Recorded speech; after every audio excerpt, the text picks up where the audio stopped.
Letters to Palestine. Writers respond to war and occupation. Edited by Vijay Prashad. Foreword by Jonat Diaz. Contents. Foreword: Americans are so deranged about Palestine. Jonat Diaz. Introduction: A Country in Darkness. Vijay Prashad. Conditions. What is Palestine to the U.S.? Mumia Abu Jamal.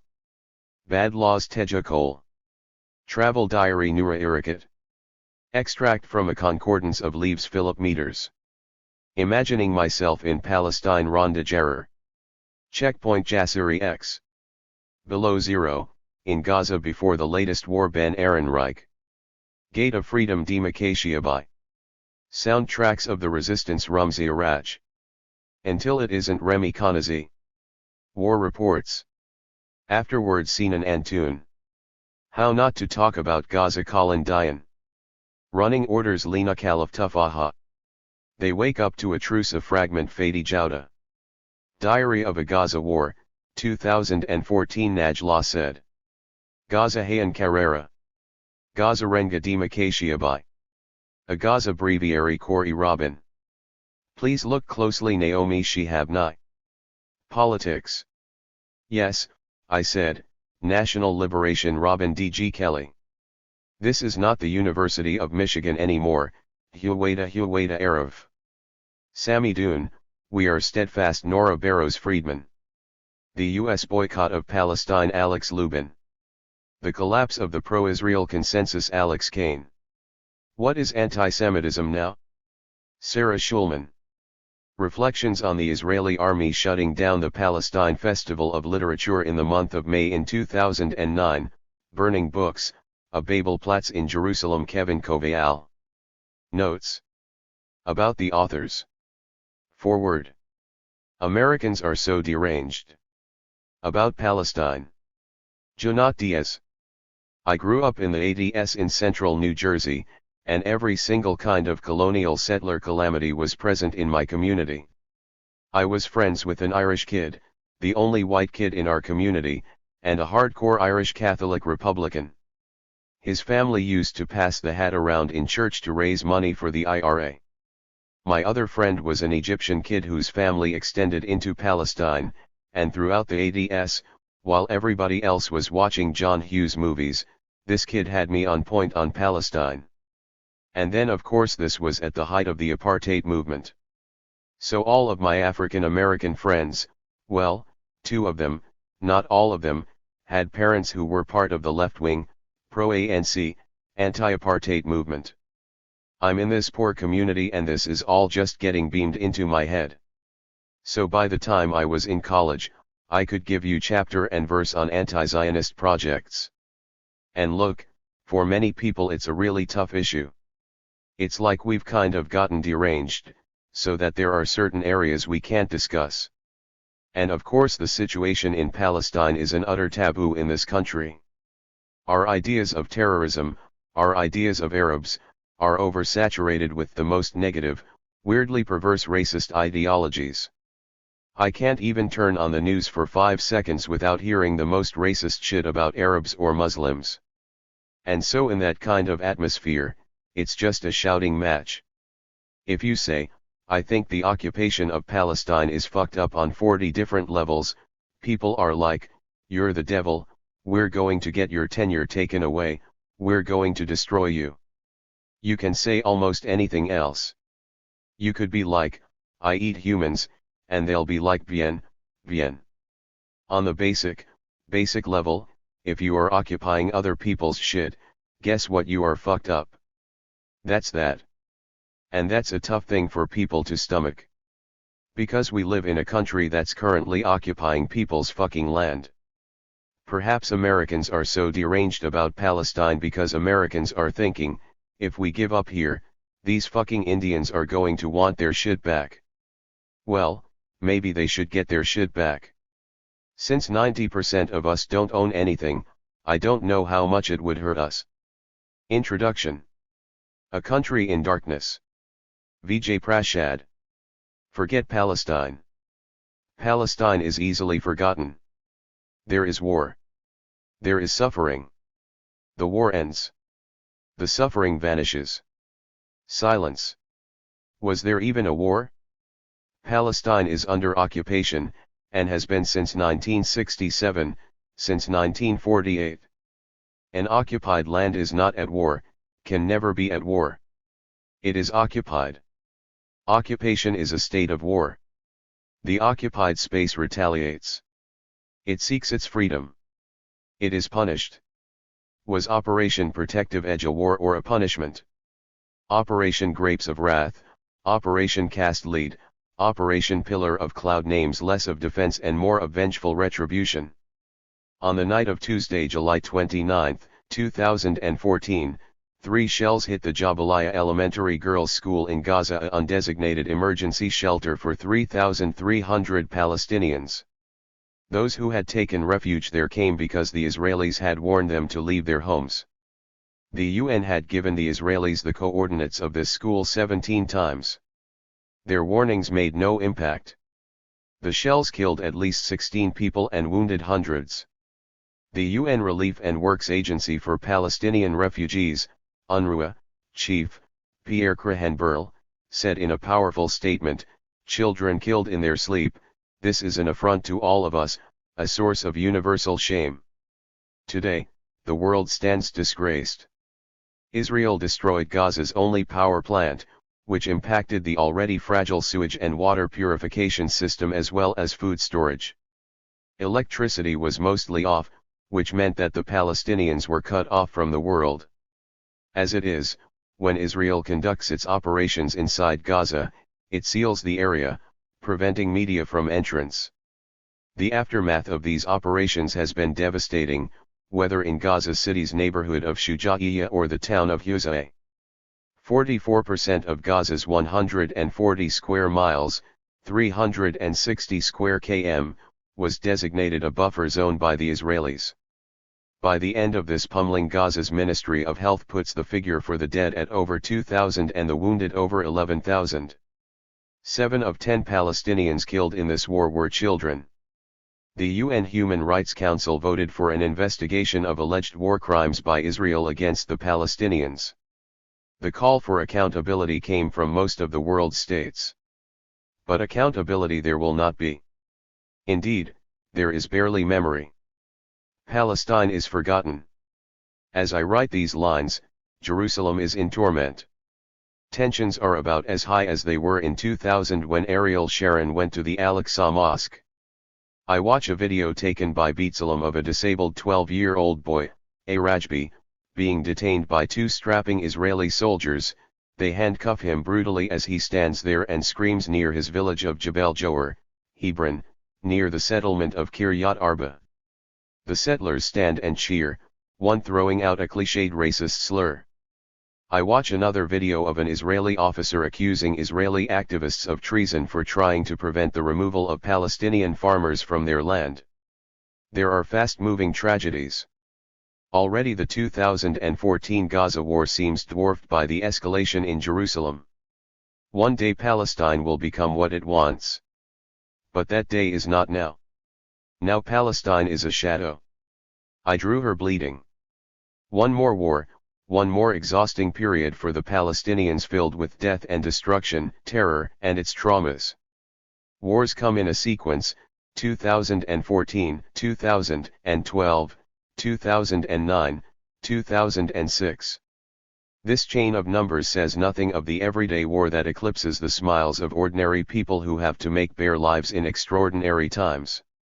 Every document of the Israeli occupation and suffocation of Gaza resembles every other one.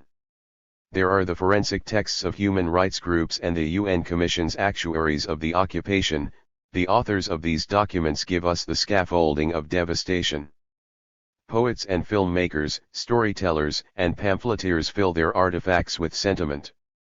How many times can a human being hear that in 7 weeks the Israelis killed over 2,000 people, injured tens of thousands, demolished the lives of hundreds of thousands, wiped out buildings that heal, teach and shelter? Fida Kishta, born and raised in Rafah, Palestine, took her video camera around to document life in her Gaza. She put her story together in a painful meditation of a film, Where Should the Birds Fly, 2012. Scenes of ordinary farmers and fisherfolk trying to ply their trade, while Israeli snipers and gunboats shoot at them, get straight to the point. All those who talk of Hamas rockets being fired into Israel should take a look at this section of Kishta's film, where there is a banal, even tendentious use of the gun to degrade and frighten unarmed Palestinians as they try to make a living. Bulldozers and border crossings make it impossible to lead lives. Then comes Cast Lead, 2009. It is a good thing that Kishta has her camera and that she is so brave. The scenes are disturbing and honest. There is nothing manufactured about her film.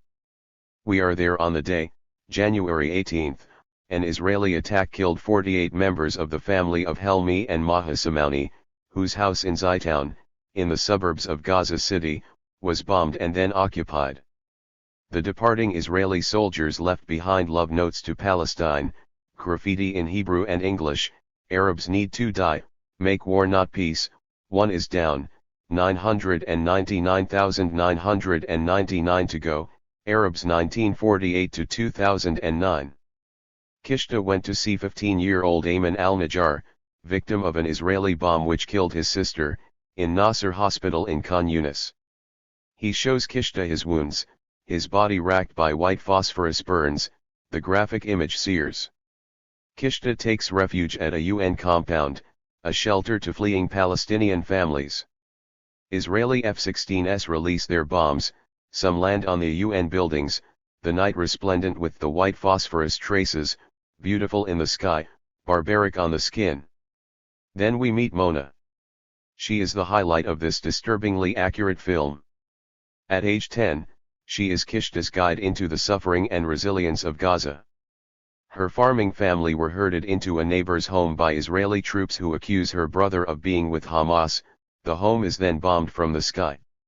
Kishta asks Mona how many people in her family died that day. In my immediate family, asks Mona, innocent to the gravity of her own question. So much death, but she appears resigned and wise. If we die, she says gravely, we die. If we survive, we survive. She shows Kishta a drawing she did of the massacre. It was a sea of blood and body parts, she says. They took the most precious beloved of my heart, meaning her parents. She points to a person in her drawing, this is Palestine. I drew her bleeding.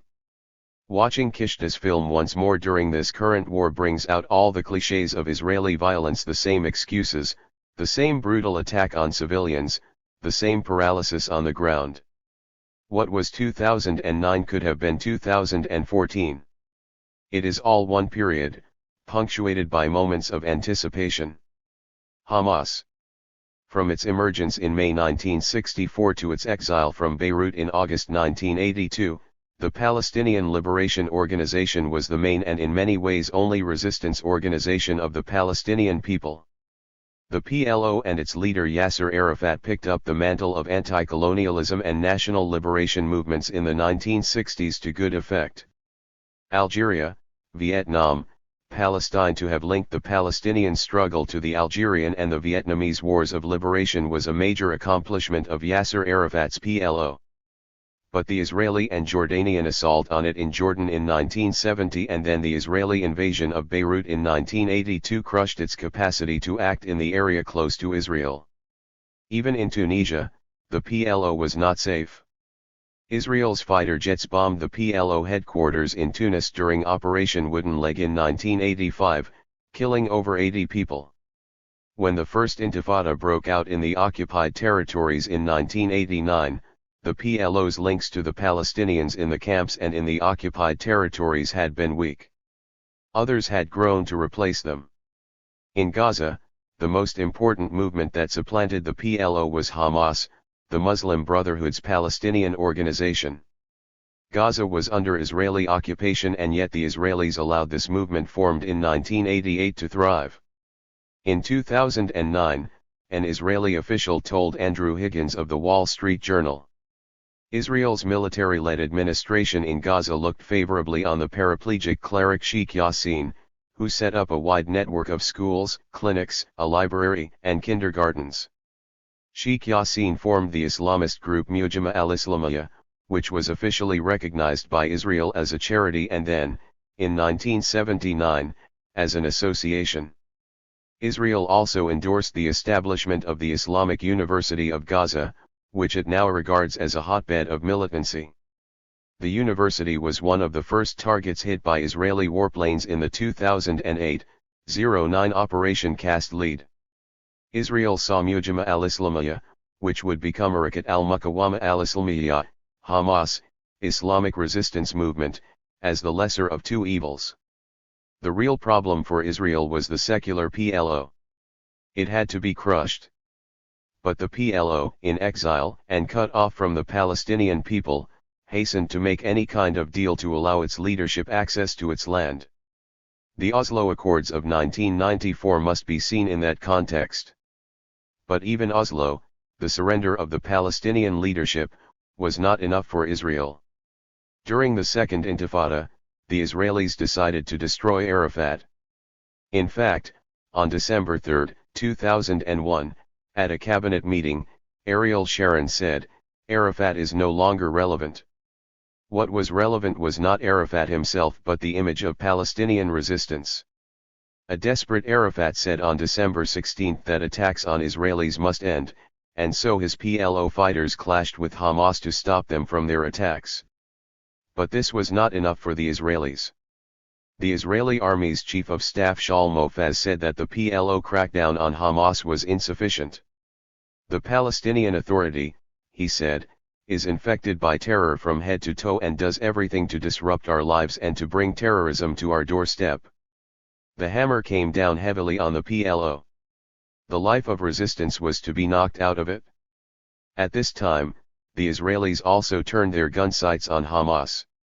In January 2004, Sheikh Yassin said he was willing to end armed resistance against Israel if a Palestinian state was created in the West Bank, Gaza, and East Jerusalem.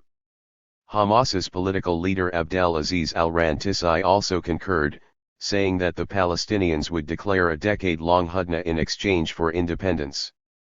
On March 22, Israel assassinated Sheikh Yassin. 200,000 people attended his funeral. On April 17, they killed al-Rantisai. Any talk by Hamas of peace was met with assassination. Hamas is one of the vehicles for Palestinian national aspirations. It is not necessarily the vehicle preferred by many Palestinians. There are many Palestinian Christians and nationalists, non-Muslim brothers and communists who would like to have a different vehicle for their ambitions. But the Israelis have tethered the PLO through the Oslo process, destroyed the left outfits through assassination and incarceration. Israel asks, where is the secular and nonviolent Palestinian movement? It is sitting in Israel's prisons. What it allows to live is Hamas, and then it says that the Palestinians choose Hamas, and then Israel says that the Palestinians force Israel to violence. Resistance. Palestine lies on its rickety bed. Israel stands above, pillow in hand. It places it on the face of Palestine. Palestine struggles. It pushes back. In the next bed sits Egypt. It is silent. Its pockets are filled with US dollars, handed over in exchange for a signature at Camp David. Jordan is on the floor. It looks sad, shaken. It does nothing. Nearby the king of Saudi Arabia seems to be speaking about war crimes, sucking his oxygen container in jerks, wondering why it is taking so long for Israel to vanquish his enemies inside Palestine. Hamas, the Muslim Brotherhood's Palestinian wing. No one comes to Palestine's aid. The UN is in the corner. It has been banished by the United States, who stands close by, with its two mouths saying two different things. Palestine struggles alone. Israel turns, hand on the pillow, pushing down, and says, look, Palestine is threatening us, endangering our lives. Others look away, giving Israel license to push harder. The doctrine of self-defense does not apply to Palestine. It must take the pillow on its face willingly and allow itself to be asphyxiated. Resistance is a doctrine afforded to all, but denied to Palestine. What is Palestine to do? It fires rockets. These are miserable devices. They fly erratically and scare their adversaries, but kill very few, destroy very little. Why, ask the liberal detractors, do they bother with these rockets? After all, they do no damage and they allow Israel justification for its violence. What is Palestine to do? Not fire rockets? Conduct a mass civil disobedience campaign? Ah, yes. A good idea, drawing from Gandhi and Mandela, a massive march from Ramallah to Gaza that comes up against the Israeli separation walls and the Israeli forces, making their political leaders decide if they can simply fire on thousands of unarmed Palestinians who want to part the Israeli landscape to join their bifurcated lands. Sitting in the darkness of Israel's Haderim prison is one of Palestine's most important political figures, Marwan Barghouti. He has been a guest of Israeli incarceration since 2002 on charges, unproven, that he is a terrorist. For the past decade, Barghouti has called for a general political resistance to Israel, earning him as he sits in solitary confinement the title Palestine's Mandela. Why does Israel hold people like Marwan Barghouti in its cells? Why does Israel arrest all those who want a serious political dialogue and who are able to carry mass support, including those who favor a civil disobedience strategy? Here is where Israel wants the conversation to disappear. It is enough to say, but Hamas is firing rockets and so we have to retaliate. It does not want to talk about other strategies. These would not allow it to perpetuate its policy of annexation through settlements, in the West Bank and East Jerusalem, and through the production of misery, in Gaza. Israel planned to build settlements on a pocket of land just east of Jerusalem called E1. For 2 nights in January 2013, 300 activists set up camp there. They called their village Bab al-Shams, the Gate of the Sun. The name comes from the novel by Elias Khoury, Bab al-Shams, 1998, which tells the story of a Palestinian couple, Yunus and Nahila, one a fighter in Lebanon and the other a defender of their home in the Galilee. The couple meet secretly in a cave called Bab al-Shams, their haven. The activists who created their village of Bab al-Shams called it their gate to our freedom and steadfastness. They had no rockets, no weapons. The young activists came out of the popular resistance committees. Their politics reflected their frustration with the strategy of negotiation and conciliation. For decades, said the organizers of the village, Israel has established facts on the ground as the international community has remained silent in response to these violations. The time has come to change the rules of the game, for us to establish facts on the ground, our own land. The day after their encampment was first put up, Elias Khoury sent the citizens of Bab al-Shams a letter. I see in your village all the faces of the loved ones who departed on the way to the land of our Palestinian promise, he wrote. Palestine is the promise of the strangers who were expelled from their land and continue to be expelled every day from their homes. I see in your eyes a nation born from the rubble of the Nakba that has gone on for 64 years. I see you and in my heart the words grow. I see the words and you grow in my heart, rise high and burst into the sky. Israel destroyed the camp 3 times, even though the activists had broken no Israeli law, they used tents, which did not require permits. The activists kept rebuilding their camp until Israeli Prime Minister Benjamin Netanyahu ordered that the area be designated as a closed military zone. The pillow had to remain on the face of Palestine. Palestine, pillow on its face, has to defend the rockets that get fired out of its tattered body. Israel, pushing the pillow down, has never been called to account for its incarceration of Palestine's most serious and popular political leaders.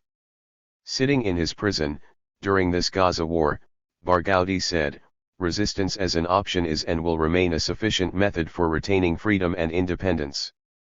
If Palestine does not resist, it will be fully suffocated, no way to breathe, no dignity. Investigation. Ceasefires have come and gone before. They promise little. The basic facts of the situation do not change. there is no move to lift the suffocation of Palestine, to end the embargo on Gaza, to allow the Palestinians to form their own state, to agree to borders. Israel does not have declared borders, and yet demands that it be recognized. How can Palestine formally recognize a country whose borders are not clear?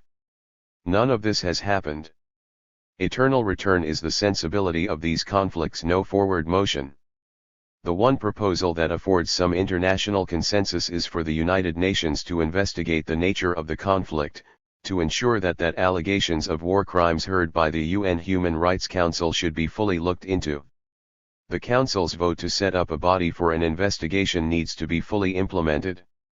Israel has already closed the door to the investigators from Amnesty International and Human Rights Watch. In 2009, Israel prevented a previous UN panel from studying the nature of Operation Cast Lead. Its investigation of people inside Israel had to be done over the telephone.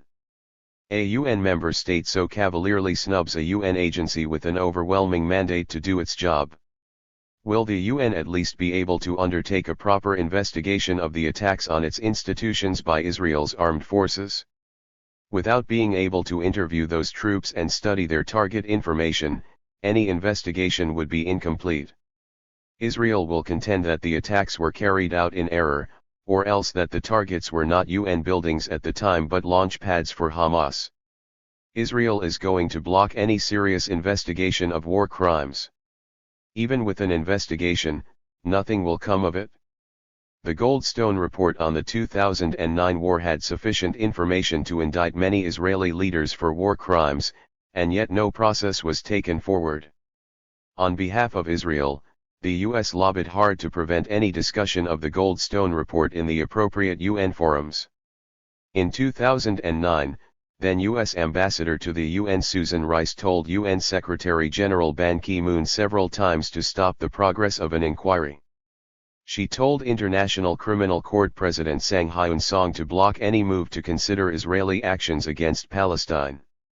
How the ICC handles issues concerning the Goldstone report will be perceived by many in the US as a test for the ICC, as this is a very sensitive matter. In other words, if the ICC went ahead with the report, the US would consider freezing out the institution. It was a direct threat. During the current ceasefire talks in Cairo, Israel insisted that the Palestinians concede that they should demand no investigation of the nature of the war and no accountability. It was a remarkable negotiating point. One thought was that Hamas would also be pulled up for war crimes, and so would be uneasy with a UN investigation. Izzat al-Rishq, a Hamas Politburo member, said he was not bothered about this aspect. He said that the Palestinians should act as soon as possible. Israel has already begun to discredit the UN Human Rights Council's investigation committee, calling its members anti-Israel, while its UN ambassador Ron Prosor tried to deflect attention by calling for an investigation of Hamas rockets. Netanyahu defined the Israeli response to an investigation. The report of this committee has already been written. The committee chairman has already decided that Hamas is not a terrorist organization. Therefore, they have nothing to look for here. They should visit Damascus, Baghdad, and Tripoli. They should go see ISIS, the Syrian army, and Hamas. There they will find war crimes, not here. On November 12, 2014, the Israeli Foreign Ministry informed the United Nations that it would not cooperate with the UN investigation. Palestine, meanwhile, joined the ICC in early 2015.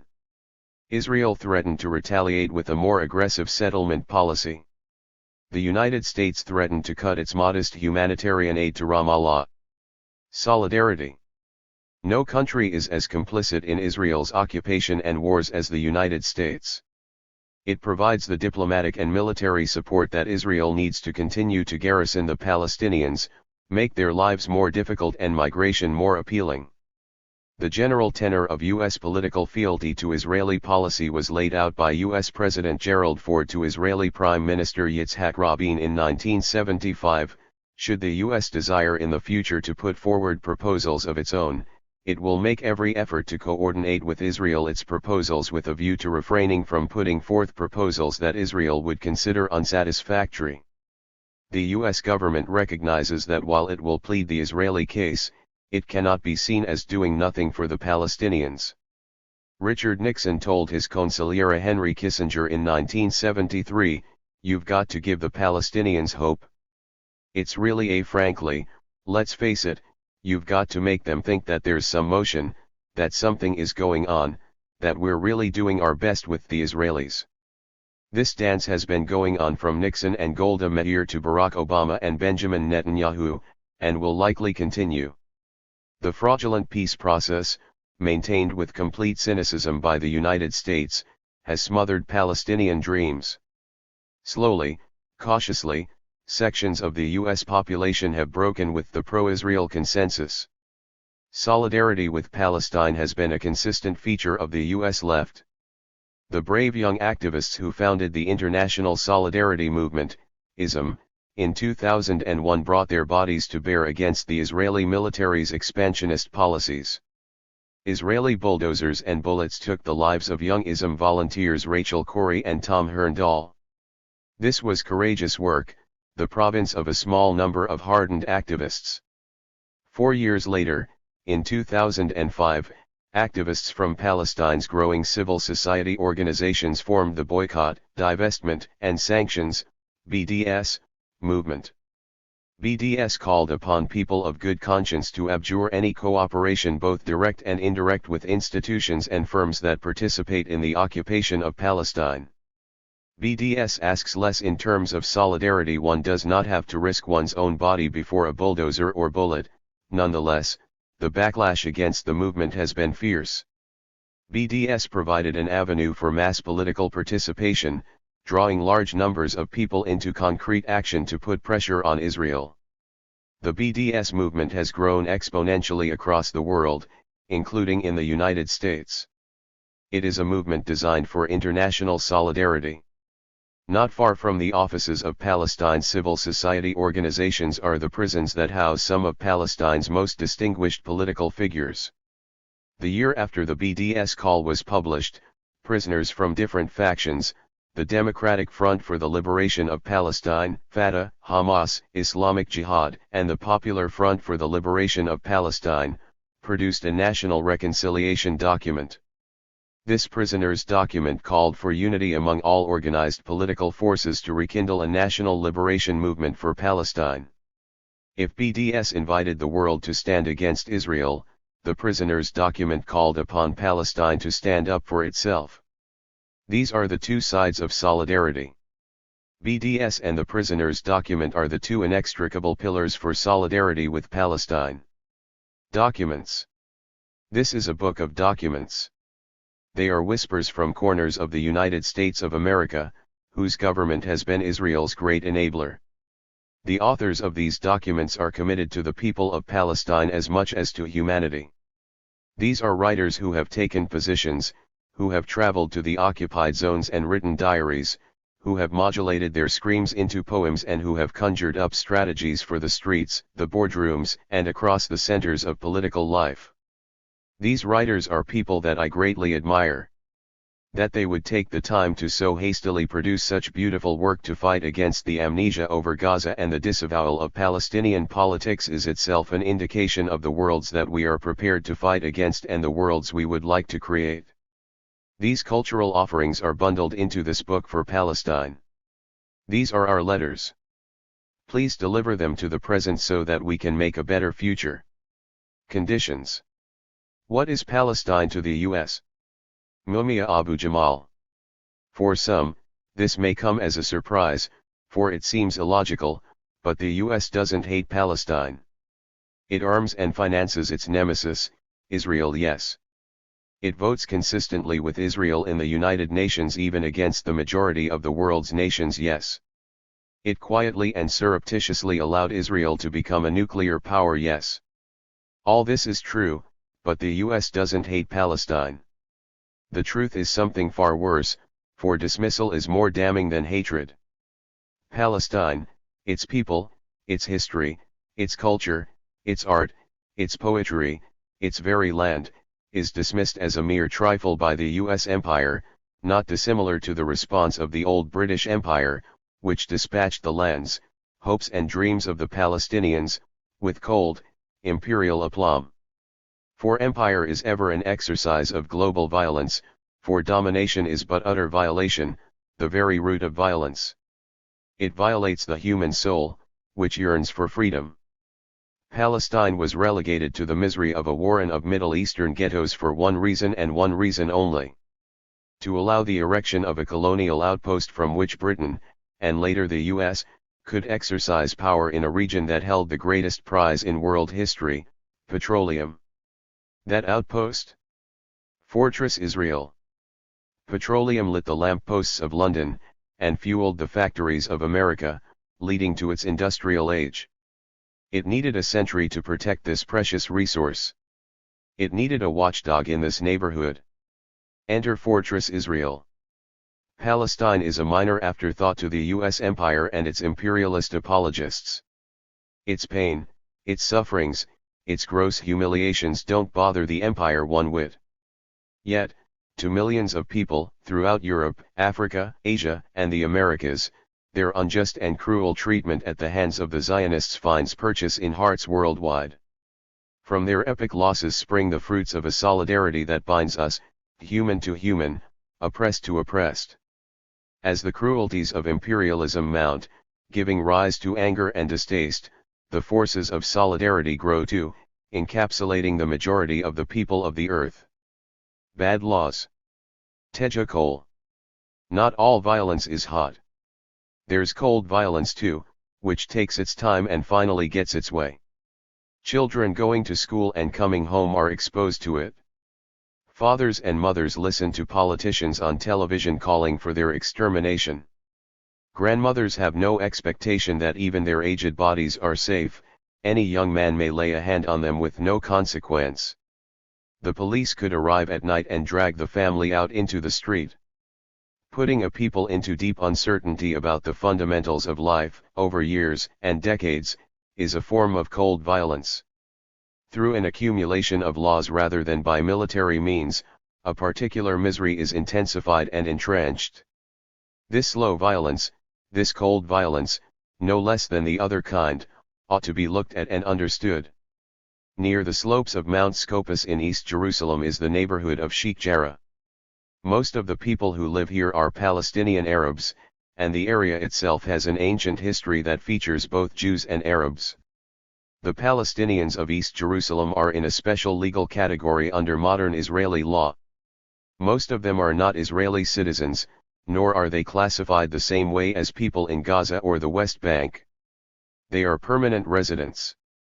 There are old Palestinian families here, but in a neighborhood like Sheikh Jarrah, many of the people are refugees who were settled here after the catastrophe of 1948.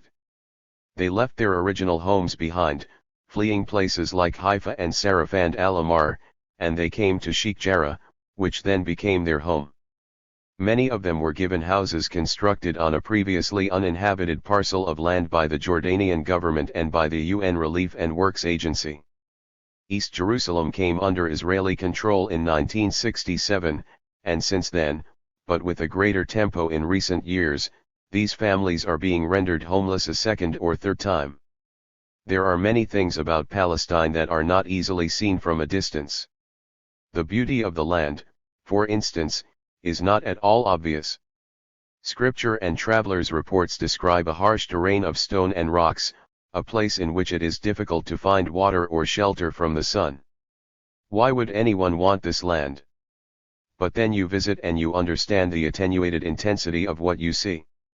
You get the sense that there are no wasted gestures, that this is an economical landscape, and that there is great beauty in this economy. The sky is full of clouds that are like flecks of white paint. The olive trees, the leaves of which have silvered undersides, are like an apparition. And even the stones and rocks speak of history, of deep time, and of the consolation that comes with all old places. This is a land of tombs, mountains, and mysterious valleys. All this one can only really see at close range. Another thing one sees, obscured by distance but vivid up close, is that the Israeli oppression of Palestinian people is not as crude as Western media can make it seem. It is in fact an extremely refined process, one that involves a dizzying assemblage of laws and bylaws, contracts, ancient documents, force, amendments, customs, religion, conventions, and sudden irrational moves, all of this mixed together and imposed with the greatest care. The impression this insistence on legality confers, from the Israeli side, is of an infinitely patient due process that will eventually pacify the enemy and guarantee security. The reality, from the Palestinian side, is of a suffocating viciousness. The fate of Palestinian Arabs since the catastrophe has been to be scattered and oppressed by different means, in the West Bank, in Gaza, inside the 1948 borders, in Jerusalem, in refugee camps abroad, in Jordan, in the distant diaspora. In all these places, Palestinians experience restrictions on their freedom and on their movement. To be Palestinian is to be hemmed in. Much of this is done by brute military force from the IDF mass killing for which no later accounting is possible, or on an individual basis in the secret chambers of the Shin Bet, but a lot of it is done according to Israeli law, argued in and approved by Israeli courts, and technically legal, even when the laws in question are bad laws and in clear contravention of international standards and conventions. The reality is that, as a Palestinian Arab, in order to defend yourself against the persecution you face, not only do you have to be an expert in Israeli law, you also have to be a Jewish Israeli and have the force of the Israeli state as your guarantor. You have to be what you are not, what it is not possible for you to be, in order not to be slowly strangled by the laws arrayed against you. In Israel, there is no pretense that the opposing parties in these cases are equal before the law, or, rather, such a pretense exists, but no one on either side takes it seriously.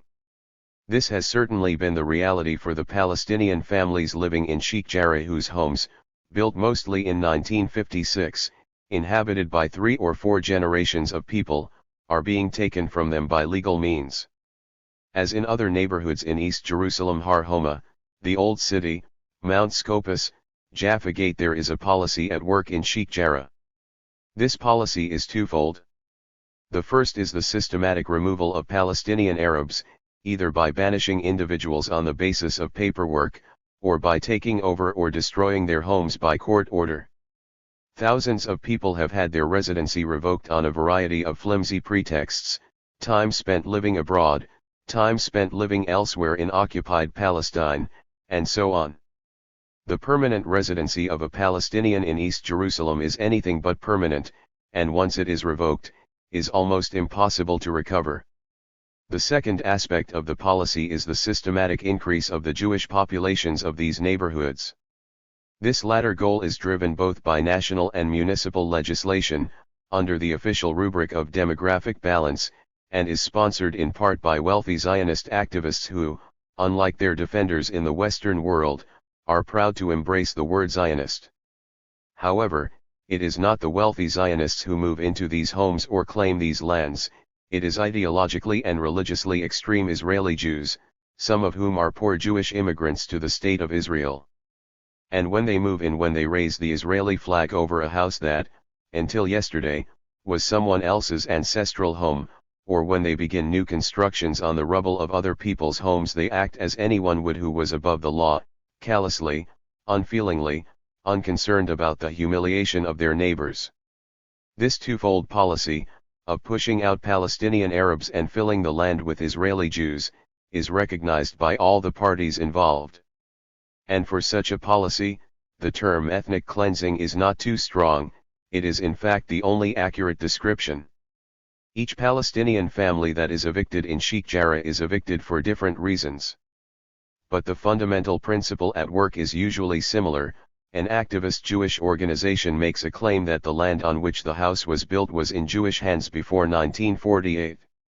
There is sometimes paperwork that supports this claim, there is a lot of citation of 19th century Ottoman land law, and sometimes the paperwork is forged, but the court will hear and, through eccentric interpretations of these old laws, often agree to the claim.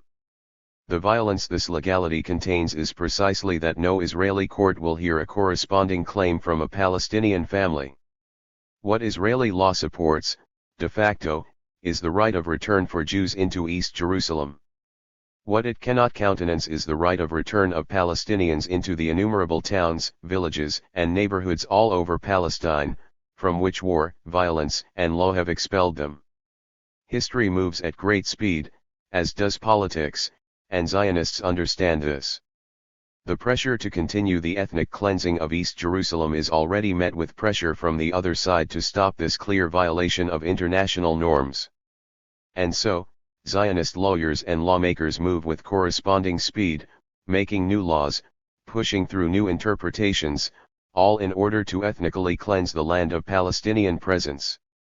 And though Palestinians make their own case, long and loud, and even though they persist in the face of despair, and though many young Jews, beginning to wake up to the crimes of their nation, have marched in support of the families evicted or under threat in Sheikh Jarrah, the law and its innovative interpretations evolve at a speed that makes self-defense all but impossible.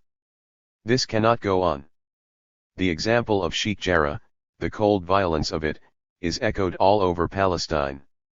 Side by side with this cold violence is, of course, the hot violence that dominates the news, Israel's periodic wars on Gaza, its blockades on places like Nablus, the random unanswerable acts of murder in places like Hebron. In no sane future of humanity should the deaths of hundreds of children continue to be accounted collateral damage, as Israel did in the summer of 2014.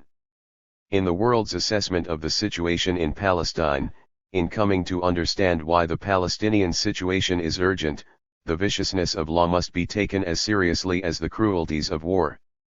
As in other instances in which world opinion forced a large-scale systemic oppression to come to an end, we must begin by calling things by their proper names. Israel uses an extremely complex legal and bureaucratic apparatus to dispossess Palestinians of their land, hoping perhaps to forestall accusations of a brutal land grab. No one is fooled by any of this. Nor is anyone fooled by the accusation, common to many of Israel's defenders, that any criticism of Israeli policies amounts to anti-Semitism. The historical suffering of Jewish people is real, but it is no less real than, and does not in any way justify, the present oppression of Palestinians by Israeli Jews. A neighborhood like Sheikh Jarrah is an X-ray of Israel at the present moment, a limited view showing a single set of features, but significant to the entire body politic. The case that is being made, and that must continue to be made to all people of conscience, is that Israel's occupation of Palestine is criminal. This case should also include the argument that the proliferation of bad laws by the legislature and courts of Israel is itself anti-Semitic, and that these laws constitute a grave offense to the dignity of both Jews and Palestinians. Travel Diary. Nura Irakat. In late May 2013, I co-led an Interfaith Peace Builders, IFPB, delegation to Israel and the occupied West Bank, including East Jerusalem, along with Joshua Ebner, author and National Advocacy Director of the U.S. Campaign to End the Israeli Occupation. Though we reached the edge of Gaza, we could not enter due to Israel's hermetic seal of the 360-square-mile strip. Over the span of 2 weeks available, we sought to explore the impact of U.S. foreign policy upon the Israel-Palestinian conflict. We traveled from the Jordan Valley to Lifta, from Jerusalem and through the cow-herding stalls of the Kalandiah checkpoint, from Daisha refugee camp to surrounding, and enduring, Bethlehem, from the heart of Nazareth to the colony that sits on its highest points, from the ignominious parks of South Tel Aviv to the gentrified shores of Jaffa, from the resilient communities of Bilin and Nahalin to the tortured streets of Hebron where militarized racial supremacy is painfully raw. Throughout the trip, the delegates examined how they, through U.S. economic, military, and diplomatic aid, were complicit in this seemingly distant conflict. This was no exercise in Western voyeurism. In the course of paying taxes and letting elected representatives rattle off their allegiance to Israel without scrutiny, each of the delegates was both part of the problem and a key to its resolution. This is what Josh and I repeatedly emphasized. In the course of co-leading the delegation, I had to contend with my own personal challenge. As much as I had worked, studied, and lived in the region, my American privilege had afforded a comfortable distance to speak as an advocate and scrutinize as a scholar. That convenient distance was swiftly dashed before arrival. Anticipating, as always, the reality of being denied entry, I traveled through the Allenby crossing. The rest of the delegates entered through the Tel Aviv airport. At the close of our second day, my interventions moved from the historical, the legal, and the political, to the familial, to loss, and to the fragility of futures. I preferred objectivity and its promised comfort, but I could not escape biography and experience. I struggled with the question of whether or not to publish this diary. Aside from the vulnerability that it reveals, it embodies a voice with which I have not spoken in for many years. In a challenging exchange with two of my dearest friends and colleagues, I explained that the writing, and the trip more generally, felt like a regression to a place I had once been. To the beginning of my journey as an activist, to the first delegation I led to the region at age 19 when I worked with Global Exchange, to the first stories I listened to and shared during my time at Daisha refugee camp as an English instructor and later as a student at Hebrew University when the Second Intifada began. Then, as now, my reflections were raw. Their emotive thrust describes the resilience of survival and the violence of unrestrained state power at the expense of a more nuanced narrative and a more analytical inquiry. In doing so, I inadvertently created binaries of good and bad, victim and oppressor, helplessness and empowerment, thereby sacrificing the layered contradictions within spaces/societies in addition to the obvious ones between them. One of my friends pointed out, for example, that I failed to mention even once the Palestinian Authority, its complicity in the occupation, and the associated networks of political and business elites who benefit from Oslo. He pointed out that my description of Palestinians seemed to romanticize them as a singular unit. It's true. Reading my essay, I was struck by how naive I sound in regard to Palestinians. I omitted my reaction to the socio-economic stratification plainly evident in the largest Palestinian cities. Some Palestinians are doing quite well and have developed a vested interest in perpetuating the peace process industry. Others, mostly youth, could care less about the Palestinian question and seek prosperity and a semblance of normalcy in their daily lives. Nor did I reflect on how NGOs have supplanted liberation politics in Palestinian society and how this has stunted more vibrant mass movements. I did not discuss my indignation when one of our Palestinian speakers refused to look me in the eye when he shook my hand to say goodbye. Intuitively, I thought he disapproved of my exposed hair. I refrained from discussing the internalized racism that afflicts colonized societies. In particular, I did not share my encounter with a beautiful 6-year-old girl who hoped to become more fair-skinned when she grew up. Her mother enthusiastically pointed to me and told her daughter, "See, she is dark-skinned and is an attorney. Tomorrow you will become a great doctor." In Hebron, I was annoyed by the tone of one of the Palestinian speakers. It was bombastic and sounded much more like a speech at a mass rally than a discussion with a sympathetic audience. Rather than reflect on it in my diary, I made excuses for him as he spoke. I left out my awkward experience in Sheikh Jarrah when Al-Kurd said in Arabic, "Americans do not like Jews and that's why they send them to us." As the only Arabic and English speaker at that moment, I hesitated to translate what she said for fear of exposing her to criticism. After 30 seconds of silence, I translated her words verbatim for the sake of integrity. My diary did not capture any of this nuance. My other friend and reader, who possesses a close knowledge of Israeli society, was struck by my two-dimensional description of Israelis. She knows I know better, so what is going on, she asked. She too is right. I did not discuss our meetings with the Boycott from Within movement whose Israeli civil society leadership explicitly support BDS campaigns despite the high personal costs they incur. I did not mention our meeting with new profile leaders who seek to demilitarize Israeli society not just because of state violence meted against Palestinians but also because of the destructive and formative impact of militarization on young Israeli men and women. I did not explain that a representative of Zakrut, an Israeli organization dedicated to raising awareness about Israel's ethnic cleansing project within Israeli society, guided us on our walk through Lifta. I did not reflect on the young Israeli activist who has dedicated himself to achieving dignity for the African refugees now stranded in Levinsky Park, who explained that he fears traveling to the West Bank because of the danger posed by Israeli soldiers.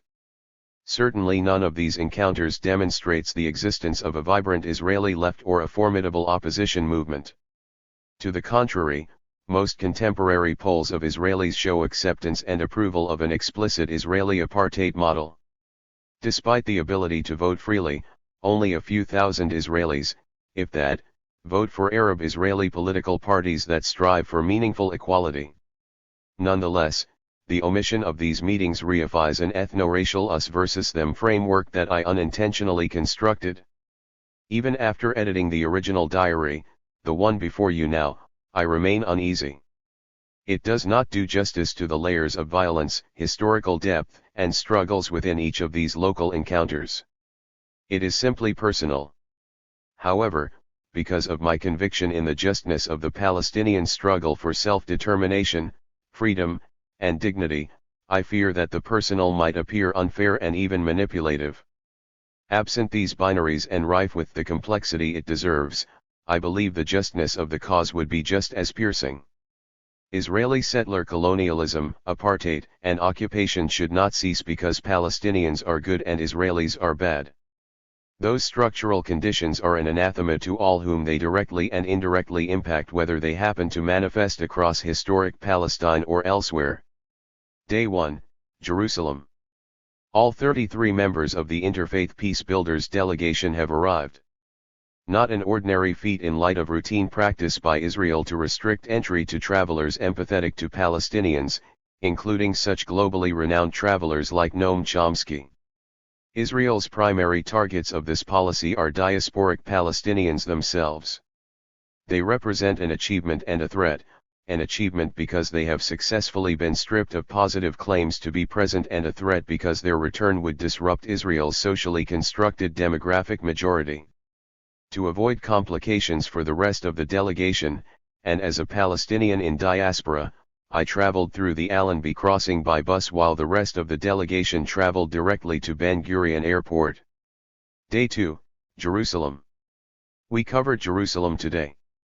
We studied retroactive taxes, denial of housing permits, and Center of Life fire hoops, a euphemism for the Israeli policy established in 1995 and applied only to Jerusalem's Palestinian population. It required that Palestinians demonstrate that Jerusalem has been their continuous place of residence for 7 years. Failure to do so results in the revocation of their residency permits. The Center of Life laws are among the cold and toxic maneuvers of Israeli bureaucracy that pluck out Palestinians one by one. It was a fierce study in just how blind the law is. Like Chinese torture, compulsion here does not require dramatic fanfare. The administrative measures are an interminable march toward hegemony. They lack the drama of forced evictions but produce the same results in the name of administrative coherence. The state has revoked 14,000 residency permits from Palestinians throughout the West Bank since 1967 and counting. It has destroyed 26,000 homes belonging to Palestinians to date. In some instances the ethnic cleansing is outright brutal, building the wall through homes, lands, lives, residency permit revocation, and settler takeovers. Rivka Al-Kurd, Al-Kurd, is 92 years old and originally from Haifa. She has been living in Sheikh Jarrah, an East Jerusalem suburb, since 1956. Sheikh Jarrah, along with Beit Safafa, Isaiah, Shufat, Silwan, and Beit Hanana, are all Palestinian suburbs of East Jerusalem that stand in the way of Israel's master plan to Judaize the city. According to the Jerusalem 2000 plan, Israel aims to change the ratio of Christian and Muslim Palestinians and Jewish Israelis from a balance of 40 to 60% to one of 30 to 70 by 2020. To do so, the state is building 2 national parks, an eastern ring road, and several other national environmental projects where residents cannot live, Palestinian residents anyway. It is only a matter of time before the Israeli state designates them suitable for Jewish neighborhoods. While the state has used a web of administrative practices to remove the inconveniently present Palestinian families, it has exerted no such niceties upon the residents of Sheikh Jarrah. There, the state's police forces have accompanied Jewish Israeli settlers and facilitated their takeover of Palestinian homes. Young settlers driven by a messianic calling have evicted Palestinians from their homes, settled in their place, and received adulation rather than contempt from Israel's rule of law machinations. A group of such settler boys have taken over part of Al-Kurd's home, which she built for her son and his family.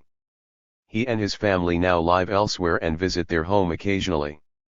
Daily, these settlers harass the matriarch, they release their dog onto her, her daughters, and her grandchildren, they taunt her that her days in her own home are numbered. In response, she tells the 33 American delegates that she will die in her home. Day 3, Ramallah. The delegation spent a day in Ramallah, the most lively, dynamic, and vibrant Palestinian Bantustan. Here, the delegates met with representatives of Palestinian civil society, human rights organizations, and a highly educated intelligentsia, Adamir, Al-Haq, the Boycott National Committee, and Palestinians with Dignity.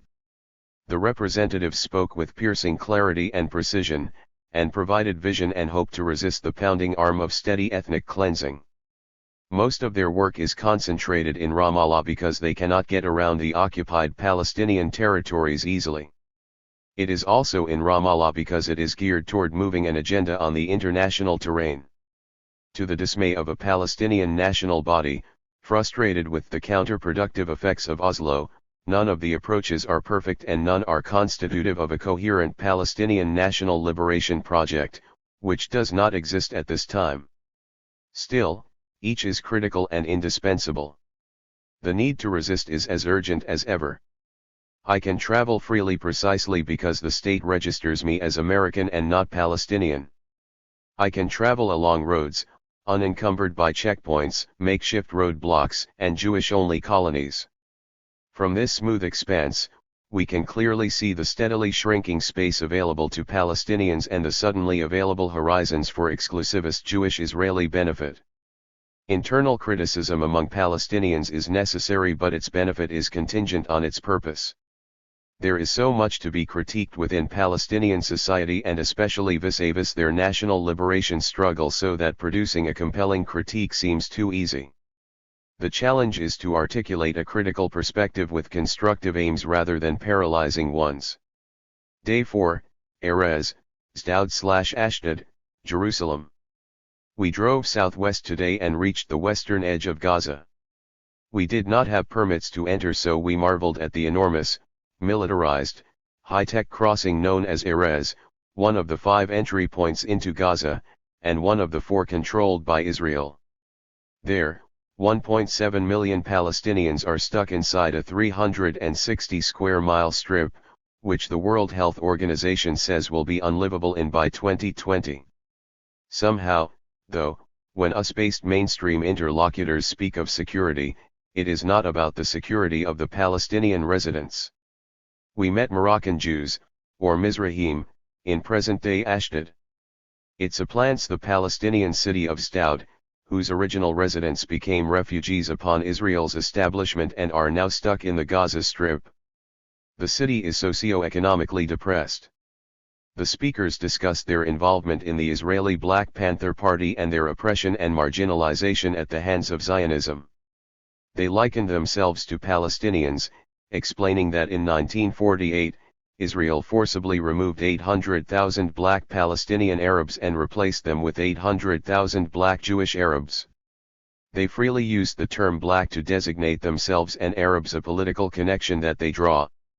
They do, however, recognize that Israeli state violence directed at them is quite distinct from that used against Palestinians. Israel continues to ethnically cleanse Palestinians from their land.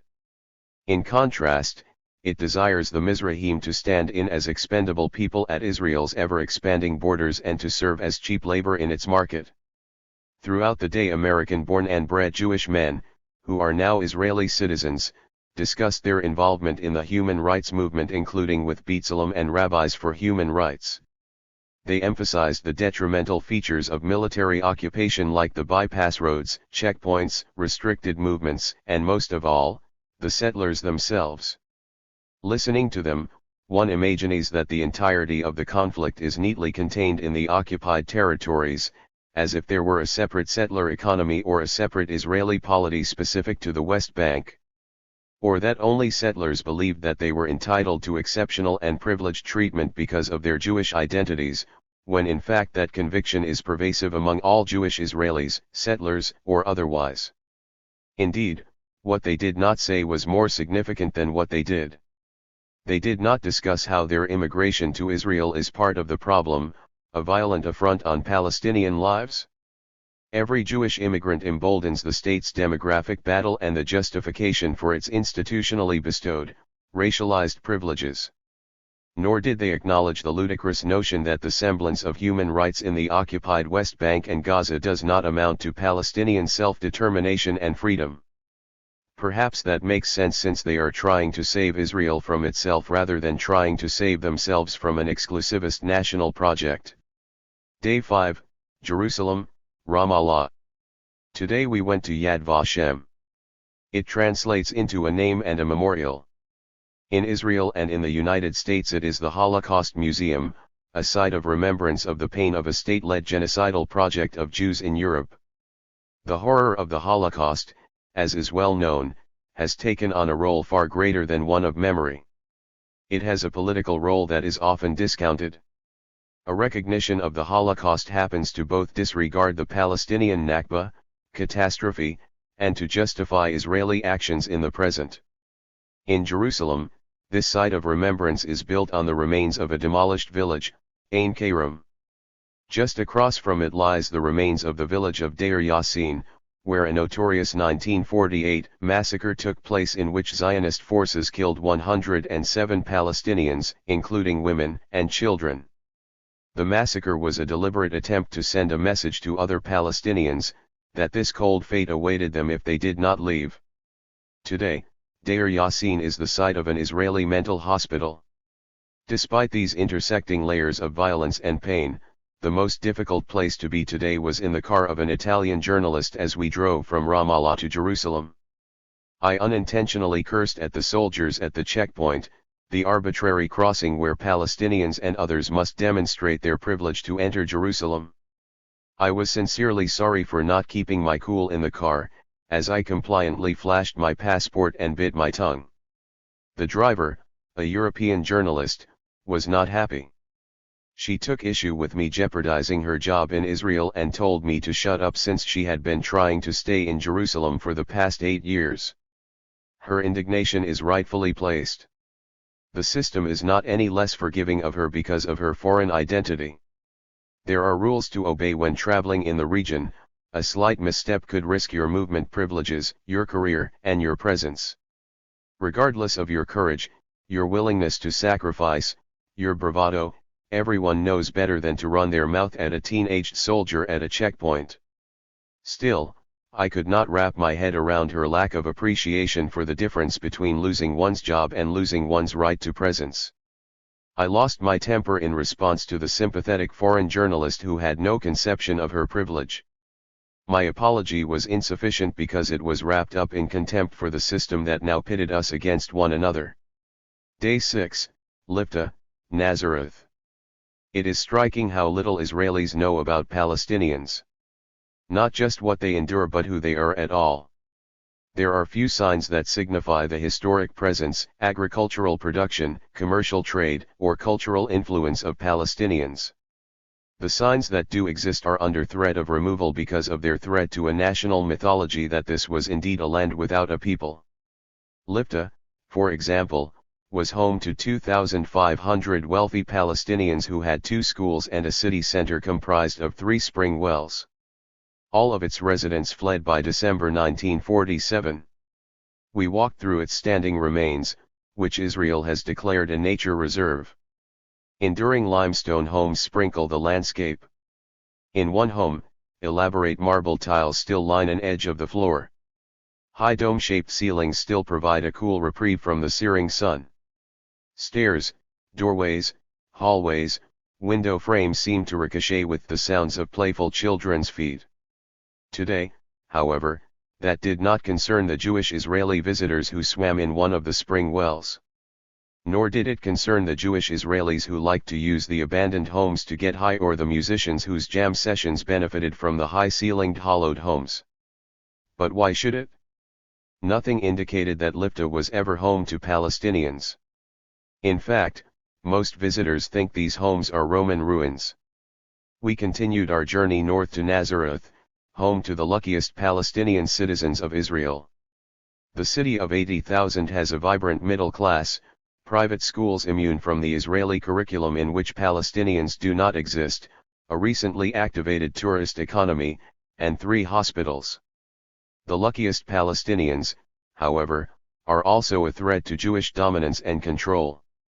So since 1956, Israel has built a settlement to contain, fragment, isolate, and survey the indigenous and numerically inferior citizenry, Netzaret Ilit, or Upper Nazareth. The project to overpower the Palestinian population, totaling 50,000 Jewish Israelis, has failed. In response, Upper Nazareth's mayor has consulted Hebron's Settlement Council for advice on how to curb the presence of Palestinians. In a few years' time, Upper Nazareth will be home to ideologically driven Jews who believe that Palestinians are stealing the land they have always lived on, of course. Imagine that Nazareth will soon be home to Hebron-like settlers. Even the most liberal Jewish Israelis are part of a system that aims to erase, diminish, and marginalize Palestinians and competing narratives in general. The schools are segregated and horribly unequal. The public sector excludes Palestinian employment. The electric utility company employs 30,000 people, 6 are Palestinian. The water utilities company employs 10,000 people, 4 are Palestinian. In Nazareth, we met Sally, a Palestinian woman who facilitates dialogue groups between Israeli and Palestinian women and children within historic Palestine. She explained that in many cases, Jewish children who have Palestinian friends at an early age sever all contact by middle school because their parents fear that their friendships would dilute their enthusiasm for their mandatory army service. Sally tells us that she had been opposed to dialogue groups for nearly her entire life. A few years ago she changed her mind because she felt that there were few other opportunities to challenge the state's narrative from within. She recounted how some of the Jewish Israeli children insist that Israel's founding fathers invited Palestinians to stay and live with them, but Palestinians chose to leave. It is no surprise that Jewish Israelis think that the whole world is biased against them and picking on Israel. In the obstinate and unchallenged bubble that they live in, that is exactly what it looks like. Day 7, Jordan Valley, Bethlehem, Daisha refugee camp, Nahalin. The Israeli state apparatus herds Palestinians into enclosed enclaves from within Israel to the West Bank. This violence is not just a restriction on Palestinian freedom of movement, it is tantamount to their captivity. We drove from Nazareth to the Sea of Galilee, headed eastward toward the Jordan Valley, and then southwest to Bethlehem.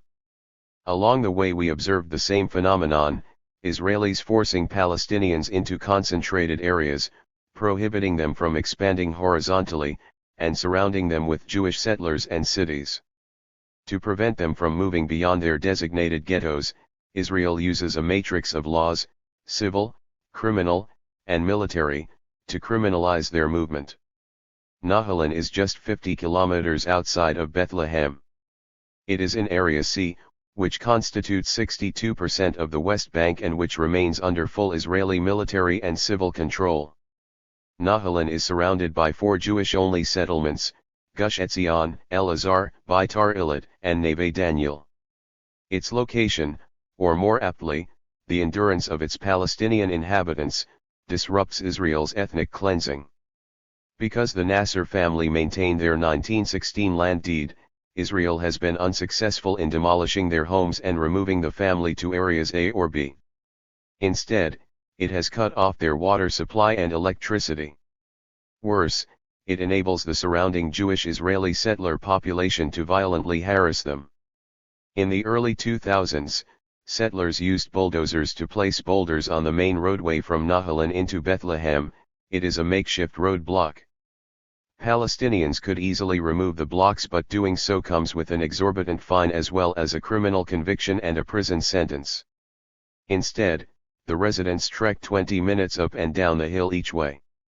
That is on a good day. On one, not uncommon, bad day, the settlers uprooted 350 of the Nasser family's olive trees while Israeli soldiers looked on. Today Amal Nasser explained to us that she once ran into a settler woman on her walk home, and the woman asked Amal in which settlement she lived. Amal responded that she is Palestinian and she lives in the middle of the settlement ring. The settler woman, with a straight face, said, "No, you don't. No one lives there." Amal must have imagined her existence, or perhaps she read it in a Palestinian textbook. In Daisha refugee camp, a group of young men explained that although the sea is only 50 kilometers away, the only large body of water they ever saw was during a workshop in Germany. They could not travel beyond Bethlehem, which is enclosed on all sides by the wall. They cannot visit their original villages even for a day. They cannot visit a settlement even if they wanted to. They cannot travel to other Palestinian cities in the West Bank unless they have 12 hours to spare. They certainly could not go to Gaza. Remaining in Palestine for them means remaining in Bethlehem for the rest of their lives. Ibrahim, a psychology and English literature graduate from Bethlehem University, explained, "All I want is choice. The ability to decide where I want to live and how. I am not sure that I would return to my original village if I were given the right of return. I may choose to live in Haifa or Safed instead. But I want to choose." I think choice defines what it means to be human. In this struggle, the battle is over whether humanity is a zero-sum equation, as ardent Zionists would have us believe, or whether it is infinite as the Palestinian refugees, stuck in 1 square kilometer camps and surrounded by state-sponsored settlers, claim instead.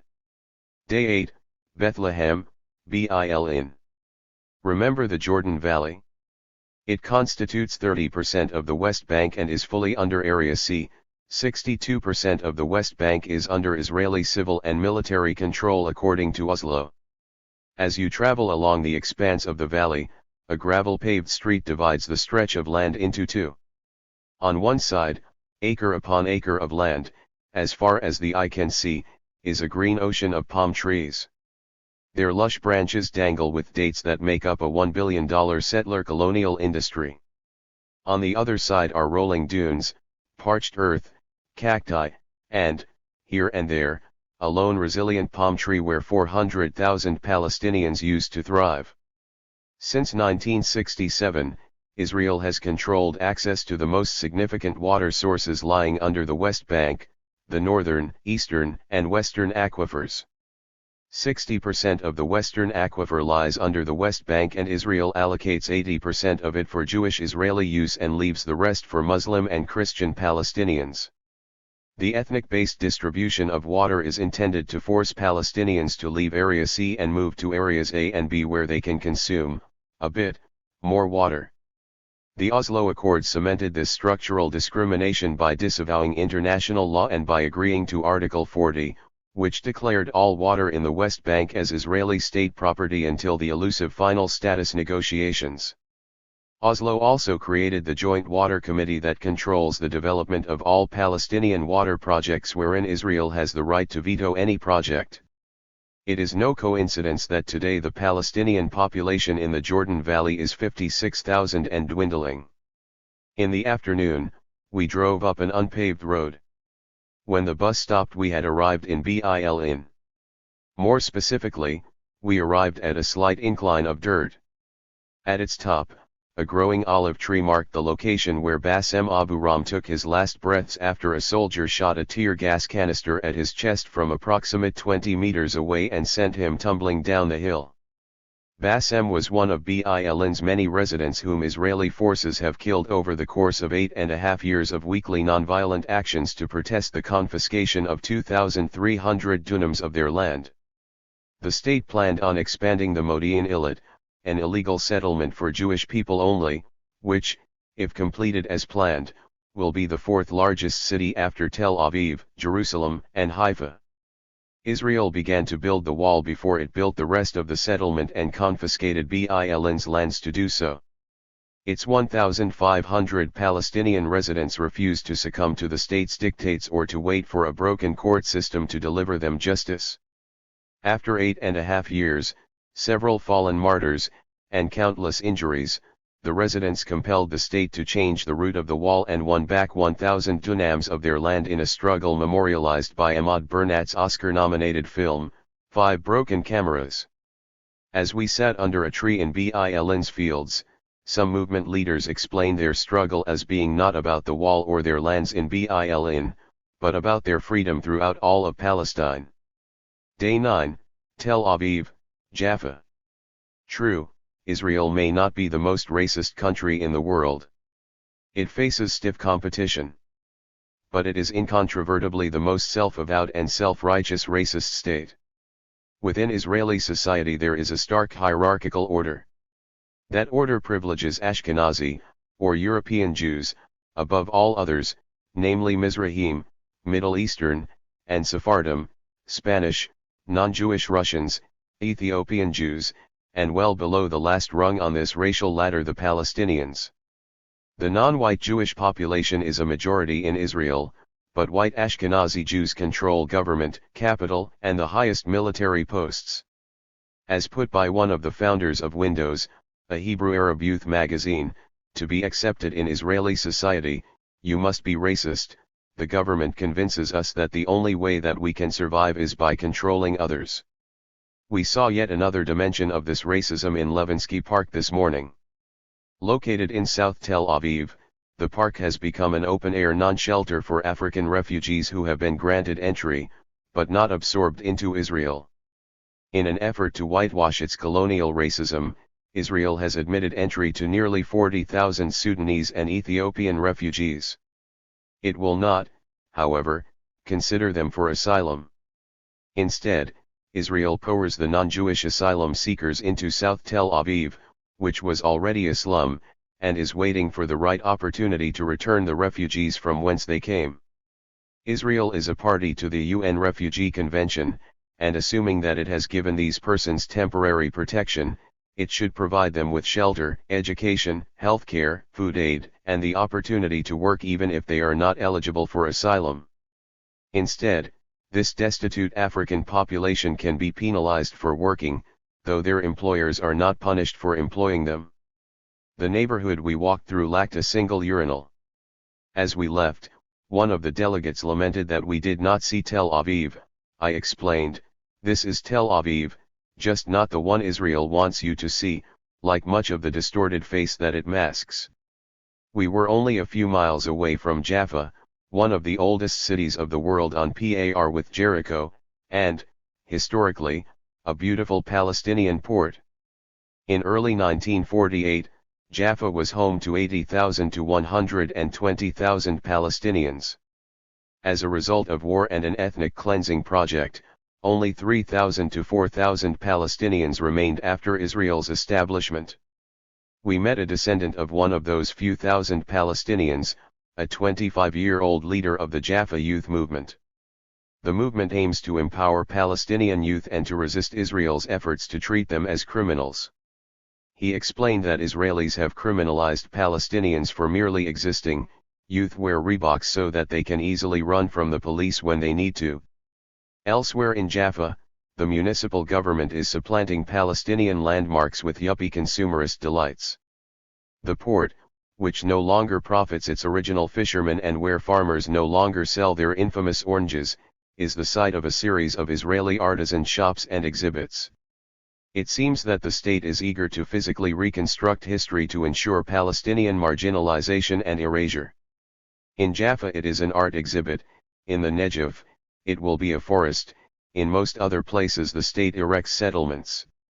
Licensed tour guides are unlikely to share this information as the Ministry of Tourism has institutionally denied licenses to Palestinians because of the danger their memory poses to the Zionist project and narrative. Today, of the 9,000 licensed tour guides in Israel, only 300 are Jerusalemite Palestinians. There are no tour guides from Gaza or the West Bank. Day 10, Hebron. Hebron is the harshest site of structural and physical violence against Palestinians. Settlers began to colonize Hebron in 1967 in what they regard as their homecoming. They are ideologically motivated and are more committed to being on the land, which they believe belongs to them by divine decree. Their nonsensical conception of divine real estate is upheld by the presence of 3 Israeli soldiers and a brandished automatic weapon for each settler, together with complete impunity for their systematic attacks on Palestinians. Unlike other settlements that are built on Palestinian hilltops to facilitate the surveillance and control of Palestinians, the settler community in Hebron is built in the middle of the city. It forms a donut hole that geographically, socially, and economically fragments the entire city. There is nothing holy about Hebron today. David Wilder, head of the Hebron Settlement Council and a US-born Jewish man from Cleveland, explained that whereas Hebron was off-limits to non-Muslims from 1260 to 1967, today it is accessible to anyone and everyone.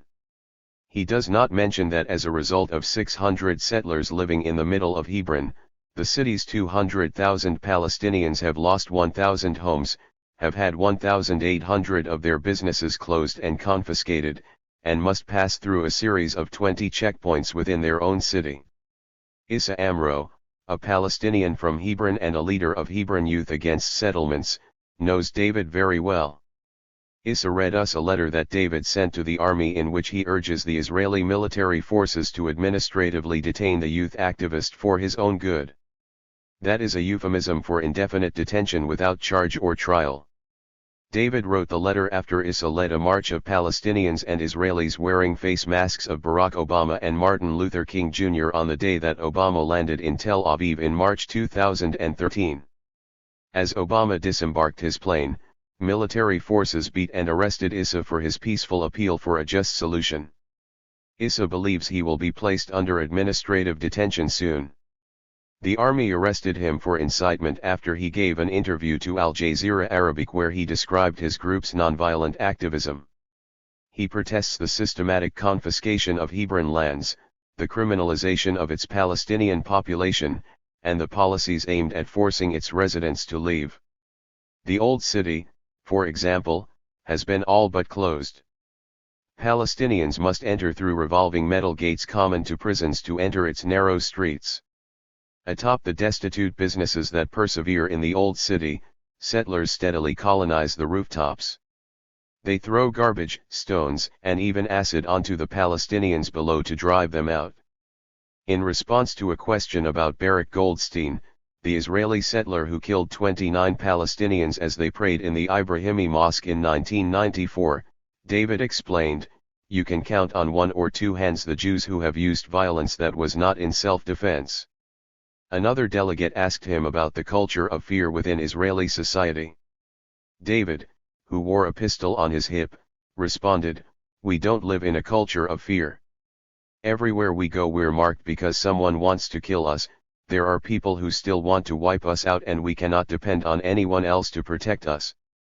He proposes that parents of Palestinian children who throw stones be deported to Lebanon. Issa, like all other Palestinians, does not have a state, an international force, a pistol, or anyone to protect him. Settlers physically assault, spit on, and expose themselves to Palestinians in Hebron as Israeli soldiers watch. The army only intervenes if a Palestinian reacts in any way, then, the soldier detains the Palestinian. Issa explains, "I am a nonviolent activist but I believe in defending myself. The problem is that I cannot." Under military law, Issa explains, he is guilty until he can prove otherwise while the Israeli settlers are innocent until proven guilty.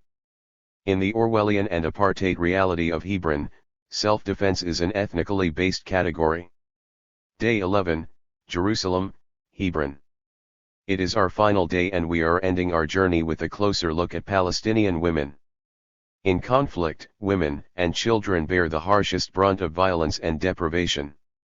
Their existing vulnerability is heightened both within the home as well as beyond its faintly reassuring walls. As Dima Nashashivi of the Women's Center for Legal Aid and Counseling explained, home demolitions, evictions, and forced displacement are women's issues.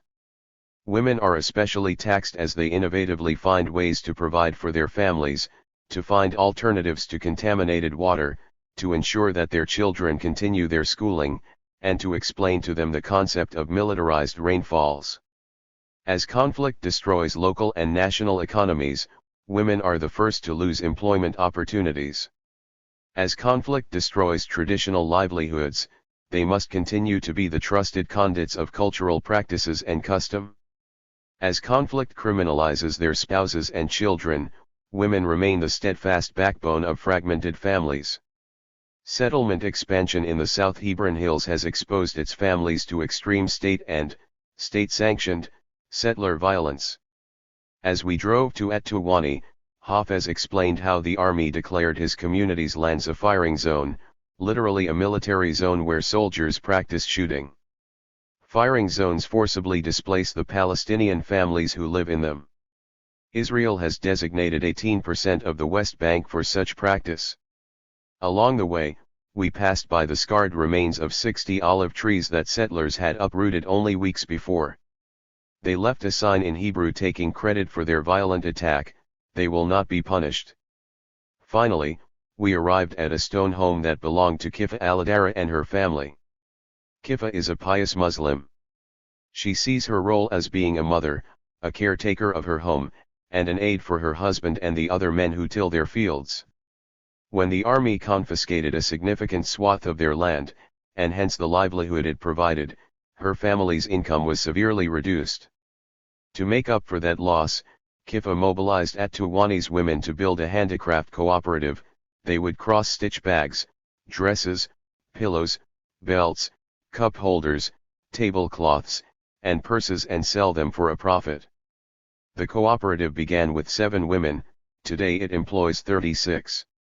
With the money they raised, the women decided to build a school for girls so that they could continue their education beyond the 6th grade. In the course of construction, the army arrested the men who were building the school. In response, the community decided to continue their activities at night. The men built while the women kept a lookout for military patrols. Together, they built one classroom at a time and invited teachers from nearby Tuba to work there. Today the school provides instruction through the 11th grade.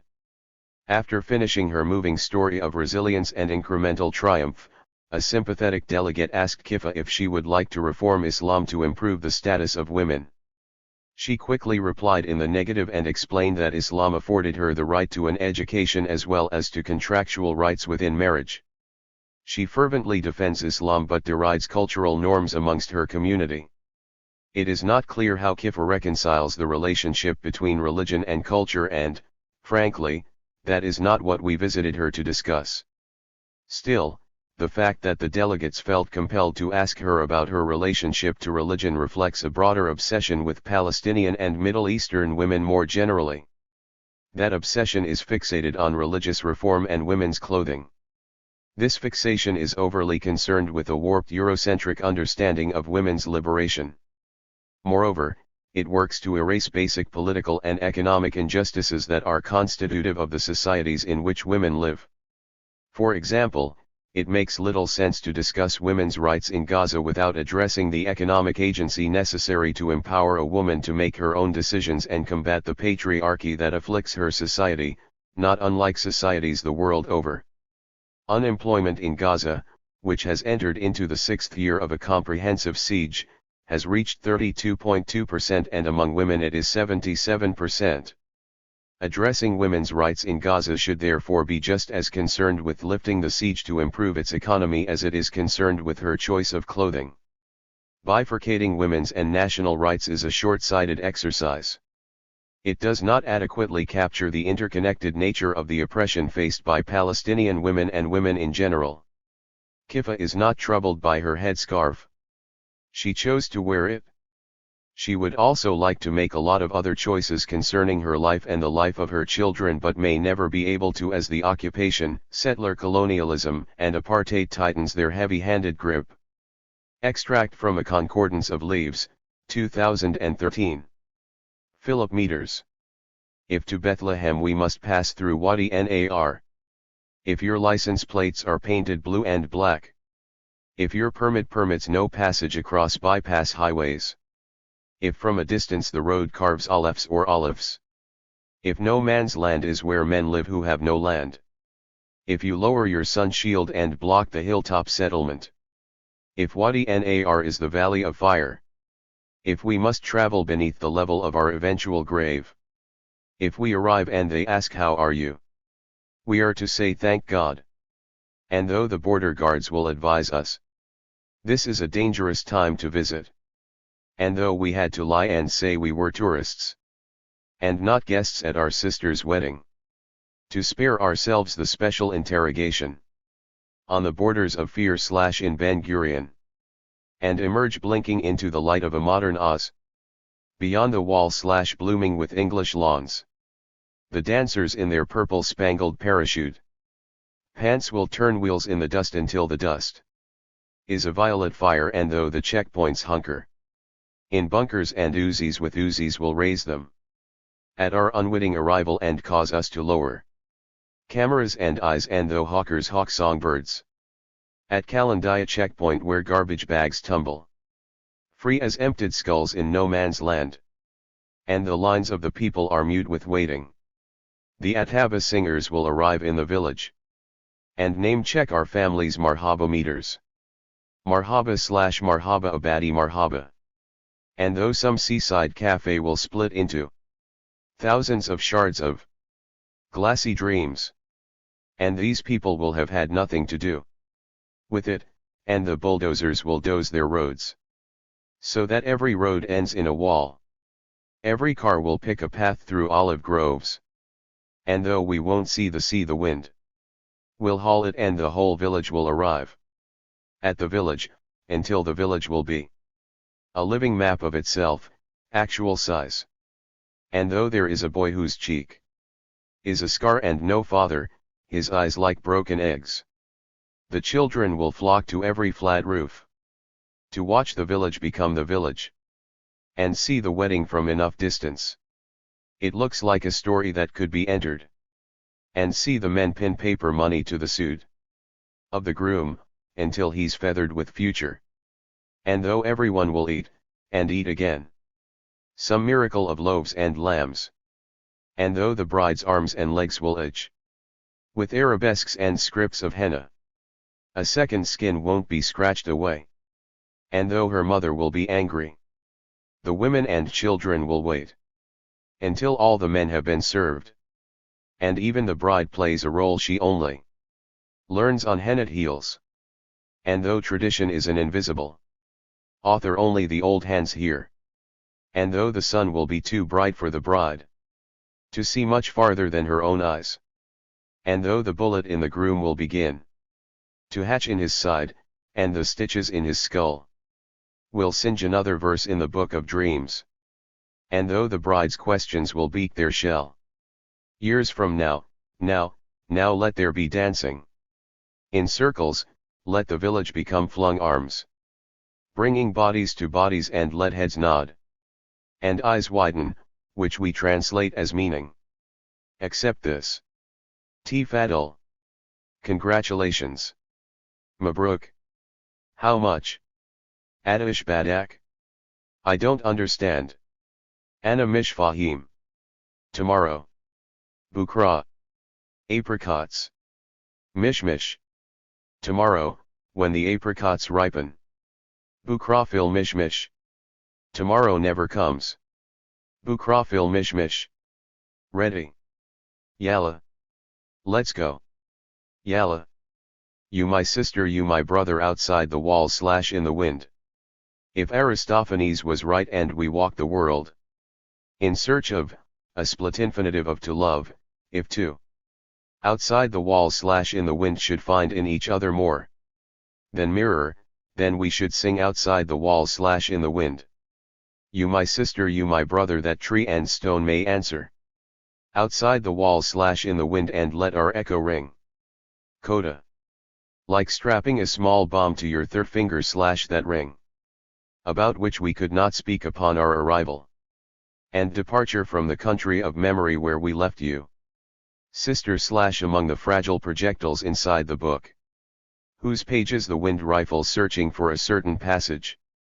Tura, Palestine. Imagining myself in Palestine. Rhonda Jarrer. Trouble began weeks before I boarded my flight to Tel Aviv's Ben Gurion airport. I had heard horror stories about a detention area there, dubbed the Arab Room, and in my anxious and neurotic style, I had emailed a dozen people, American academics and artists of Arab, Indian, Jewish, and European descent, and asked them what I was supposed to tell the immigration officers at Ben Gurion once I arrived. They all wanted to know if I was using my American passport, and I assured them that I was. The vast majority told me not to tell the officers I would be staying at my sister's in Ramallah. They said this would cause trouble, and offered up the names of friends and family for my use. The generosity of people poured in, and I was advised to say that I was staying with this writer, or that visual artist, or this former IDF soldier, people I had never met, but who had volunteered themselves to be my proxy hosts. A friend of mine, who is a phenomenal photojournalist, gave me her phone number and said to tell the officers I would be staying with her, and I agreed. She told me to prepare for the officers to call her themselves once I gave them her number, as this is something they are known to do. I was so afraid of facing the guards at the airport that I had a difficult time imagining the rest of my trip. I would picture myself walking around Ramallah with my sister, or attending a concert, or visiting my aunts, or seeing the separation wall, or staying at the American Colony Hotel for an evening, and I would draw a blank. There was a wall there, too, between my thoughts and Palestine. Growing up, my Palestinian identity was mostly tied to my father. He was the Palestinian in the family, and when we went back to the West Bank it was to see his brothers and sisters and parents. We always entered Palestine through Amman, crossing the Allenby Bridge over the River Jordan and waiting in endless inspection lines. I remember these trips dragging on through morning and midday and well into the afternoon.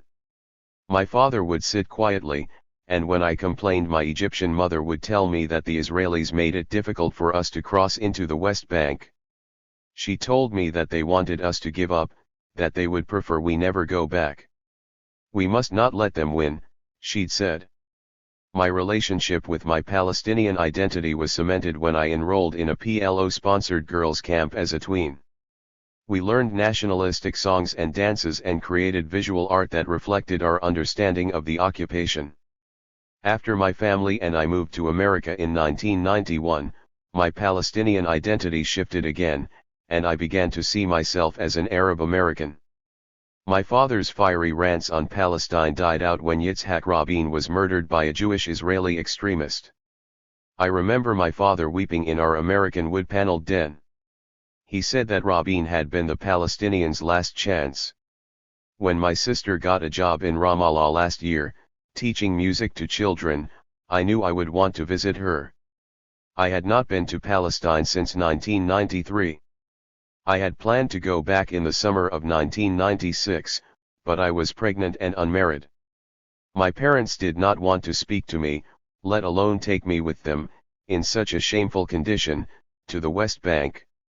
I never went back with family after that. I led my own life. I moved about a dozen times over the following 15 years, an American nomad. I didn't want to visit the West Bank and be at the mercy of family. If I ever visited, I would do so independently. When my sister moved to Ramallah, she found an apartment of her own, and it had an extra room. It was the perfect time to go. My husband booked my flight, and, thrilled, I told my sister I was coming. I felt uneasy as soon as I arrived at the gate in Philadelphia. There weren't, as far as I could see, any other Arabs boarding U.S. Airways Flight 796 to Tel Aviv. On the airplane, I found myself surrounded by Christian missionaries and evangelicals and observant Jewish men. The group across the aisle had their Bibles out, the man sitting next to me read from a miniature Torah, and as the flight took off, I found myself reciting a verse from the Quran, almost against my will. I am an atheist, but all the praying was contagious. I spoke to no one on the plane, and no one spoke to me, until I got up to stand in line for the bathroom. A man with a wandering eye and a yarmulke asked if I knew why a section of the plane had been hidden behind a thick grey cloth.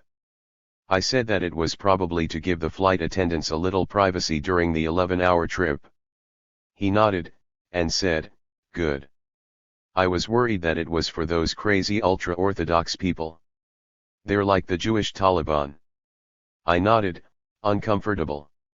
I wondered if he would have spoken to me like this if he knew I was of Palestinian descent, and an ex-Muslim. He continued, "They're ruining Israel.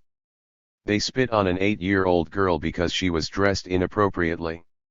I had heard about that, and told him so. A bathroom opened up, and he moved to slip inside, but before he locked the folding door he said, "Unbelievable how crazy they are." It was not a conversation I had expected. As we descended into Israel, the blue Mediterranean floated by below us. We saw the shore of Tel Aviv, and the buildings along it. An American teenager sitting in front of me started shouting, "It's so pretty. It's so pretty." She wouldn't have any trouble clearing customs, I was sure. When we landed, everyone on the plane clapped, something I thought only Lebanese people did, and I smiled. I turned on my phone and called my sister and let her know I had arrived, and that I would call her on the other side of customs and immigration. I was only an hour away from her. I took a deep breath and did something superstitious, as I tend to do when I am feeling powerless and anxious. I flipped to a random page in my passport, hoping to find meaning and reassurance in it. On the page I flipped to was a picture of an old steamship, presumably in the shadow of Ellis Island. I found the image inspiring, calming, and I felt ready to face customs. I had deleted anything on my website critical of Israel, which amounted to about 160 posts. I had deleted the section in my Wikipedia entry that said that I was a Palestinian writer. It had been unsettling, deleting my Palestinianness in order to go back to Palestine. I had been told that the Israeli officers might confiscate my phone and read my Facebook posts and Twitter feed, so I temporarily deactivated my Facebook account and locked my tweets. The entire endeavor left me feeling erased. I had read an article about the hundreds of activists that had flown into Tel Aviv airport on July 8, 2011. They had all been detained over the weekend and then flown back to their countries of origin. Only one of them had made it through. When she was asked how she managed it, she said that she chose the smelliest immigration officer and stood in her line. So, when I entered the immigration hall, I did the same. The agent I chose was blonde and young, and her line was moving the fastest. I stood, waited, and tried to relax. When there was only one person in the line in front of me, the woman went to the back of her booth and a young bearded man took her place. He did not seem smiley at all. I considered switching lanes, but I knew I would look suspicious. So I waited.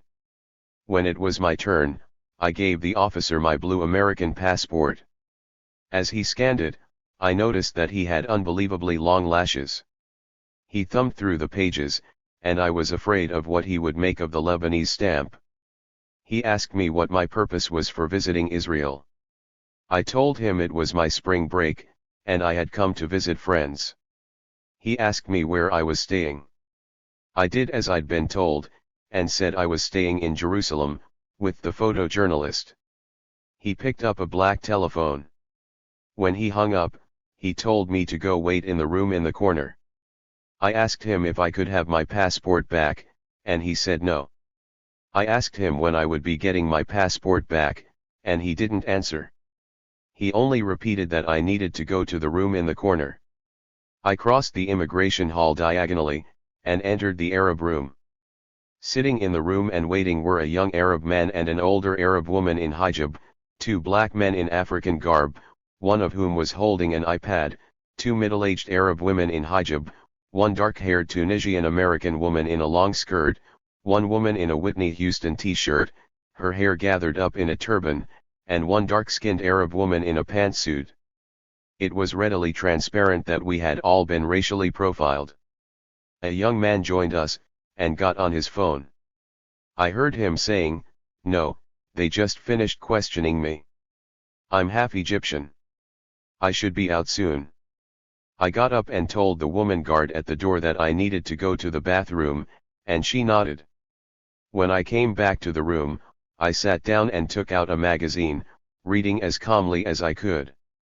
About 20 minutes passed before a redhead, who couldn't have been older than 19, summoned me down the hallway. I followed him to an office where a few brown men were answering questions. The redhead asked me to take a seat and swiped my passport through at his station. He asked me, "What is the name of your father? And what is the name of your father's father?" My father and I hadn't spoken since he read my first novel, nearly 4 years ago. He had sent me an angry email, and told me that we would no longer be seeing one another, or speaking. I gave the redhead the names he'd asked for. He noted something on a piece of paper, and asked me where my father was from.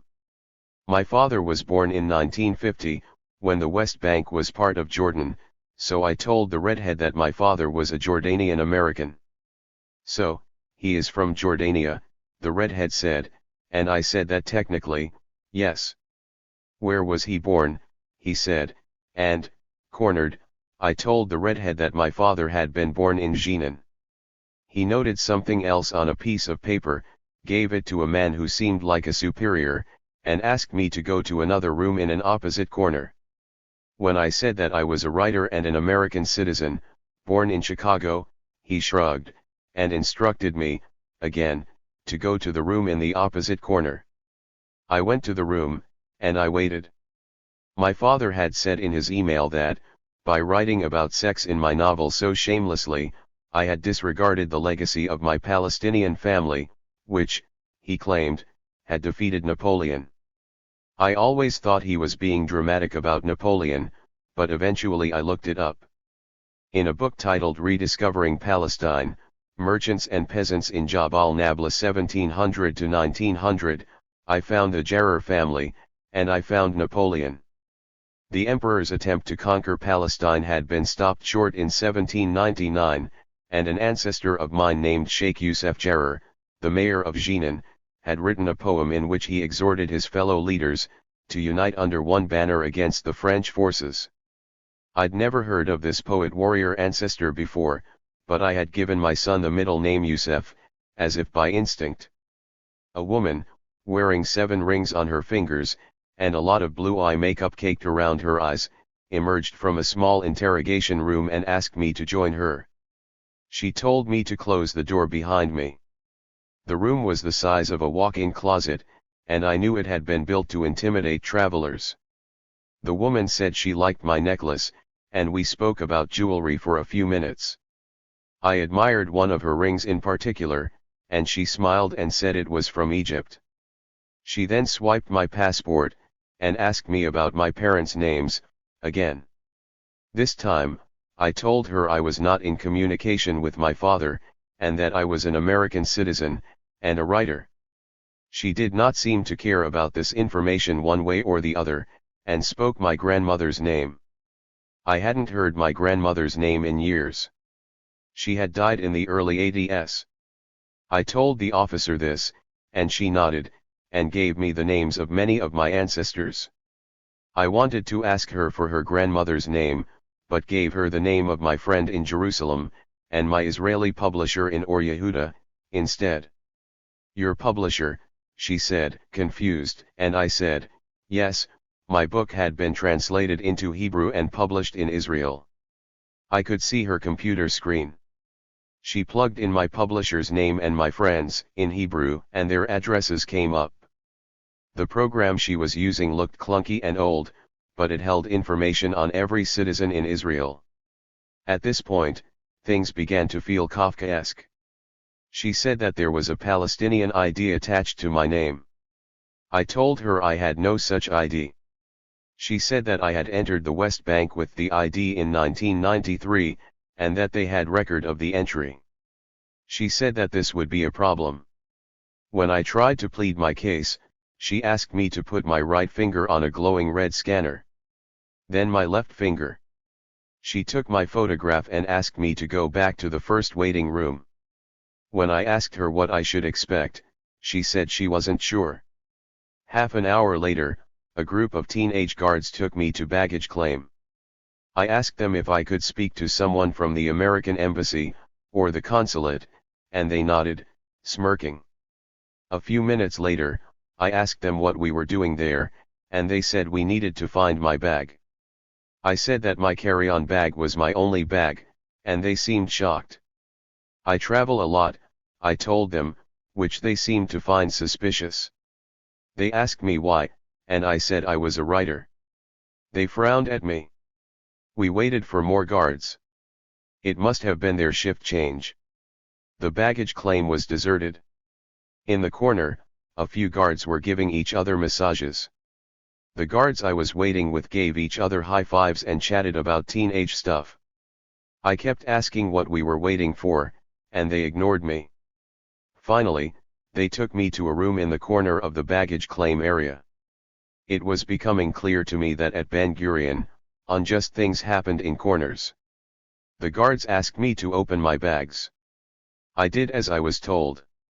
I noted that the room was filthy. The Israelis were concerned with showing a clean and gleaming exterior. The floors of the airport outside shone, but for suspected threats and people like myself, behind closed doors, tucked away in dirty corners, they hadn't bothered. A very butch young woman asked me to follow her. She led me to yet another room, where the walls were faded and filthy, and the floor was covered in dirty carpet, littered with small bits of paper and hair clips. It reeked of intimidation, and of humiliation. I don't believe in hokey things such as souls or spirits, but I could sense a deeply disturbing feeling in the room. There, though I was not strip-searched, the young guard poked and searched every millimeter of my clothes and underclothes. I tried to keep myself distracted, so I wouldn't weep.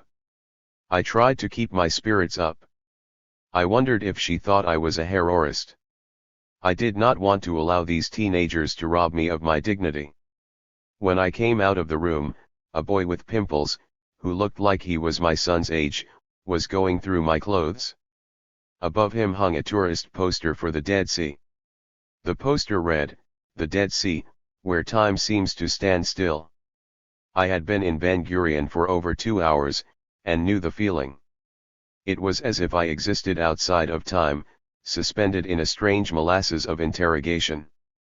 When he was done checking all my clothes, he asked me if I needed any help repacking the bag. I said that I didn't, and that I had a system for packing.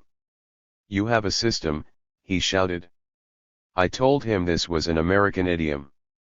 Still, he watched me closely as I packed. I was worn down and angry. The teenagers escorted me back to the waiting room, the Arab room, where there was now a new guard. A few people were gone, and a few new people had arrived, but it was still an Arab room. The woman with all the rings walked in with my passport in her hand and said that she was sorry, but that I was not allowed to enter Israel. She said she had spoken to her supervisor, and that he had decided that I was not to enter. When I asked her if I could speak to him personally, she said she would ask, and walked away with my passport. I never saw her again, nor did I see the supervisor.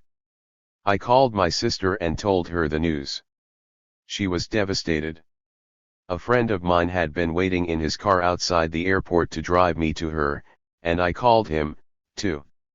When I told him now that I was being shipped back to the US, he said, furious, that he would call his friends at the US consulate. When I called him back, he said that there was nothing they could do, and that I was banned by law from entering Israel because I was considered Palestinian. I told a guard that I was a diabetic, and hungry, and an hour later someone wordlessly brought me the sandwich. I began to feel like a prisoner, grateful for a dry bit of bread and cheese. Halfway through the sandwich, I asked the other people in the room if they were hungry. A middle-aged woman in hijab said she was, and I gave her the rest of the sandwich. A large guard appeared over me, hovering, and asked me in Arabic where I was from. I answered reflexively in English, "I am from here. And from California." He asked me, in Arabic, where I was going after the airport. I said, in English, that I was going to Jerusalem. He walked away and accused me of pretending not to know Arabic. He said the word Arabic hatefully. I followed him, and said, in Arabic, okay, I do speak Arabic. Where do I want to go after this? I want to go to a bar with my friends. He laughed at me, and said I could go to a bar when I got back to America. After a while, I was the last person in the room. It had high stone walls that spanned every floor of the airport, and when I tried to look all the way up, I could not see the ceiling. I felt as if I were trapped in a strange, deep well. An elderly man who was not Jewish but who had attempted to make Aliyah was put in the room with me. When they told him he was being deported back to the US, he said he would not leave. The guard said to him, I could do this the nice way, or I could do this the not nice way. It was ludicrous in more ways than one, to hear a 19-year-old speak to an old man that way. He sounded like a thug. An hour later, the bearded young man who had originally questioned me at the immigration hall became my guard. When I tried to go to the bathroom, he said I was not allowed. This made me nervous. I had been allowed to go before. I told him so. Well, it's different now, he said. Different how? I asked. Am I under detention? He would not answer me. I told him that I was an American citizen and that I demanded to know whether or not I was under detention. He closed his eyes, then opened them, and said, reluctantly, yes. I lost it. I demanded to see someone from the embassy or the consulate. He ignored me. I said that he needed to take me to the bathroom. He said no. I lifted up my dress and pretended to squat, and shouted, fine, then I will go to the bathroom right here. He became angry and shouted to another guard to take me to the bathroom. When she said she couldn't, he took me himself. He insisted on the gender-neutral handicapped toilet, and he waited outside the stall. When I was done, he checked the stall after me, to make sure that I had not concocted a bomb out of my pubic hair. I laughed at him, and he angrily took me back to the detention room. I waited 2 more hours. Whenever a guard came into the room, I would ask him what was going on with my passport, and what I could expect. The guard would look down at me and sneer, you have to wait. You have to wait. When I told him I had been waiting for hours, he only repeated, you have to wait. My wait felt interminable. In his speech to the UN, Mahmoud Abbas quoted the late Palestinian poet Mahmoud Darwish's poem, State of Siege. He read, standing here, sitting here, always here, eternally here. We have one aim and one aim only, to continue to be. And he added, and we shall be. The state of sitting, of standing, of waiting, is the principal state of the Palestinian, it is the state of the refugee, of the oppressed, of the outsider, of the writer. Eventually, 2 female guards came to tell me what time I would board the flight back to the US. When they did, I burst into tears. I had been holding out hope, right to the last. After they left, I was stuck with the male guard again, the one who had picked up the phone in the immigration booth. I asked him if I could board a flight elsewhere to Amman, or Cairo, even Paris. I wanted to go somewhere, at least, even if I couldn't see my sister. No, he said. You have to go back from where you came. I said that this was unacceptable, and that I wanted the choice to go elsewhere. This time, he shouted it. No. You must go back from where you came. Are you from the Lord of the Rings? I said. He narrowed his eyes at me, and snapped, come with me. He made me stand in a hallway for 20 minutes, as punishment. I made fun of his long eyelashes. I asked him if he was related to Snuffleupagus. He ignored me. An hour or so passed, and a guard came and eventually escorted me to flight 797, back to the US. We bypassed security, avoiding a scene, and when we got to the airplane the guard gave my passport to the flight attendant, an American. "Do not give her back her passport until you arrive in America," he said.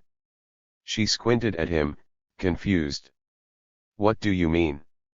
This woman was denied entry, and must return to the United States. "Do not give her this passport until you have left Israel and arrived in America." She looked at me and nodded, frowning.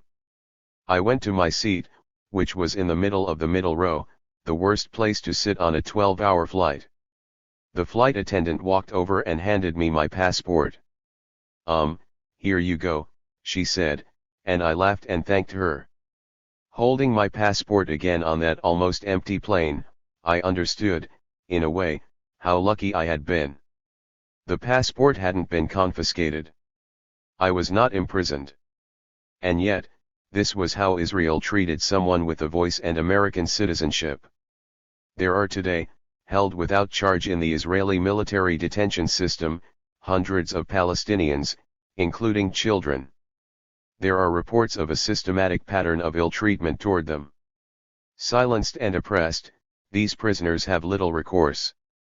In the news recently I saw that 2,000 of these prisoners have resorted to the last form of protest left to them, they have collectively gone on hunger strike.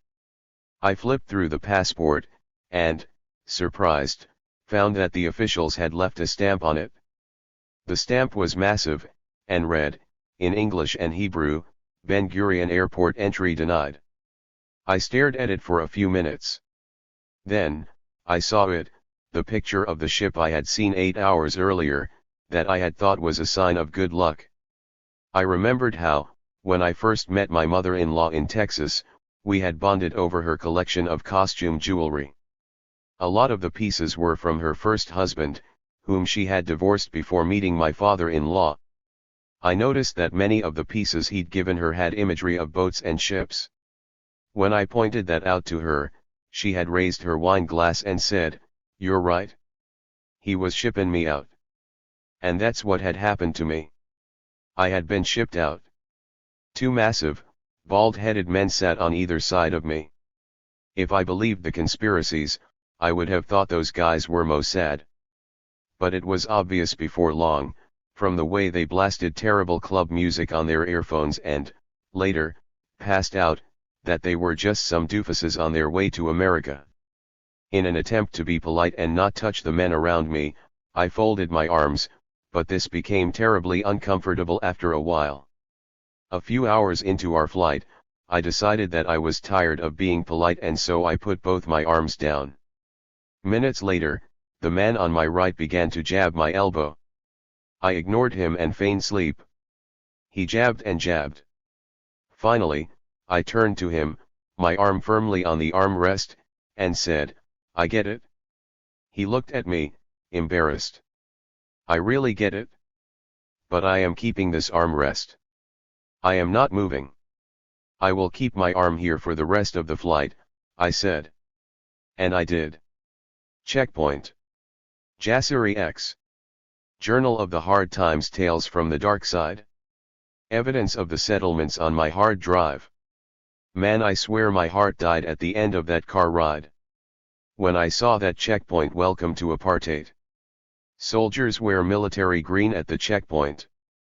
Automatic guns, that's machine at the checkpoint. Tavers not M16s at the checkpoint.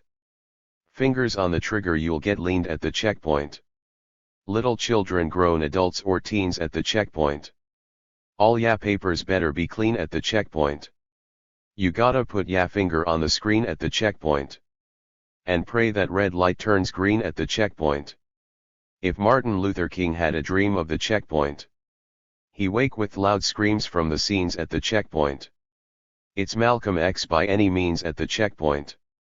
Imagine if ya daily routine was the checkpoint. Separation walls that surrounding the checkpoint. On top is barbed wire like a crown on the checkpoint. Better have ya permits if ya found at the checkpoint. Gunmen on the tower. Aiming down at the checkpoint. The idea is to keep you in fear of the checkpoint.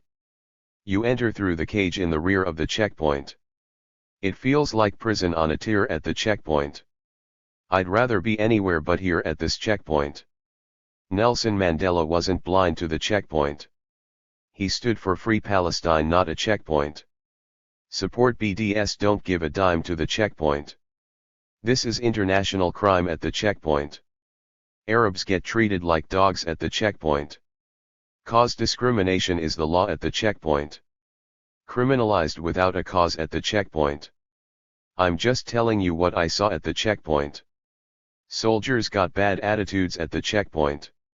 Condescending and real rude at the checkpoint. Don't look 'em in the eyes when they move at the checkpoint. They might strip a man or woman nude at the checkpoint. Soldiers might blow you out of your shoes at the checkpoint. Gas you up and then light the fuse at the checkpoint. Every day you stand to be accused at the checkpoint. Each time your life you could lose at the checkpoint. If Martin Luther King had a dream of the checkpoint, he wake with loud screams from the scenes at the checkpoint. It's Malcolm X by any means at the checkpoint. Imagine if your daily routine was the checkpoint. At the airport in Tel Aviv is a checkpoint. They pulled over our taxi at the checkpoint. Passport, visa, ID at the checkpoint. Soldiers going all through my things at the checkpoint. I was high-risk security at the checkpoint. Because of the oppression I see at the checkpoint. Occupation in the third degree at the checkpoint. All a nigga wanna do is leave fuck a checkpoint.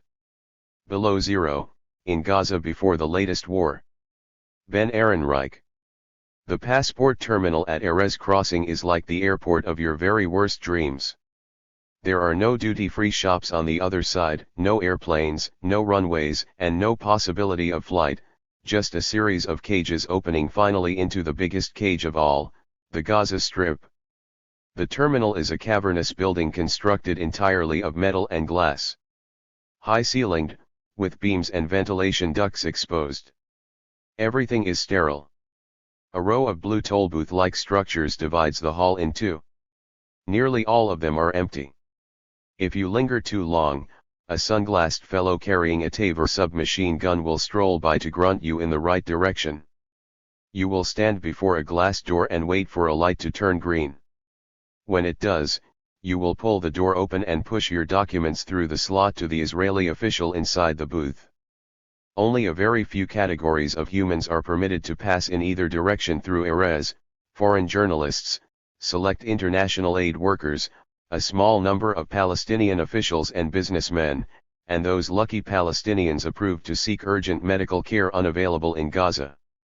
It was April 2014 when I crossed, 17 months since the most recent bombardment, 3 months before the next one.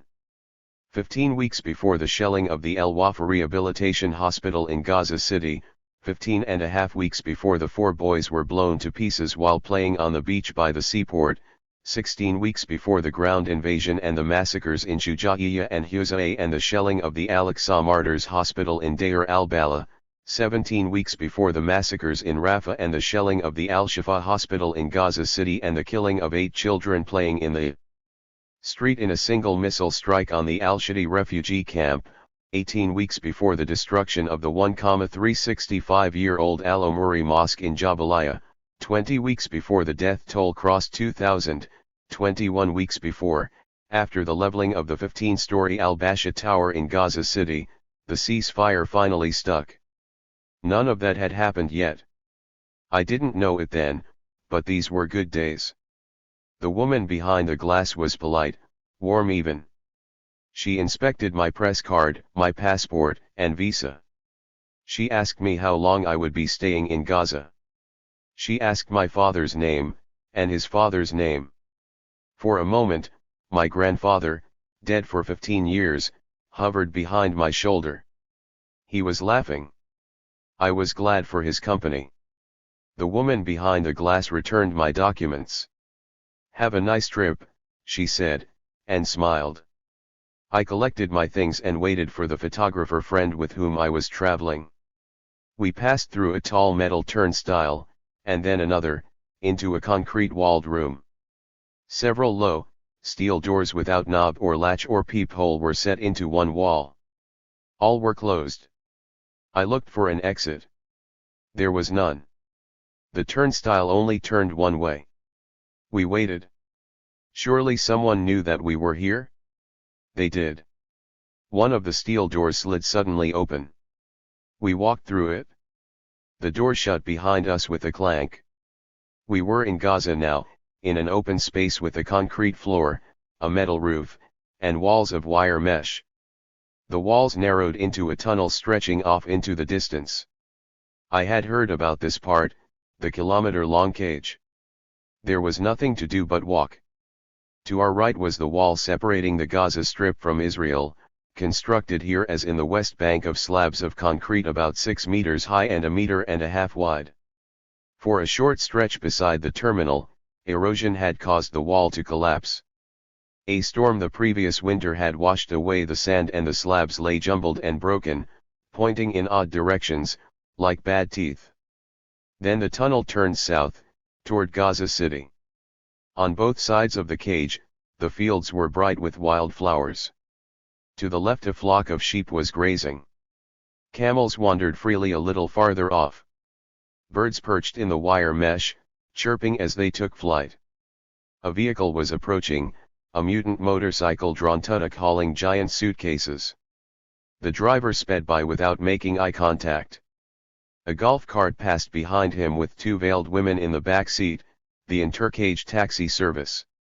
At last the tunnel opened onto a courtyard, where we handed our documents to a Palestinian Authority official sitting behind a window cut into a shipping container. He handed them back, and we got into a taxi, full-sized. "Welcome," the driver said after a short drive to the final checkpoint. "It's a beautiful day," he said. And it was. We presented our documents to a Hamas policeman sitting behind yet another window. After a few minutes of confusion my papers handed off to one man in plain clothes, and then another he handed me my passport and a Hamas-issued permit allowing me to stay in the Gaza Strip for 1 week. I had arrived. The night before, U.S. Secretary of State John Kerry had flown off to Brussels, precipitously canceling a scheduled meeting with Palestinian Prime Minister Mahmoud Abbas. Kerry's seemingly indefatigable optimism had cracked. The negotiations were scheduled to continue for another 3.5 weeks, but Israeli commentators were already discussing them in the past tense. For the previous 8 months, at Kerry's urging, Israeli and Palestinian negotiators had been talking mainly they had been talking about talking, and talking about what they would have to talk about if they were ever to begin talking about talking in earnest. Possible land swaps between Israel and the West Bank had come up.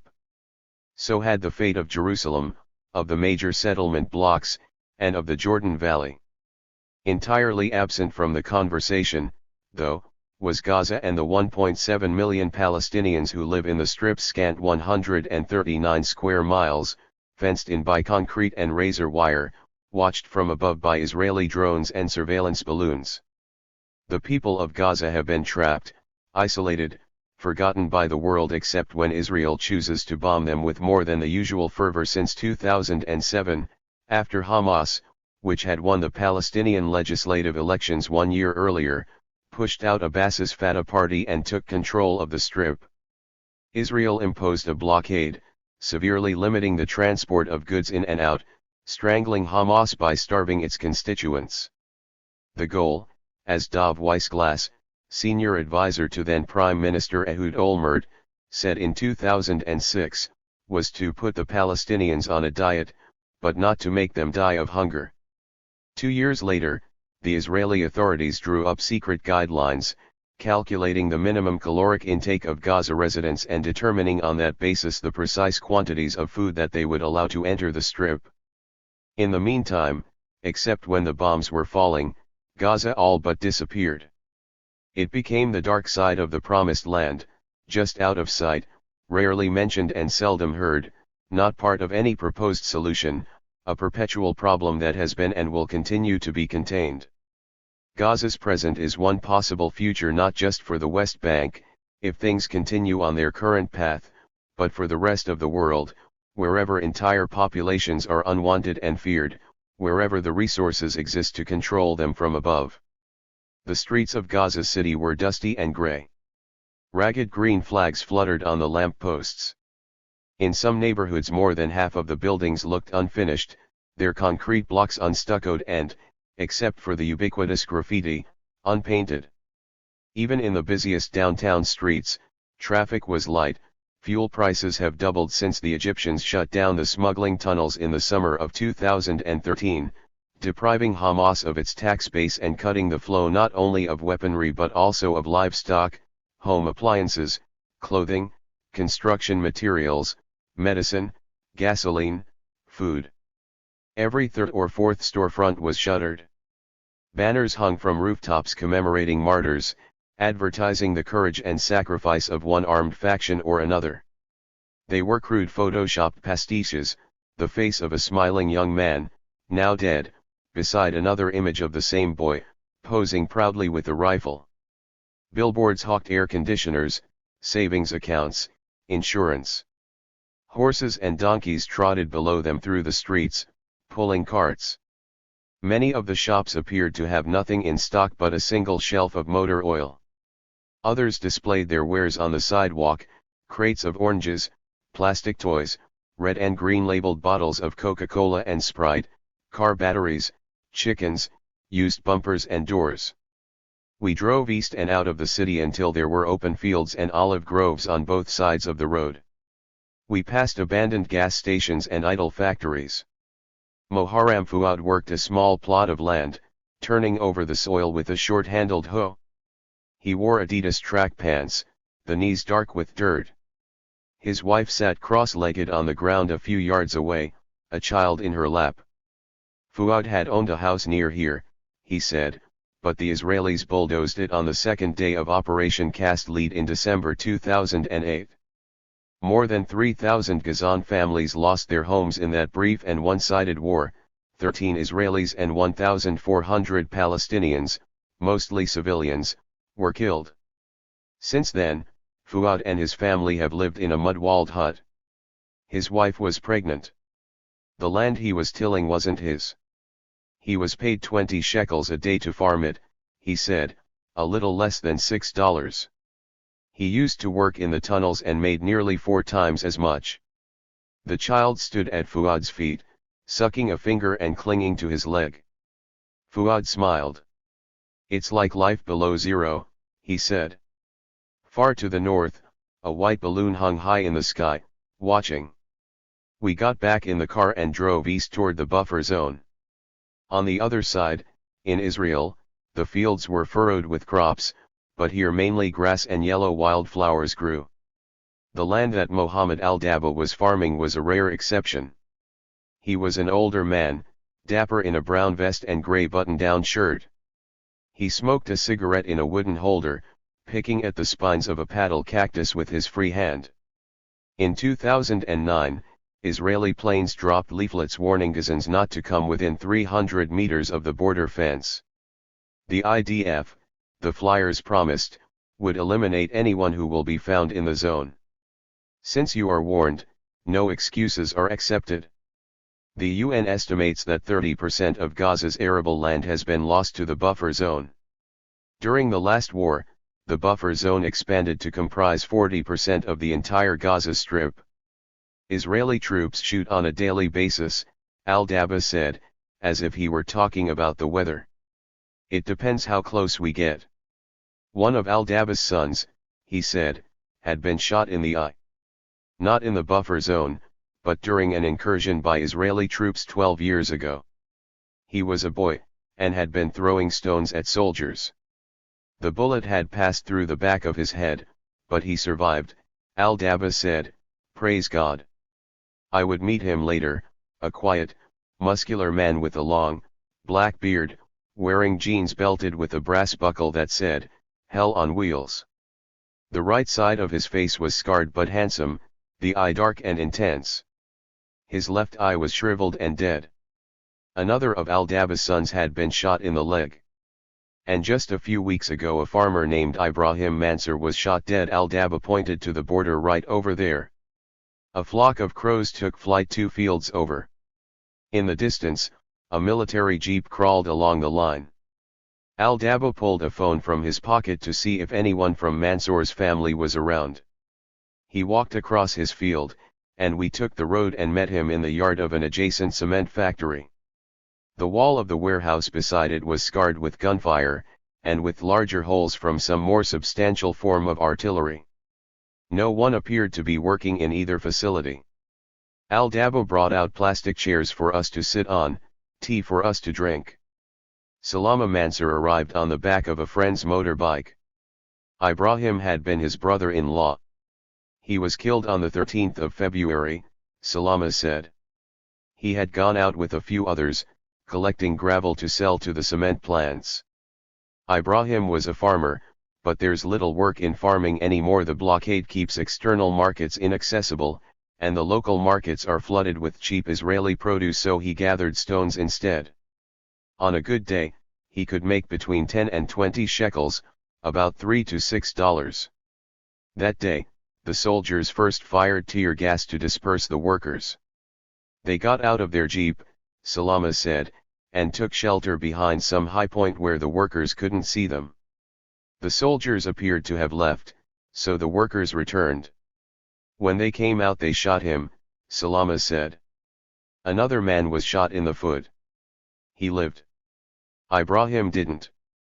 The bullet exploded inside his head. He was 38. He left 7 children. It was normal that he would be shot, Salama said. We returned to the city and drove to the home of Hussam Salama. It was easy to find. A huge banner hung outside the house depicting Salama, a thin-faced man with short hair and a light beard, and Mahmoud al-Kumi, who was beside him in the car when their vehicle was struck by an Israeli missile during the last major bombardment, on November 20, 2012, one day before the ceasefire. Both men were journalists for the Hamas government's Al-Aqsa television network. Salama's father, Mohammed, met us in the courtyard. He sat bent in a plastic chair. He was white-haired, long-limbed, so thin that his clothes looked like they'd been hung on him to dry. His son was a cameraman, he explained. There was shelling in this area, and he came to film.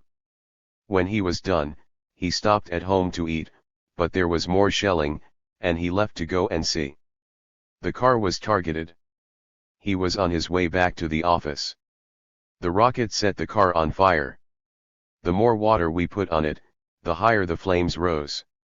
He didn't know if the missile that killed his son had been fired by a fighter plane or by one of the drones that hover constantly above the strip. Estimates vary widely, but at that point, between 600 and 1,100 Palestinians had been killed in drone attacks since 2000, most of them civilians. The number has since risen substantially. It didn't matter. The result was the same. I had read about Salama's and Al-Kumi's deaths when they occurred, though I had never learned their names. I was in California, anxiously following events in Gaza on Twitter and the internet. The journalist's car was clearly marked TV written on the roof in neon letters so that it could be seen from above. It was traveling behind another press vehicle carrying a driver and fixer employed by the New York Times. In an article published that evening, the Times devoted one sentence to the incident, 19 paragraphs down, without suggesting that there was anything anomalous about assassinating journalists. The old man was weeping silently, twisted in his chair, his legs crossed and his knees pulled almost to his chest. His son was 30 years old, he said, and had 4 children, 2 boys and 2 girls. Everybody loved him, he said. Everywhere he went he was loved and adored. Thousands of people came to his funeral. He wiped at his eyes and nose with a tissue. The tears kept coming. I asked if there was anything else he wanted to say. He nodded. May God take revenge on them. The sun was getting low, the light soft. We went to the beach. The sea seemed a deeper blue than it had the day before when I had seen it from the other side of Erez, in Israel. The fishing boats were leaving the pier, setting out for the night's work. I could just barely make out 3 Israeli gunboats, gray shadows bobbing on the waves a few hundred meters offshore. Kids played soccer on the trash-strewn sand. The older boys practiced parkour, hurling their bodies in the air, flipping and twirling with astonishing ease. They had constructed a springboard by laying a sandbag atop a half-buried tire. One of them kneeled beside it, guiding and encouraging the younger kids, teaching them to jump and flip. They took running starts, one by one, landing on their buttocks and knees with great, giggling splashes of sand. The sun sank lower. Farther down, 4 young men were throwing fishing nets onto the beach, gathering the weighted nets and tossing them, then doing it again, catching only air and sand. A horse galloped through the surf, a cart towed behind it. The driver stood balanced on the carriage, surfing it, his arms raised to the sky, screaming with joy, splashing through the waves to join his friends. In the morning we came across another horse. It was lying on its side on the asphalt, a block from the shore, in the Al-Shadi refugee camp. 2 men stood above it, a policeman and the horse's owner, a middle-aged man in a brown canvas cap with a leather bill. The horse had just collapsed. Its chest was heaving, its veins tight. Its flesh was almost purple beneath a thin layer of gray and white hair. I found a bottle of water in the car and handed it to the horse's owner. He poured it over the animal's ears and face, rubbing it into the horse's neck. The horse lapped at the water pooling around its lips. A few boys gathered round to watch, and 2 young men. One of them, at the owner's direction, hooked a rein to the horse's bridle and began to pull at its head. The owner slapped the horse lightly, saying, "Yalla, yalla, come on, let's go." He pried one of the horse's feet out from under it and placed it square on the pavement. The young man did the same with the other front foot. They heaved at the rein, trying to drag the animal to its feet, succeeding only in lifting its giant head from the ground. The horse resisted. Its head snapped back and thwacked hard against the asphalt. The sound seemed to echo. The men were still for a moment.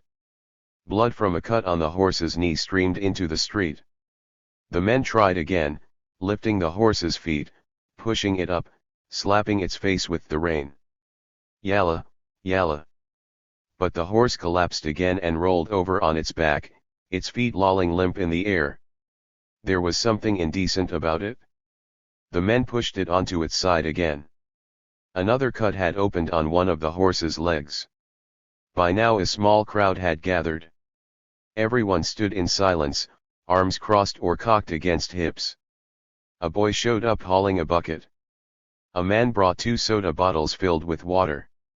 The owner knelt and splashed the water over the horse's withers and belly and flanks and rump, cleaning its wounds with an anxious tenderness, rubbing the cool liquid into the animal's purple flesh. The horse reared, lifting its head, and everyone around it took 3 steps back. Its eyes were panicked. It had recovered enough to feel fear. But panic took too much energy. It didn't last. More buckets came.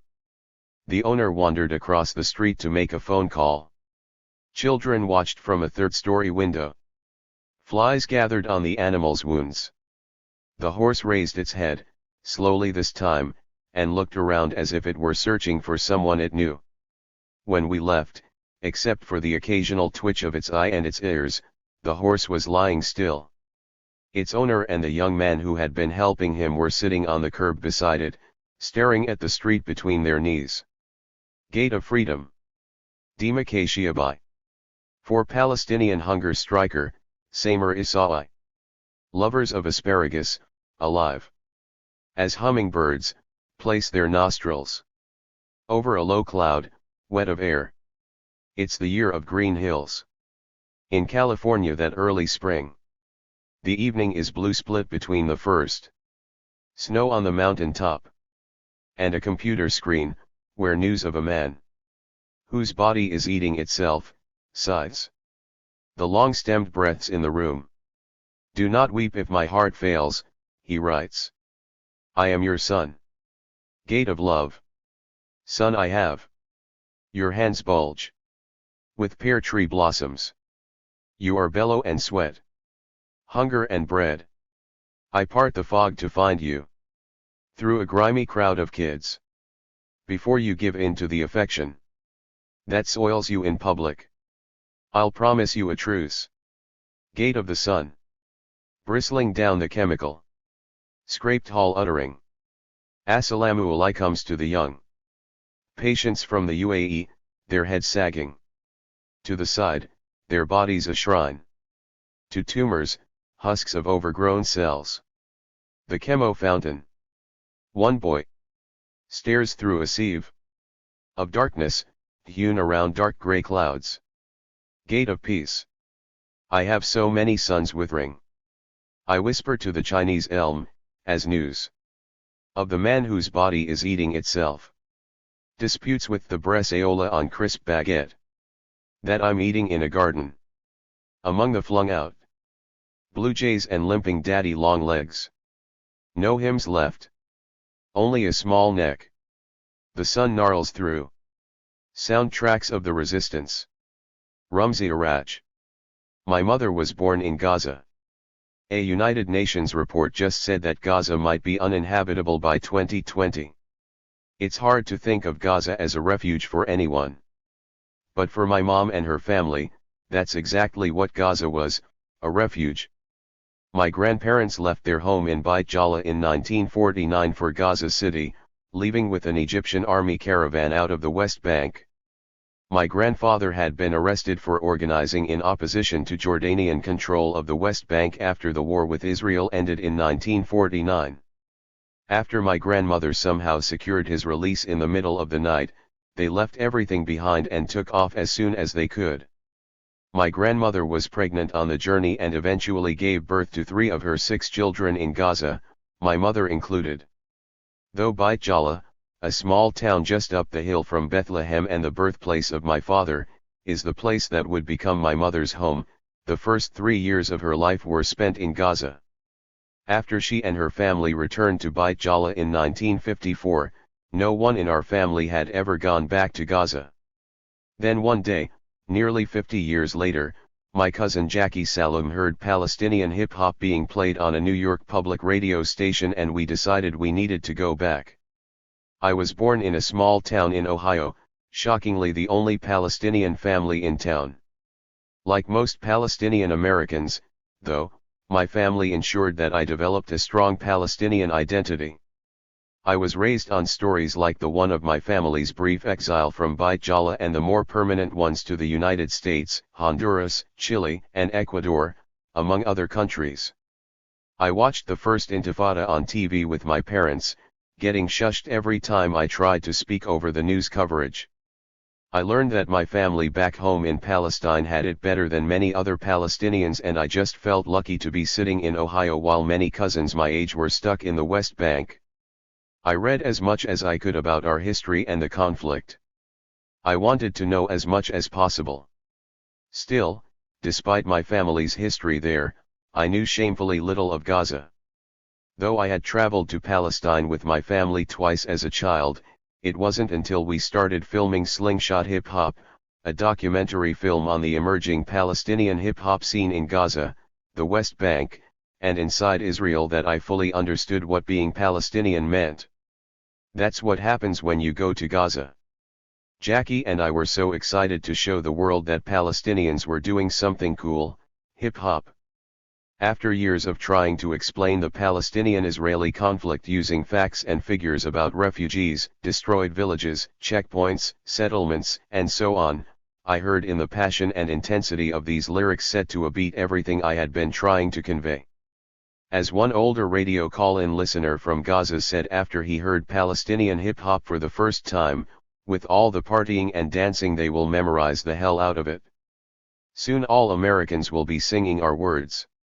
A little overly optimistic, yes, but, still, it was exciting. And it wasn't just any hip-hop, it was hip-hop that would make the South Bronx proud. Over mostly bootlegged beats, the lyrics were about struggle, resistance, and survival. It was filled with anger and hope. We rushed over to Palestine as soon as we could to start filming. I traveled to Palestine several times for the production of Slingshot Hip Hop, from 2003 to 2007, but it wasn't until my second trip in 2005 that I finally made it into Gaza. Getting into Gaza was hard, but almost laughably easy compared to the situation today, where humanitarian aid can barely get in.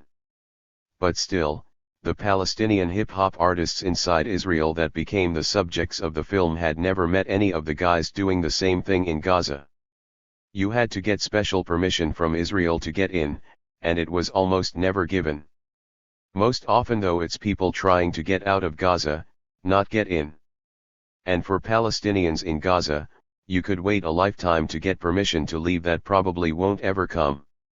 Because the artists in Gaza were so isolated from their contemporaries in the West Bank and Israel, it was even more important that we get there, both to include their story as a crucial component of the film and to help facilitate a connection with other Palestinian rappers outside Gaza. Although it was incredibly difficult for us to gain access to Gaza, we had a far better chance of getting in than the Palestinian MCS we had met in the West Bank and Israel. In fact, Gaza was so isolated that the Palestinian MCS in Israel didn't even know that Palestinian hip-hop existed in Gaza until they saw the footage. They were floored, especially by how much the Gazan MCS idolized them and tried to emulate them. The crowd that packed the Red Crescent Society for the first hip-hop show in Gaza looked like a family reunion. There were young and old, men and women, and of course lots of kids. The initial shock of what was happening on stage soon turned into rousing cheers and everyone clapping to the beat. There was even break dancing. At one point the crowd, filled with pride, started chanting, Gazaa! Gazaa! Gazaa! Gazaa! For a few minutes in that building, Gaza didn't look very different from the rest of the world. But Gaza is different. And I wanted to see it for myself. After months of planning and weeks of uncertainty, Jackie and I received permission to enter through a contact with a local NGO. On our way to the Erez checkpoint, the single entrance from Israel to Gaza, we still had no idea if we would be able to get in. We had heard endless stories of people getting turned away from Gaza and, after our own 7-hour detention and interrogation at Ben Gurion Airport, we expected the worst. After a couple of hours delay and relatively minor questioning from the Israeli soldiers, we were sent on our way, carrying our equipment on our backs through an almost mile-long checkpoint crossing. When we got to the other side, it was like the curtain had been pulled back from a lifetime of watching Gaza on the world stage. We immediately took a taxi to a barbershop in Gaza City where one of the young hip-hop artists from the group Palestinian Rappers, PR, worked. He demanded that he give me haircut, even though I didn't want one. I obliged, or I should say, lost the argument. Sitting in that barber chair with pictures of 90s boy bands and Versace models hanging all over the walls, I kept on thinking, how bad can Gaza be? Looking back now, after multiple Israeli attacks that destroyed entire city blocks, killed thousands of civilians, and blockaded the entire Gazan population from the rest of the world, the answer is, really, really bad. But while I was sitting in that chair, the only thing I knew for certain was that I wasn't going to let this young hip-hop barber glob on the enormous amount of hair gel he was holding over my head. Hair gel became a major theme of the trip in Gaza. One of the main artists in the film, Mohammed from PR, was on a constant search for the best hair gel. He must have bought 3 jars in the weeks we were there. Mohammed had been shot in the arm by Israeli soldiers at a protest a few years before, but it was as if the one thing he cared about, the one thing he could be in charge of within the confines of total Israeli control of his life, was the stability of his hairdo. And gel was his weapon. He was going to win. Everything in Gaza becomes relative. Just when I would start to feel bad for someone, we would be introduced to someone who had it much worse. It was sort of a microcosm of Gaza as a whole. Just when you think things can't get worse there, it does. On levels that make the old bad seem good and the old good seem totally out of reach. When we met Ibrahim though, I was sure that I had seen the worst. Ibrahim was a late teenage MC who collaborated with PR and others in Khan Yunis and Gaza City.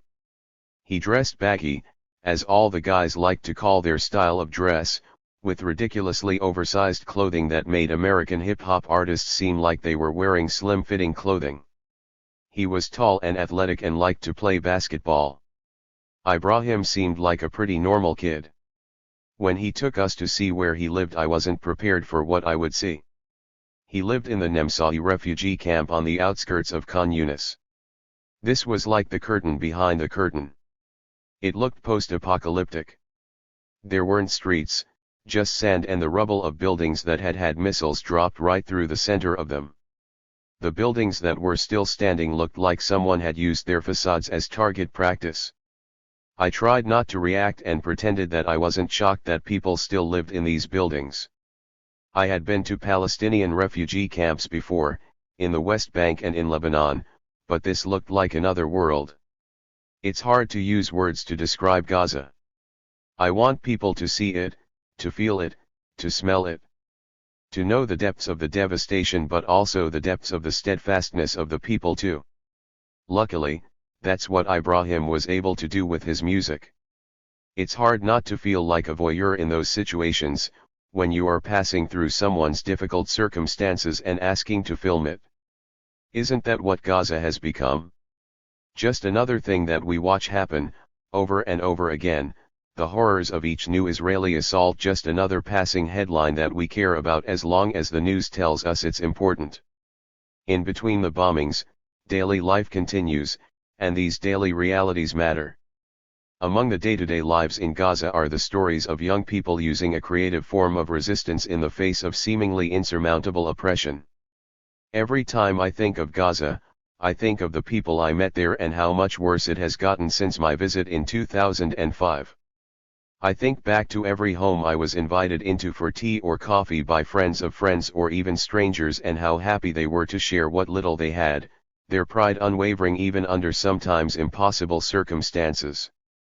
I think of Ayman, one of the MCs from PR, whose father was recently killed by an Israeli missile while sitting in his living room, and the firefighters who were killed by a second missile as they tried to rescue people from the building. It is a reminder of how close every person we met, and every person in Gaza is, to death.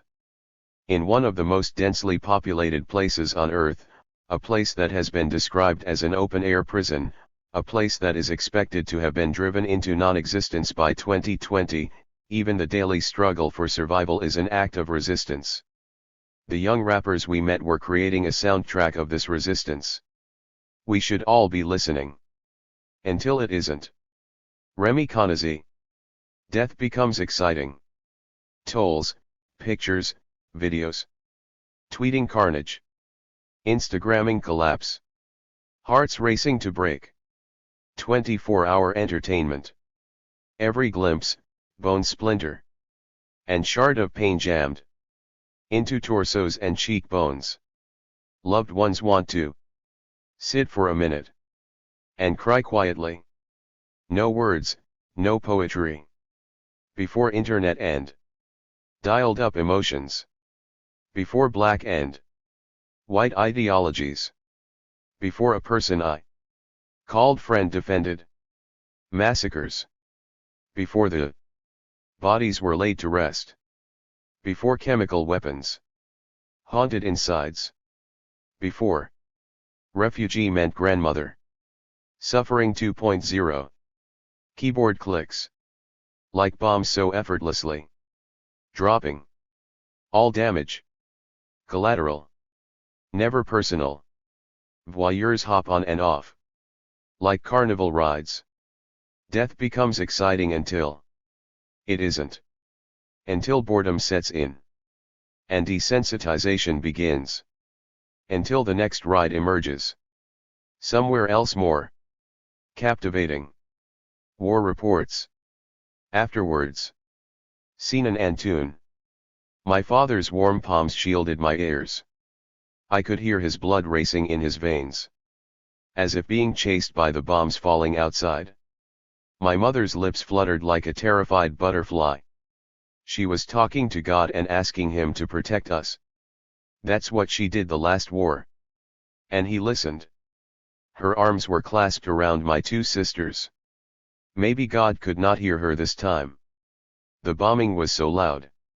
After our house in Jabalaya was destroyed, we hid in the UNRWA school. But the bombs followed us there too. And found us. Mother and father lied. We didn't stay together. I walked alone for hours. They lied. There are no angels. Just people walking. Many of them children. The teacher lied too. My wounds didn't become anemones. Like that poem we learned in school says. Siju didn't lie. He was there. Just as he'd promised me. Before he died. He is here.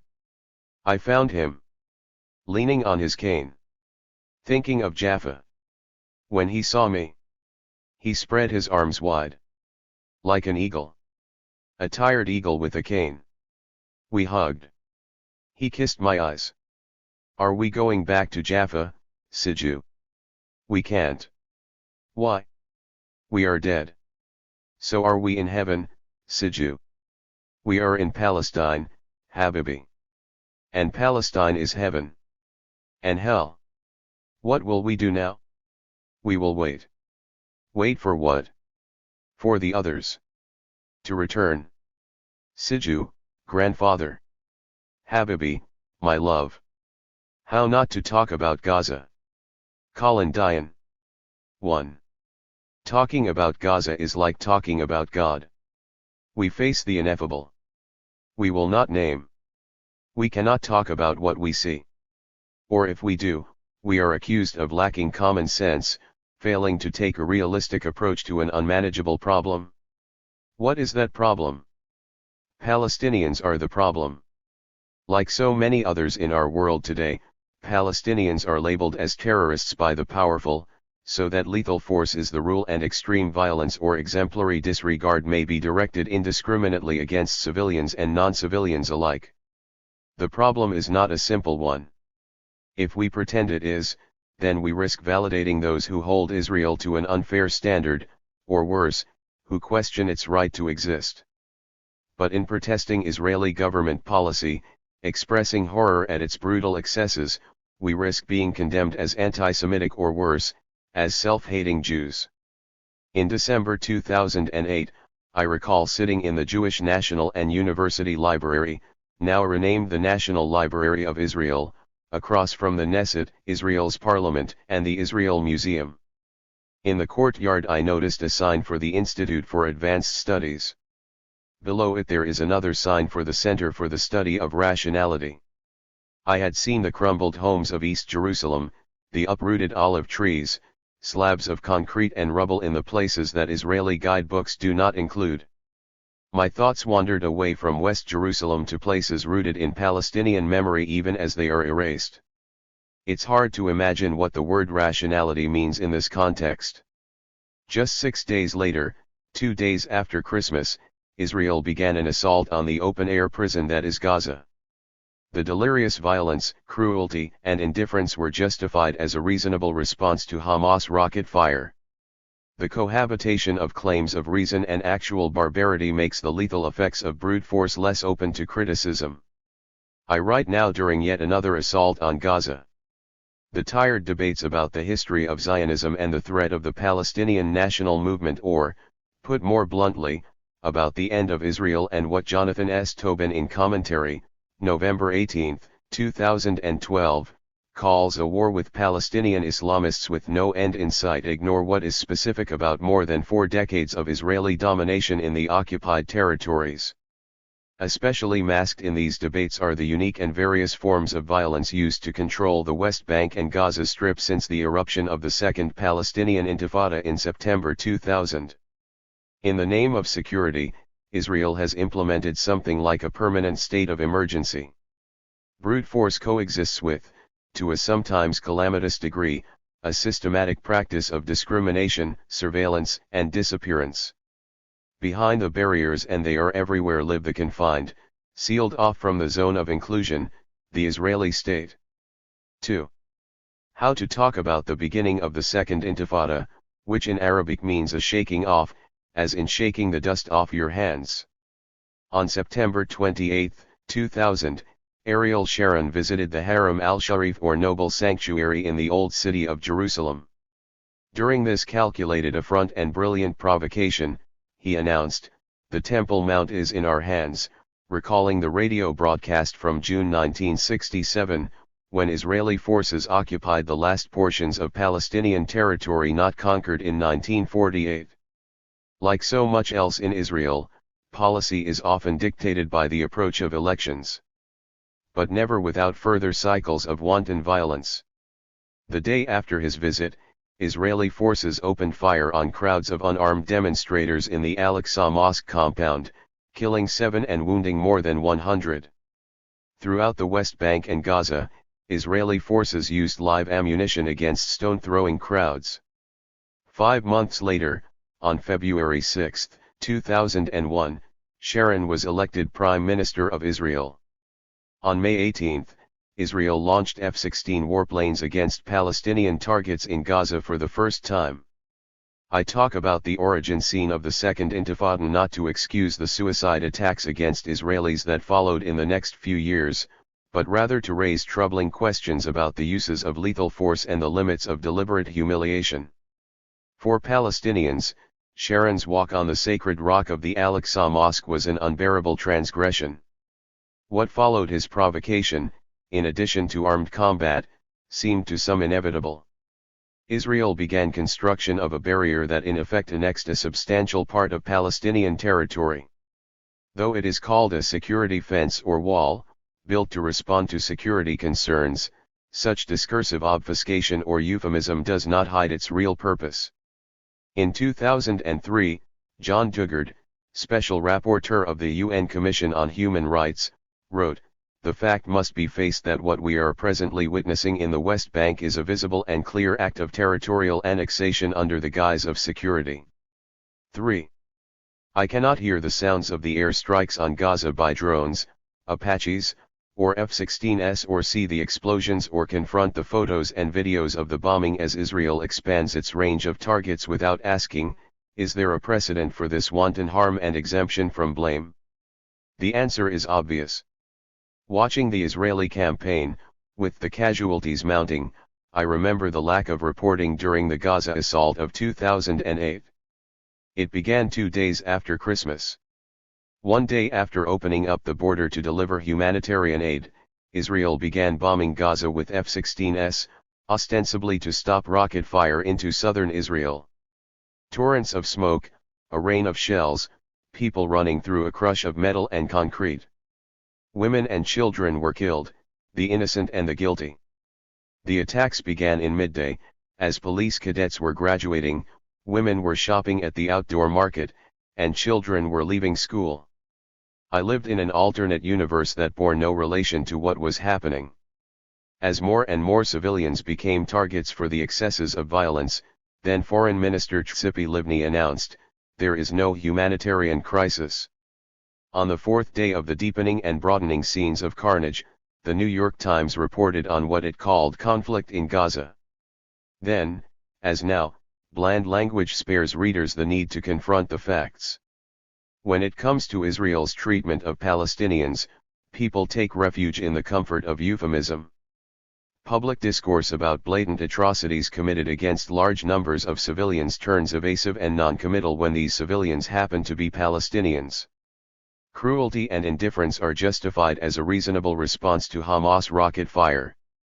On December 30, 2008, on the 4th day of the offensive that the Israel Defense Forces called Operation Cast Lead, rain fell as I made my way from the American Colony Hotel in East Jerusalem to Tel Aviv Airport. The taxi driver lived in Sheikh Jarrah, a neighborhood of East Jerusalem where Israeli bulldozers had just demolished a few more Palestinian homes. When I asked him whether he was for Hamas or Fatah, he answered, "I'm for my wife and children." Born in East Jerusalem, part of the occupied Palestinian territories, he carries the blue ID card of permanent resident rather than Israeli citizenship. In Sheikh Jarrah, piles of upturned earth, razor wire, trash, glass, and concrete are constant reminders to him that nothing is safe, nothing is certain. The demolition of illegally built houses continues. They coincide with systematic dispossession, the land expropriations that lead to Jewish settlements in the heart of Palestinian neighborhoods such as Ras Al Ahmad, the Mount of Olives, Silwan, and Sheikh Jarrah. On this drive to the airport along Route 443, the wall rose high beside Maine. Israelis can drive to Tel Aviv without ever actually seeing Arab towns. A first-time tourist might imagine that nothing exists between Jerusalem and Tel Aviv except this road. The $3 billion system of highways and bypass roads integrate the settlement blocks into the metropolitan areas of Tel Aviv, Modi'in, and Jerusalem. But each Palestinian city, town, or village forms a broken landscape, divided into cantons that are defined in Israel's terms and with only tenuous connections one to the other.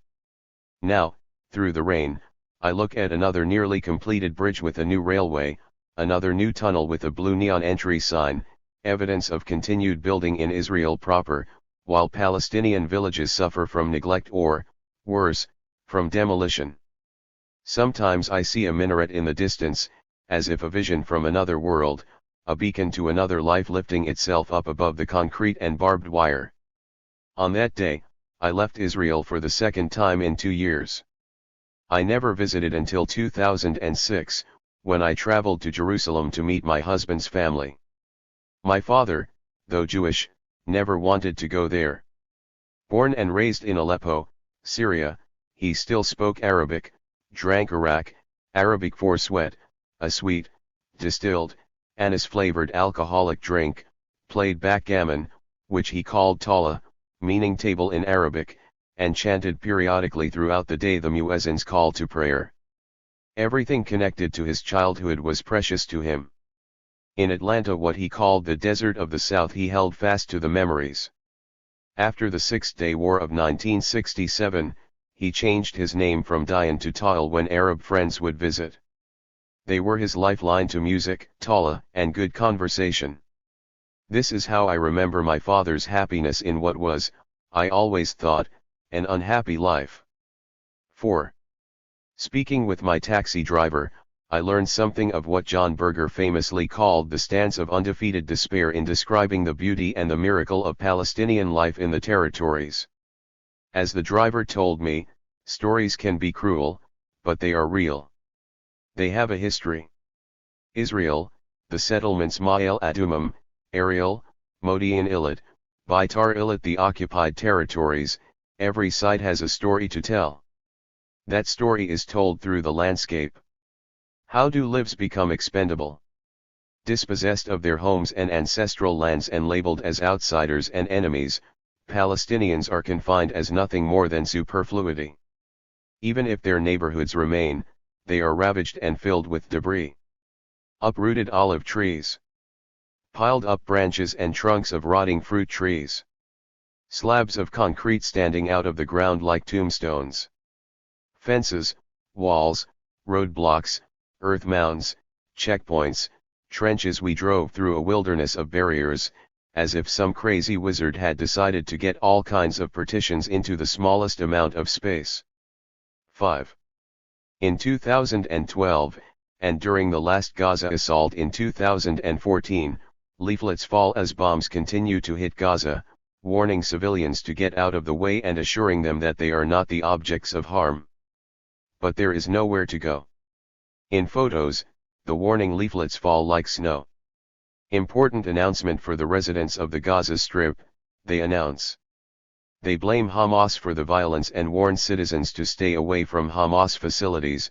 For your own safety, take responsibility for yourselves and avoid being present in the vicinity of Hamas operatives and facilities and those of other terror organizations that pose a risk to your safety. A risk to safety? In the open-air prison that is Gaza, 1.7 million people are unable to move in or out. Resistance to the occupation has been met with Israel's policy of isolation and non-recognition. Living under siege since Hamas won the Palestinian elections in January 2006 and control of the Gaza Strip in June 2007, Gazans live under the constant threat of violence, targeted killings and their collateral damage.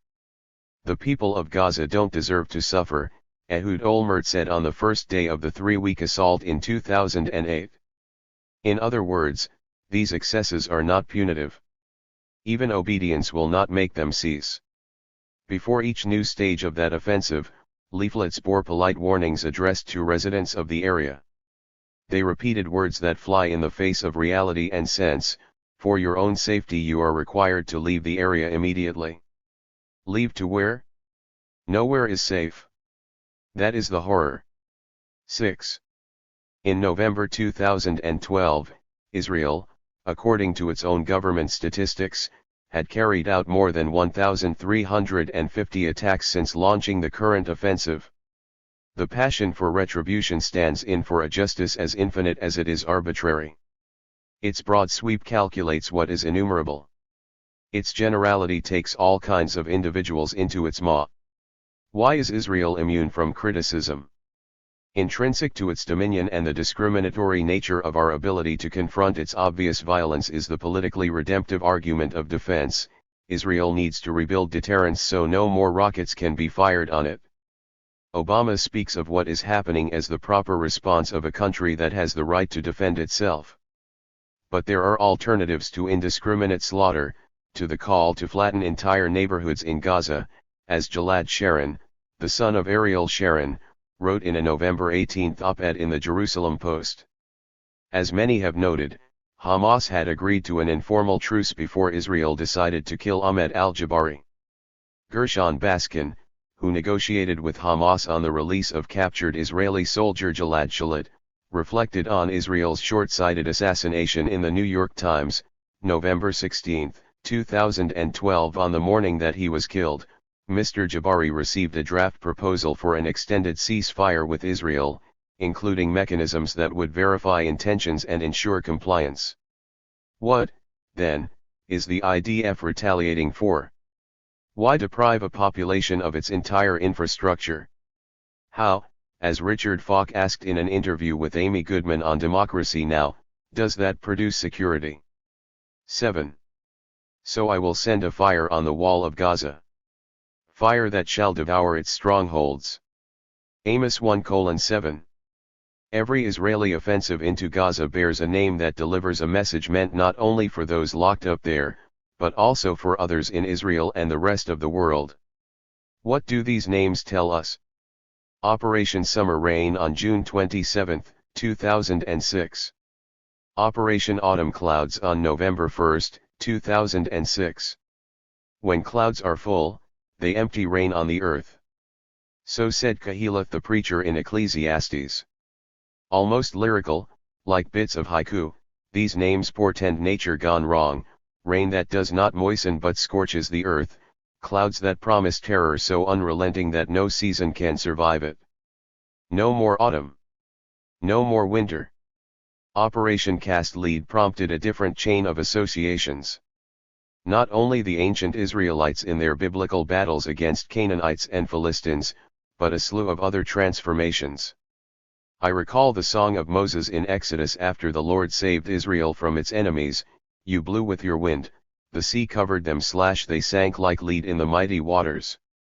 Lead, known as the salt of Saturn in alchemy, heralds darkness and misfortune.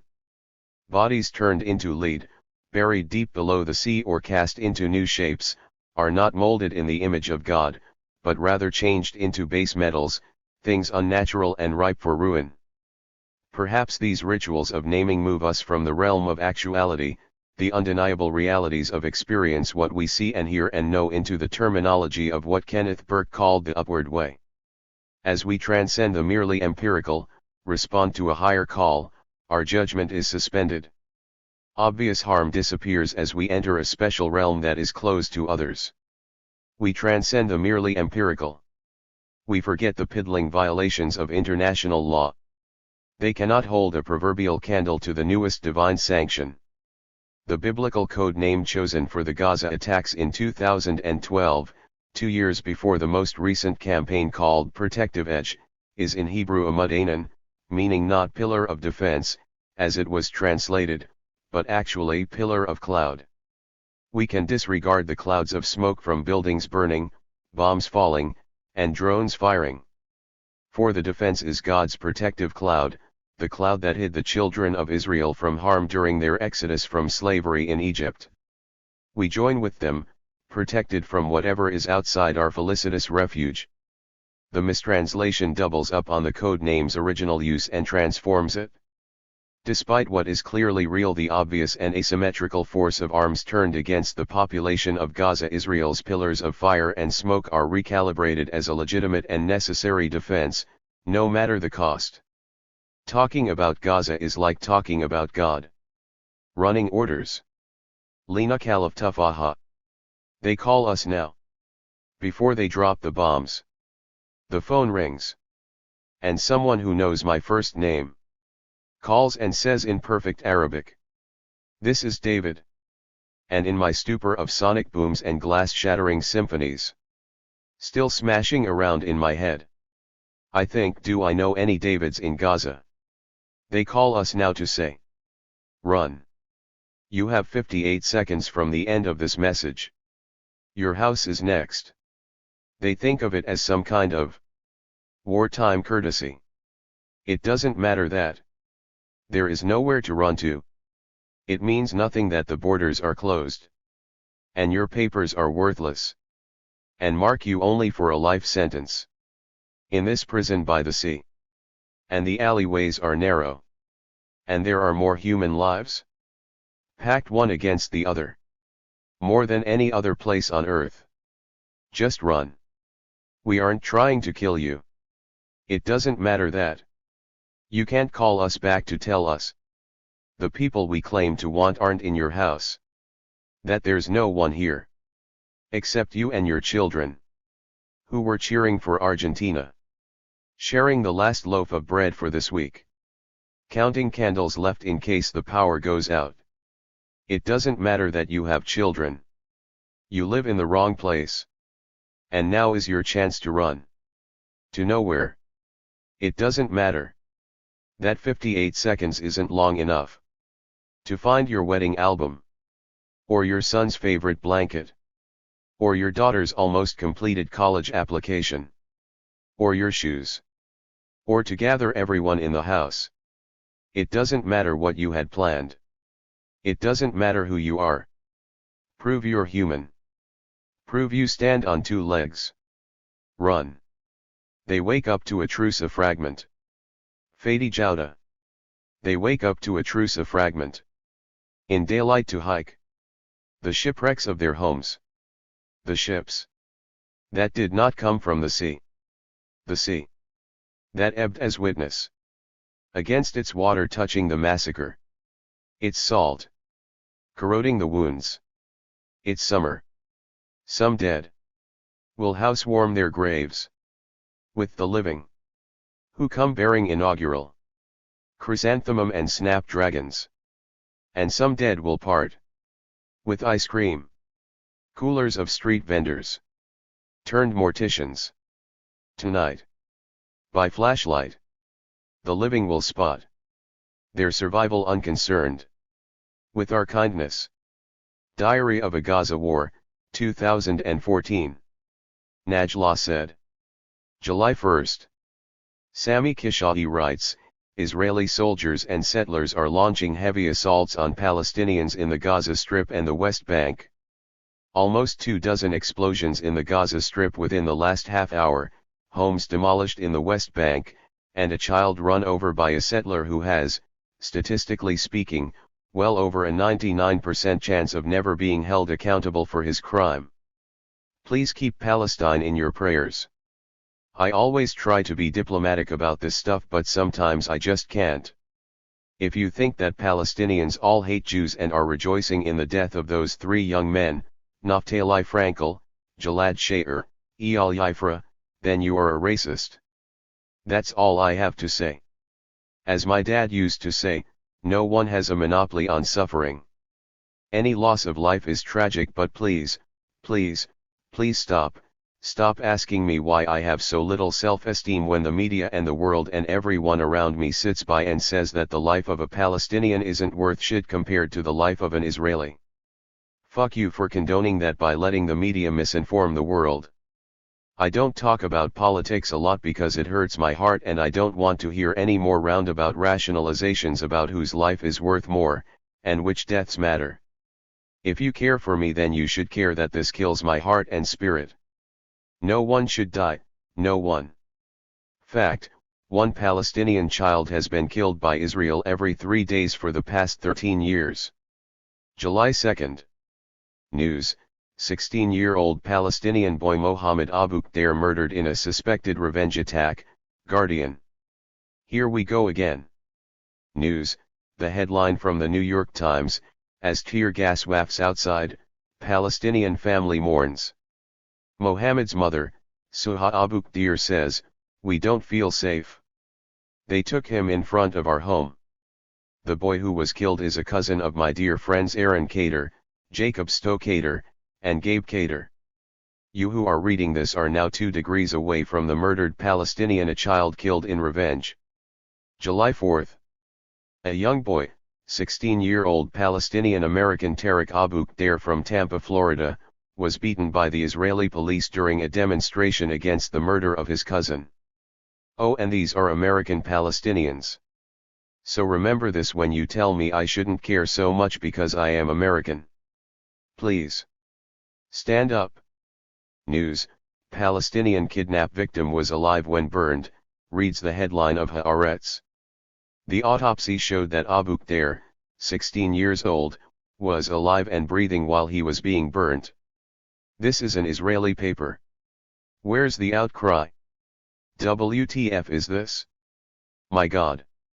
Dear HP, whoever you may be, help us because we have obviously got no idea what we are doing on our own.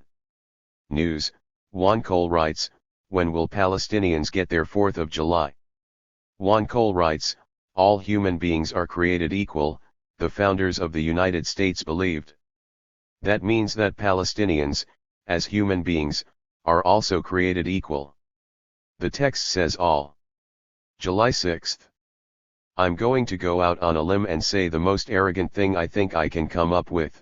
All this stuff that is happening in the Middle East, my dad, who died 10 years ago, predicted it, and all the solutions that people are coming up with to solve the problems, binational Israel/Palestine, acceptance that equality is equality, etc., are the values I was raised with and the ideas I was brought up to believe in. So if you are one of those people who likes the way I see things and is appreciative of how I embrace humanity and love, while still allowing myself the human emotions of outrage, anger, and sometimes a little too much passion, but have always felt you disagree with me on one issue, because of your own history or religion, I urge you to try to read. I hate thinking about it too, but we kind of have to if we want to return America to being what we want it to be. The Supreme Court rulings and the Occupy Wall Street movement and the No Aid No Hate campaigns and the feminist movement and all of that. This is part of the same struggle. And we play a huge part. Believe me, I really know it is annoying to think about changing the situation over there because it seems untenable and unchangeable at the same time. But the facts are simple and the reality can absolutely be changed. Let's be part of that. July 8th. Gaza is exploding again. Being exploded upon. Being expelled, expulsed, whatever the word. And the divide gets bigger, deeper, faster than ever. Just wanted to tell you. July 9th. Tala Manasseh writes, as Palestine gets pummeled by Israeli terrorism once again, I'd like to remind those of you who are looking away of something, I am from there. This is what a Palestinian looks like. Please pay attention. News, CNN headline, cousin of slain teen speaks to CNN. This is my friend, the Palestinian-American comedian Aaron Kader. We're not the chosen people, Aaron says in one of his shows. But we're the highly recommended people. When asked how he reacts to the death of a cousin and the beating of another, Aaron talked about how the violence against Palestinians forces him to build up a wall. It is a never-ending cycle. But this one stopped me in my tracks. It sort of pierced me. News, Israeli army says the killing of 8 Gazan family members was in error. That's from Haaretz. A senior Air Force officer says, there was nothing to be done. The munition was in the air and could not be diverted. Although you see the family members running back into the house, there was no way to divert the missile. Oops. It was an accident, we killed an entire family. I am part of an endangered species. That's so sad. July 10th. I have nothing to say until it stops. In 2003, my father gave a talk at the University of Washington about the Israeli occupation and the claim of God-given land. He says that the Zionist claim on the land is not the only claim. It's a claim among many others. Who are these others?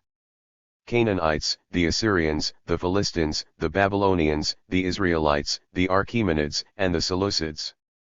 Arabs, he said, have a much greater claim because they have a longer history of inhabitants, of actual residents in Palestine than the Jews did. The Jews lived in Palestine about 200 to 260 years. The Arabs have lived there for upwards of 1,192 years. At the gym, with my headphones on, I hear the sound of a rope beating rhythmically against the floor. Someone is working out, but I think someone is firing an assault rifle. And I have a full-blown panic attack. I am reading some terrifying tweets of pre-army Israeli teens, that's the headline from Mondo Weiss. Here are 3. At No Posner, I spit on you, you stinking Arabs. At Dekeldery 9, we wage war so this will be our land without Arabs. At Almas Yulin 82, hating Arabs isn't racism. It's a commandment from God. This makes me crack in half. This can't be what we have coming out of the mouths and fingers of the future. July 11th. I've decided to say something. If you're a Jew and you live in New York City and you keep explaining to me what Israel is doing and why, and you have no effing idea what is going on except that you're Jewish and feel threatened, which I get, believe me, then read something. Even if it is biased. If you don't know what a settlement is, and you tell me you settled the land in 48, blah, blah. This is not about religion. It never was. It is the simplest, most straightforward thing on earth: human beings, equal rights. News, Palestinian rockets, the conversation no one is having. Sarah Ali, a teaching assistant at the Islamic University of Gaza, writes, most of us are just filled with anger. Rockets help us keep the little dignity we have, and they show Israel that bombing civilians has consequences. Peace negotiations with Israel have proved futile over and over again. Israel has only expanded its illegal settlements across the West Bank. BDS is excellent, but whether people admit it or not, it's mostly violence that works with Israel. For instance, the 2012 attack on Gaza stopped, and we got some concessions, such as an easing of restrictions on fishing and farming, because Israel asked Egypt to negotiate with Hamas to stop the rockets. I abhor all violence. But I am also committed to the context of the situation. News, Avi Shlaim, how Israel brought Gaza to the brink of humanitarian catastrophe. He writes, as so often in the tragic history of Palestine, the victims were blamed for their own misfortunes. Israel's propaganda machine persistently pervade the notion that the Palestinians are terrorists, that they reject coexistence with the Jewish state, that their nationalism is little more than anti-Semitism, that Hamas is just a bunch of religious fanatics and that Islam is incompatible with democracy. But the simple truth is that the Palestinian people are a normal people with normal aspirations. They are no better but they are no worse than any other national group. What they aspire to, above all, is a piece of land to call their own on which to live in freedom and dignity. Yet again written by an Israeli. One I know and have spent time with. Not that it matters who is telling the truth, just that it's being told is all that is important, but still. July 12th. Edward said, remember the solidarity shown to Palestine here and everywhere, and remember also that there is a cause to which many people have committed themselves, difficulties and terrible obstacles notwithstanding. Why? Because it is a just cause, a noble ideal, a moral quest for equality and human rights. July 13th. News, did Israel really think Hamas would turn the other cheek? Haaretz. Gideon Levy writes, Following the kidnapping of 3 teenaged Israelis in the territories and their murders, Israel wildly arrested some 500 Palestinians, including members of parliament and dozens of freed prisoners who had no connection at all to the kidnapping. The army terrorized the entire West Bank with a dragnet and mass arrests, whose declared aim was to crush Hamas. A racist campaign raged on the internet and led to a Palestinian teenager being burned alive. All this followed Israel's punitive campaign against the effort to establish a Palestinian unity government that the world was prepared to recognize, its violation of its commitment to release prisoners, a halt of the diplomatic process and a refusal to propose any alternate plan or vision. Did we really think the Palestinians would accept all this submissively, obediently, and calmly, and that peace and quiet would continue to prevail in Israel's cities? Gaza is a prison. A prison. Talk to me about reality. News: Israeli troops used children as human shields in Gaza. For those who regurgitate the fact that Hamas uses civilians as human shields, here is a report from 2009's Gaza strike. It's from Amnesty International, which I know you all respect. And since I have to say this to make sure you don't attack me for defending Hamas, I fucking hate Hamas. So do most of us Palestinians. July 14th. News: Christie slams Obama for creating daylight between US and Israel. My father and all his ancestors were born in West Jerusalem. I can't live there because I am not Jewish. Even though we never sold the house. It was taken. My mom is from Beirut, Lebanon, and all her ancestors are from there too. I can't be a citizen there either because my dad is not Lebanese. I was born with a US passport because my Palestinian grandfather immigrated here and lived here and served in the US Army before ultimately moving back to Palestine. I have only lived in NYC. I don't belong in any of the places I come from. And this is what my home country, city, elected officials expect me to do and want me to feel about the place I come from, that I should further give money to help blow them to smithereens and be outraged that we are not working harder to do so. July 15th. Peter Bernard, here's my question for people who support Israel's bombing campaign. Let's agree that Israel has the right of self-defense. Let's agree that Hamas bears a lot of blame for this war, and for the deaths of Palestinian civilians that result from it. But let's also agree that no matter how hard Israel tries to be precise, its missiles have killed a lot of innocent human beings. To justify that, you must believe Israel is going to gain something important from this war. What do you think that is? Given that this war will almost certainly leave Hamas in power in Gaza, and that Hamas will almost certainly rebuild the weapons infrastructure Israel is now destroying, and use it against Israel again, absent some dramatic political change, what is Israel accomplishing that's worth the death of even one Gazan child? Abdel Fattah Abusroor, dear friends, thank you for all your worries, but we are happy to tell you that we are fine. We are still alive, and we are still human beings, and we are still resisting through existing on our land. Despite all these tons of bombs on Gaza by the illegal Israeli occupation, and all these human beings killed and all these houses destroyed and all the mosques and hospitals demolished, we are still fine. I will not put numbers and figures. I will not make it easy for you to reduce those innocent people killed unjustly into numbers and figures and age categories. I will not blackmail your emotions and beg for your tears. I will not deprive each martyr from his/her own humanity and beauty. I will not deprive each home destroyed from its privacy and specificity and its own intimate memories. The smell of the food, the joyful screams of the children and their tears, the whispers of love and the footprints of the children running around. The smell of the freshly washed clothes hanging on a rope in front of the house or on the roof to dry in the sun. We are doing fine, despite the complicity of a world which lost its values, and despite the carelessness of its leaders, Arabs, Muslims, or others alike, as if Palestinians were aliens and as if Gaza is not worthy of even looking at. We are fine, despite this poisoned media talking about fighting terrorism and wanting to uproot Hamas from Gaza. As if collective punishment is permitted against all, as if every Palestinian is guilty by nature and it does not bother them if it is a legitimate right to resist occupation, oppression, and violation by every means available, armed or non-armed. We are here to tell you that we are here, and we are fine with it. We have no other place, no other space, no open borders to cross, no open seas to flee, and no open air to fly, and even if there were those possibilities we will stay, because simply there is no place like home.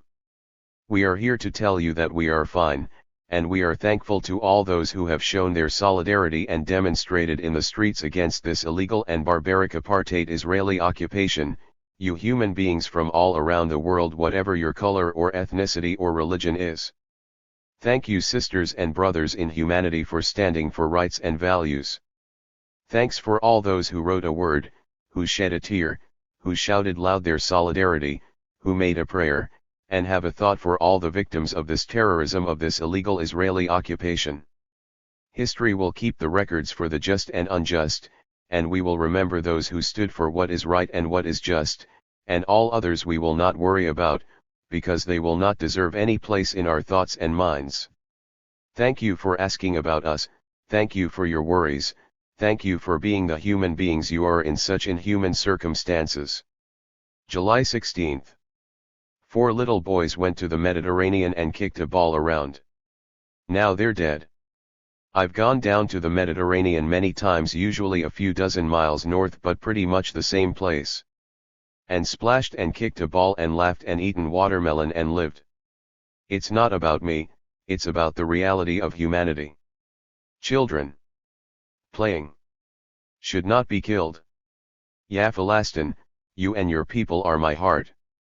It doesn't help, I know, but it is all I can do to undo the terror. At least a little bit. July 17th. I am on the beach in Beirut.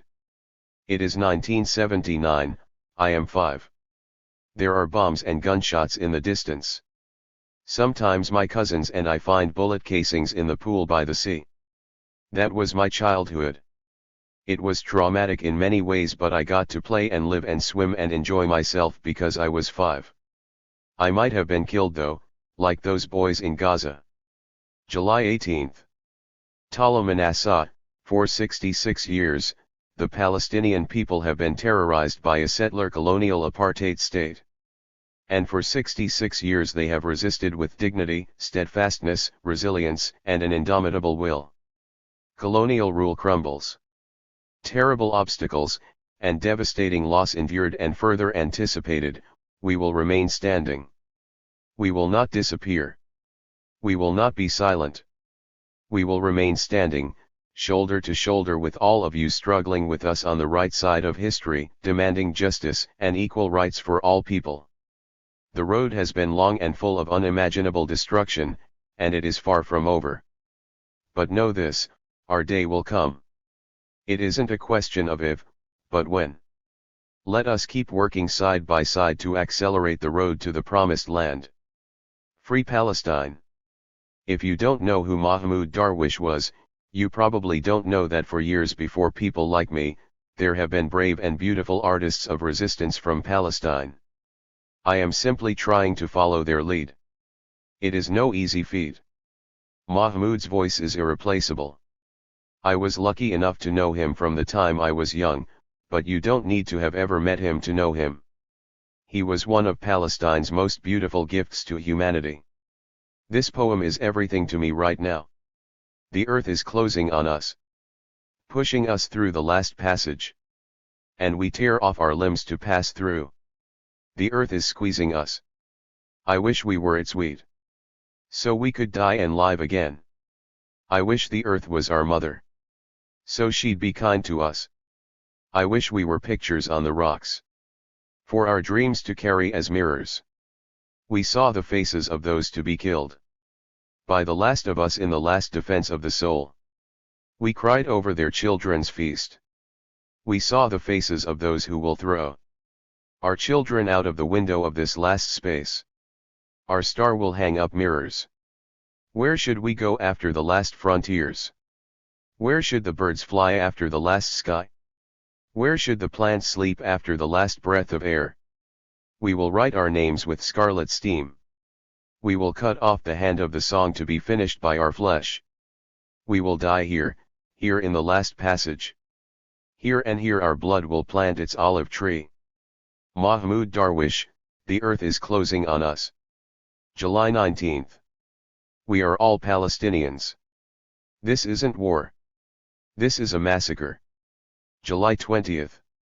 News, massacre in Shujayyah, dozens killed as Israel shells eastern Gaza City. Lina Khalif Tufaha, there is literally a massacre unfolding live right now in Gaza. Occupation forces, because that's what they are, so let's everyone stop calling them the IDF, are targeting journalists wearing bulletproof vests, helmets, and cars emblazoned with the word press. They've killed one after his car was shot at 4 separate times. They are targeting ambulances of the Palestinian medical relief on their way to the hospital. One paramedic is now dead. Over 40 people are dead and hundreds are injured. If anyone is still thinking there is some other side to this story, they need to believe that all 1.8 million of the people facing this carnage somehow experience terror and death differently than we all do. They would have to engage in some seriously racist thinking to arrive at such a conclusion. Shanice Sheikh Abdel Jabbar, called to make sure my family are doing well. Second phone call today. Here is what Asma, 14, said. It was 6 a.m. Can you hear it? There was a loud boom, constant and threatening, coming from the sea as we spoke. How could I not hear it? Yes, I hear it. My heart races and I am hoping my voice does not betray me. Fear. I start to calculate the rate at which a monster ship can dock at sea and how many bloodthirsty IOF Israeli offensive forces soldiers can invade the neighborhood and how long it would take for them to get away, again. I take a deep breath and stop the chaos in my head. The bombing is getting closer, she says with a deep sigh. It is coming from the naval ships, they shoot from there. Allah yemikum, Habibti. I send her a prayer that God protect them. My fingers are numb, the phone is clenched tightly in my fist. I tell her that she could talk to me about anything. Her feelings, her fears, anything she wants to share. Kwesa, I'm good, she replies. I imagine her beautiful black hair pressed against the phone with deep almond eyes glazed over in the morning. Then she says, here we are alive. Then silence as the bombs continue to cause static on the phone and echo loudly in the background. What do I say? How do I respond? So, I ask how everyone else is doing. She replies that everyone is okay. They are sleeping. How could they sleep? I think to myself. All that bombing, getting closer and closer. Then again, sleep comes to those who have not slept in days. Their world has been flipped upside down. They have seen 4 wars waged upon them. I hear her mother's voice repeat in my head a feeling of pain she shared earlier on during the first phase of Israel's latest, murderous rampage. Where they are now is considered a blessing, so I assume this type of quiet is a respite. Sleep, I tell her. Sleep, my sweetheart. I will let you go back to bed. Good night, darling. Good night, she replies and yawns a sweet yawn as another bomb goes off in the background. Click. July 21st. Things you can do for Gaza today: have gratitude for the roof over your head, the food in your tummy, and the water you have in abundance. Tell someone who is talking about the conflict that you have a Palestinian friend. And she is kind, and a pacifist, and she is not an anomaly among Palestinians. Let me, like Barack Obama and Mark Regev, be clear: this is an unequal conflict. That does not mean that Israeli children huddling in staircases know the difference between their fear and any other fear. Their fear is legitimate and it is as valid as yours and mine. Fear is fear. And Hamas needs to stop with the rockets. No one wins here. Okay. There's your both sides. But Gaza is a military-occupied territory. And Israel violates international laws every day and has done so for 60+ years. And Israel has an enormous army with sophisticated weapons. The numbers and images speak for themselves. I am a child of war myself. And though I was never physically injured, I understand that there is no military solution to anything. But if everyone did stop fighting, Gaza would still be a prison for people whose only crime is being descendants of Ishmael and not Isaac. Now really? We made this all up. It's made up. We are all humans. Let's make up something happier and more beautiful and inclusive, and move on. Don't know if that even makes sense, but oh well. I'm trying. July 22nd. Nothing of import. July 23rd.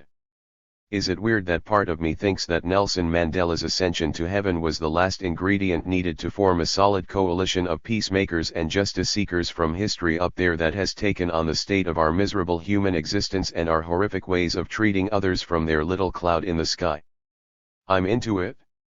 It's fun to imagine, and it's comforting to know there's a master plan, a coup if you will, a huge movement of resistors orchestrating the world's reordering with their brilliant minds and a little bit of heavenly magic. That's my brain for you. That's also my religion. John Kerry says that Israel is under siege by Hamas. Read that once. Read it twice. 3 times. It doesn't get any better. We have a problem here. July 24th. Tears for everything today. July 25th. If anyone is still confused about the Middle East, here it is again, same explanation those of us who have been following it from over here for the last 66 years have been saying all along. 1. It's not about religion. 2. The Holocaust was perpetrated by Western Europeans, not Arabs. 3. In the same way opposing the war in Iraq doesn't make you a bad American, criticizing the Israeli government doesn't make you a bad Jewish person or an anti-Semite. 4. The only way to move forward is to recognize and accept each other's rights to live as free human beings and figure out how to share the damn land. 5. Netanyahu needs a permanent psychological leave of absence. 6. Hamas runs Gaza the way a gang runs an inner city. Think about that and imagine what you'd do if you needed protection and had no water. 7. In light of all we talk about in America in terms of gun violence, it all goes back to mental health and being human and kind and understanding one another. I'll be here saying it for the next 40 years if you need a refresher. It's really not that complicated. July 26th. I need a break. July 27th. Okay, wait.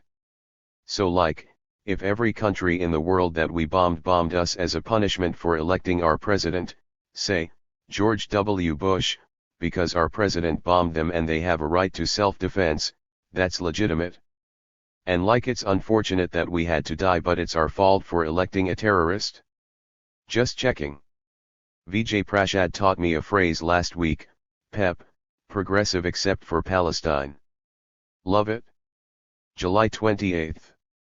News, 5 moments Palestinians proved they will never be defeated. One of them is of a girl recovering her books from her bombed house. We are titanium. July 29th. Nothing good. July 30th. I am listening to Pearl Jam's Just Breathe. July 31st. News, UN, world stands disgraced as shelter for Gaza children is shelled by Israel. Pierre Krahenberl, Commissioner General of the UN Relief and Works Agency for Palestinian Refugees, said the shelling of the Jabalia Elementary A and B Girls' School was a serious violation of international law by Israeli forces. Last night, children were killed as they slept next to their parents on the floor of a classroom in an undesignated shelter in Gaza. Children killed in their sleep, this is an affront to all of us, a source of universal shame. Today the world stands disgraced. Disgraced is not a strong enough word, but it does the job. August 1st. Edward W. said, "You cannot continue to victimize someone else just because you yourself were a victim once. There has to be a limit." The Palestinian-Israeli conflict is only complicated if you have one set of moral standards for the entire world, and a completely different set for the State of Israel. August 2nd. Daddy, come back help. August 3rd. News, Netanyahu tells US not to ever second-guess me again on Hamas. This man must be stopped. It's atrocious. August 4th. I don't sleep very well at night these days, because when I was a little girl I was in Lebanon during the war sometimes, and I don't even think I knew what death really was, but when the shells and gunshots pierced the sky and I shivered and had my first taste of what it is to really be afraid for your life, I was traumatized. And then it happened again in 2006. You can see a million movies and still not understand what that fear is. I mean, the bombs are loud and all that, but the added psychological element of them being real is something you can't fathom unless you've felt it. I say this not so you feel sorry for me. I was lucky and always lived in America. My cousins and aunts and uncles and grandparents really lived the war, but I had enough of it to end up with some major anxieties and fears, and a distinct knowledge of the very specific feeling that you might die, really and truly, tomorrow. Or today, or now. And so I can't look at a picture of Gazans waiting in line for food, or think about Israeli children in staircases, yes, I do think of them too, without shaking and crying. This is the legacy of war, this is the part that keeps me awake. I almost wish I had no sense of empathy. It's crippling. Forgive me if I sound saccharine. I am trying to just be clear about this very real thing. I want the scared little kids on the other side of the world to know I'm thinking of them and I've got them in my heart. Literally. That's all. See ya. Gaza. Hayan Carrera. Stay with me, my boy. Says every night before falling asleep. He makes it easy for me to be sentimental. I love that he loves a toy elephant he named Elefante, and a girl named Amelia who loves that he loves running after her. I love that he believes the sun, like grass, and distant trains, and fish in the ocean sleep when he sleeps. I love that he does not know the half of it. And tonight, I can't help myself. I love most all that there will be no sirens waking him, no warnings to flee the house, no roof falling upon him, which mothers and fathers are cheering. Gazarenga. Demarcatia from the underside of the bridge to where the Mediterranean sutures the land. One woman bronzes her arms. Someone's limbs tucked into the lips of her long dress. She says, I saw the smoke. It was not the smoke of a gardenless earth nor the hemorrhage of parentless children. This place is all we ever grieve for. In illegible dreams. In passing hours. The daylight sealed from our eyes. And nothing is ever limned. A baby on top of the mother's dried up corpse in broad daylight. The oil-stained boot prints on the veil are the same ones on the wall. And the girl whose clothes still smell like gas is replaced by another with a rough voice, calling out, for what, to whom? Balconies, buildings. An ambulance with no driver settle in the back of her throat. A Gaza breviary. Corey Robin. 1. It's Friday night in late July. There's a fundraiser for Friends of the IDF at a synagogue on the Upper West Side. 1 On Shabbat. Which means cessation or pause. 2. It's all but inevitable that civilians will die. 2. That's how a professor of law defends Israel's actions in Gaza. 3. The United Nations estimates that about 80% of the casualties are civilians, many of them children. 3. Let's assume, for the sake of the argument, that the Israelis aren't targeting civilians. If you're getting numbers like these, does it really matter? 4. The world's greatest expert on overdoing it 4 says that Israel is overdoing it. 5. 5.1 Benefit of the carnage in Gaza is that it has given people who've never said a word about the carnage in Syria a reason to say a word about the carnage in Syria. 6. If only the Palestinians had revolted in April. Then everyone would be supporting this Arab Spring, am I right? 7. When it comes to opposing Israel, everyone always has a better tactic. So many better tactics, it's a wonder we haven't won yet. 8. Next time someone tells you that an academic boycott of Israeli universities is a bad idea because Israeli universities are bastions of dissent against the state, 6. Tel Aviv University is giving students who serve in the attack on Gaza 1 year of free tuition. Tel Aviv University embraces and supports all the security forces who are working to restore quiet and security to Israel, including its students and employees called up to reserve duty, the institution says in July 24 statement on its official website. Meanwhile, a notice circulated at Hebrew University announces a collection for goods including hygiene products, snacks, and cigarettes for the soldiers at the front according to the demand reported by the IDF Israeli army units. The notice, signed by the university along with its academic staff committee and the official student union, says we have opened collection centers on all 4 campuses. 7. 9.50 Israeli reservists write against the Israeli way of war. To us, the current military operation and the way militarization affects Israeli society are inseparable. In Israel, war is not merely politics by other means, it replaces politics. Israel is no longer able to think about a solution to a political conflict except in terms of physical might, no wonder it is prone to never-ending cycles of mortal violence. And when the cannons fire, no criticism may be heard. 8. 10. James Baldwin in 1979, in response to Jimmy Carter's firing of Andrew Young after Young met with the PLO at the UN. But the State of Israel was not created for the salvation of the Jews, it was created for the salvation of Western interests. This is what is becoming clear, I must say it was always clear to me. The Palestinians have been paying for the British colonial policy of divide and rule and for Europe's guilty Christian conscience for more than 30 years. 9. 11. Ruth Wisser writes, Palestinian Arabs, people who breed and bleed and advertise their misery. 10. That was in 1988. Today, she is the Martin Peretz Professor of Yiddish and Professor of Comparative Literature at Harvard. 12. A group of Jews occupy the office of Friends of the IDF in NYC and read a list of the Gaza dead killed by the Israelis. There is bomb in Gilead. A counter-terror unit of the NYPD arrives and arrests them. 11. 13. The literal othering of Palestine, Washington Post subhead reads, 13 Israeli soldiers, 70 others killed. 12. 14. If Netanyahu really believes that Hamas's strategy is to amass and display telegenically dead Palestinians, 13 why is he obliging them with his cooperation?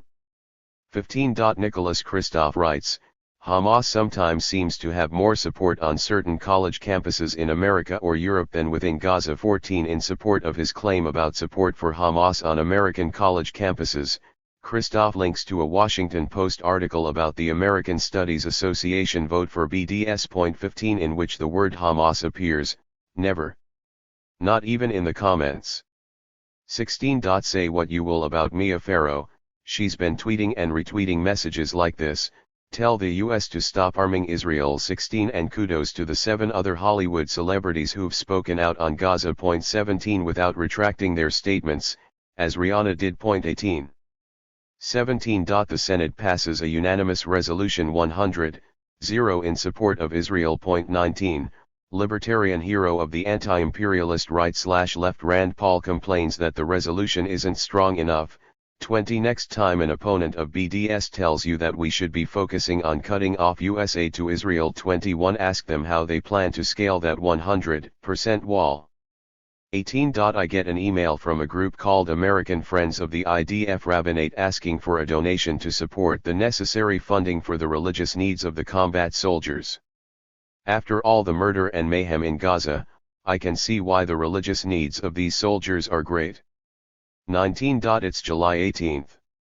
First tweet I read this morning is from the New Republic, Israel is acting strategically, not emotionally, in Gaza, writes Leon Wieseltier. 22. Second tweet I read this morning is from Alex Kane, Israeli military analyst, Israeli tanks received an order to open fire at anything that moved. 23 I suspect both are right. 20. A reporter at Vox tweets this: Israel-Palestine conflict has killed 14 times more Palestinians than Israelis since 2000. David Frum responds thus: never enough dead Jews for some. 24. 21.33 Israeli academics condemn the bombing of Gaza. 25 That's why we're not supposed to boycott Israeli academic institutions. 26 Because of these 33. The logic is almost biblical. 22 It is not just the normal anxiety of airstrikes in a crowded city. 27 Imagine that phrase, the normal anxiety of airstrikes in a crowded city, applied to Chicago or Los Angeles. 23. Gideon Levy on our wretched Jewish state. The youths of the Jewish state are attacking Palestinians in the streets of Jerusalem, just like Gentile youths used to attack Jews in the streets of Europe. The Jewish state, which Israel insists the Palestinians recognize, must first recognize itself. 28. 24. Israeli artist Amir Skibi commemorates the Israeli killing of 4 Palestinian children playing on a beach in Gaza. Please look closely. Naomi Shihab Nye. Where does terror come from? Possibly from people who are terrified. Why does it hurt more when the killed were boys on a beach? They had the breath of the sea in their lungs. They were running, leaving footprints. Does the word innocent have no bearing anymore? Depends on what you use it for. Why can't the world see? The world can see. It's the people with keys to bombers who can't see. They will win. Be on top. No more shoddy little rockets from you. Second-rate folk. Maybe they forget what it felt like to be slaughtered, collectively.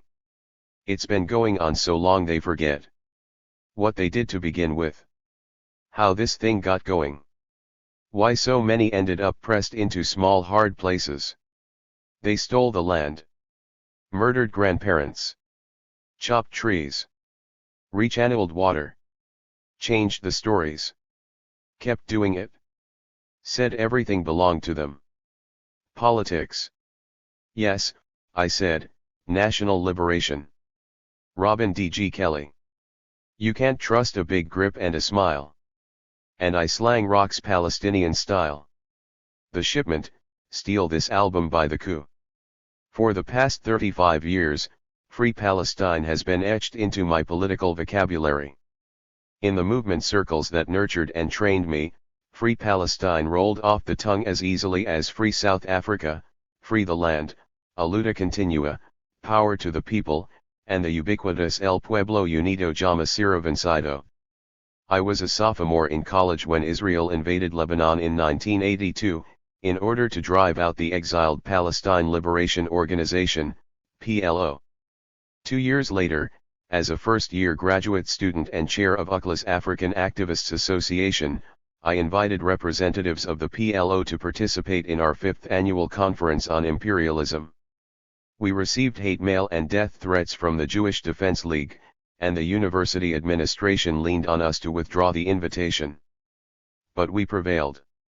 I completed my doctoral dissertation in 1987, the first year of the First Intifada, and like most of my compatriots attributed Israel's willingness to participate in the Oslo negotiations to Palestinian resistance.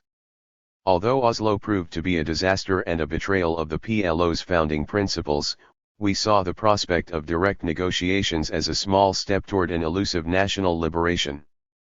Yes, I said national liberation. Liberals wished for peace in the Middle East. We radicals regarded the PLO as a vanguard in a global third world struggle for self-determination traveling along a non-capitalist road to development. Palestine stood on the front lines in a protracted battle against imperialism and settler capitalism.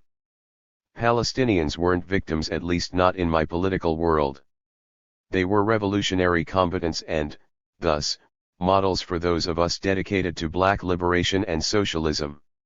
From our current neoliberal perch, this claim must seem completely foreign, if not absurd.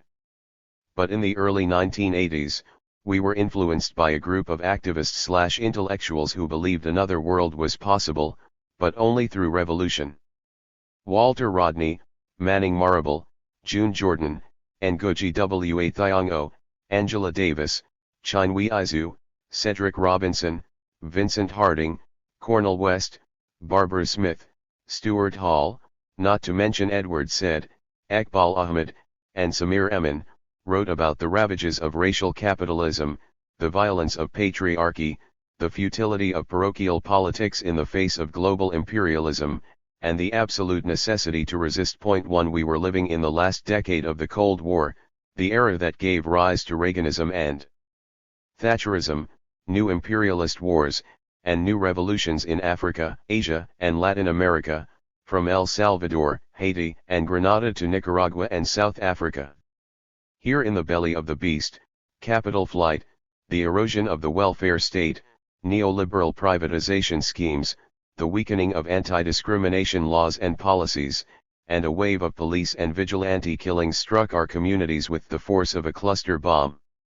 The decade, in fact, opened with police killings and non-lethal acts of police brutality emerging as a central political issue, resulting in a massive urban insurrection in Liberty City, Florida, in May of 1980.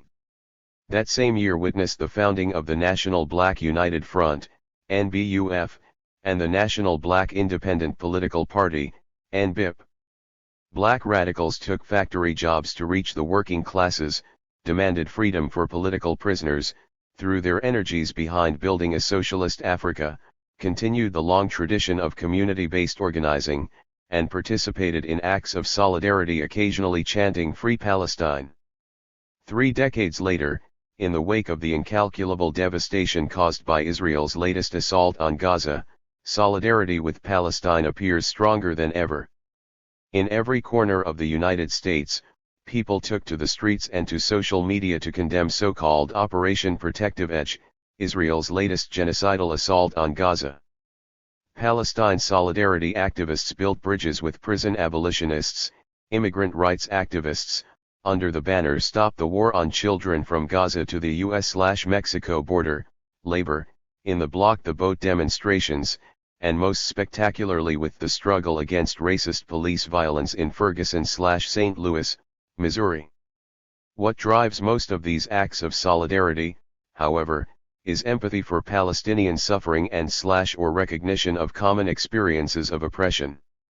Spectacular violence is guaranteed to generate condemnation, which explains why outrage tends to ebb and flow with Israeli military incursions, rising precipitously during Operation Cast Lead in 2009, and again when Israeli airstrikes resumed under Operation Returning Echo in 2012.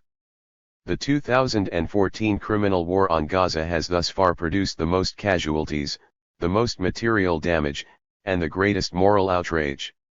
Images of infant corpses and entire families buried beneath concrete rubble generated feelings of anger and sympathy, while propaganda efforts to portray Israelis as vulnerable, terrified victims of Hamas rockets largely backfired. Thanks to fearless journalism and relentless activism, spectacular violence in Gaza and the West Bank has swelled the ranks of the boycott, divestment, and sanctions, BDS, movement, largely because it offers a tangible, ethical, nonviolent strategy to challenge occupation, the slaughter of civilians, and Israel's egregious violations of international law. Even when the movement's financial impact is minimal, the educational effect has been enormous. Thanks to years of sustained, protracted debate, the public knows a lot more about the occupation, who profits from it, and the historical roots of dispossession going back to 1948. During the bloody summer of 2014, I encountered more and more people in the United States openly describing Gaza as the largest open-air prison in the world, citing the fact that our taxes subsidize Israel's garrison state to the tune of $6 million a day, criticizing the U.S. for consistently vetoing UN resolutions condemning Israel's human rights abuses while violating our own Arms Export Control Act prohibiting the use of U.S. weapons and military aid against civilians in the occupied territories. Even a few American liberals no longer see the question of Palestine as an Arab-Israeli conflict rooted in some ancient, irreconcilable hostility, but rather as a colonial occupation and violation of international law and human rights, subsidized by the United States. Then in August, as the war on Gaza rose to the top of the news cycle, so did the escalation of racist police violence in the U.S. The killings of Eric Garner, Ezell Ford, Kajim Powell, John Crawford III, and most significantly, Michael Brown of Ferguson, Missouri, all unarmed, all in the space of a couple of months, were immediately linked to events in Gaza. The people of Ferguson who took to the streets to decry Brown's unwarranted murder, he was on his knees with his hands up when Officer Darren Wilson fatally shot him, faced down riot police, rubber bullets, armored personnel carriers, semi-automatic weapons, and a dehumanizing policy designed to contain and silence. Activists readily drew connections between Israeli racialized state violence in the name of security and the U.S. from drone strikes abroad and the killing of black men at the hands of police and the role Israeli companies and security forces have played in arming and training U.S. police departments. Palestinian solidarity activists issued statements about the Ferguson protests and the NYPD killing of Eric Garner, and Palestinian activists in the West Bank have put out their own solidarity statements along with advice on how best to deal with tear gas. Point 3. The Gaza to Ferguson link has been revelatory in other ways. In our lexicon, especially post 9/11, cops and soldiers are heroes, and what they do is always framed as life-saving, defensive action in the name of public safety. Police occupy the streets to protect and serve the citizenry from black and brown criminals who are seen to be out of control. This is why, in every instance, there is an effort to depict the victim as assailant Trayvon Martin, Michael Brown, Darian Hunt. The sidewalk is a weapon, their big bodies are weapons, they lunge, glare, flail their arms as evidence of threat. In Israel/Palestine, wars of pacification and annihilation are branded as efforts to neutralize the threat of terrorism. The blockade of Gaza is presented as necessary for Israel's security. People who live under occupation experience the world as victims of perpetual war. Indeed, the police department's decision to leave Mike Brown's bullet-riddled, lifeless body on the street for 4.5 hours, bleeding, cold, stiff from rigor mortis, was clearly an act of collective punishment.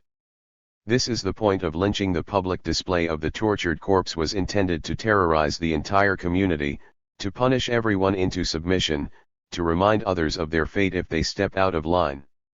Collective punishment violates the laws of war, though in this case the Geneva Conventions do not apply.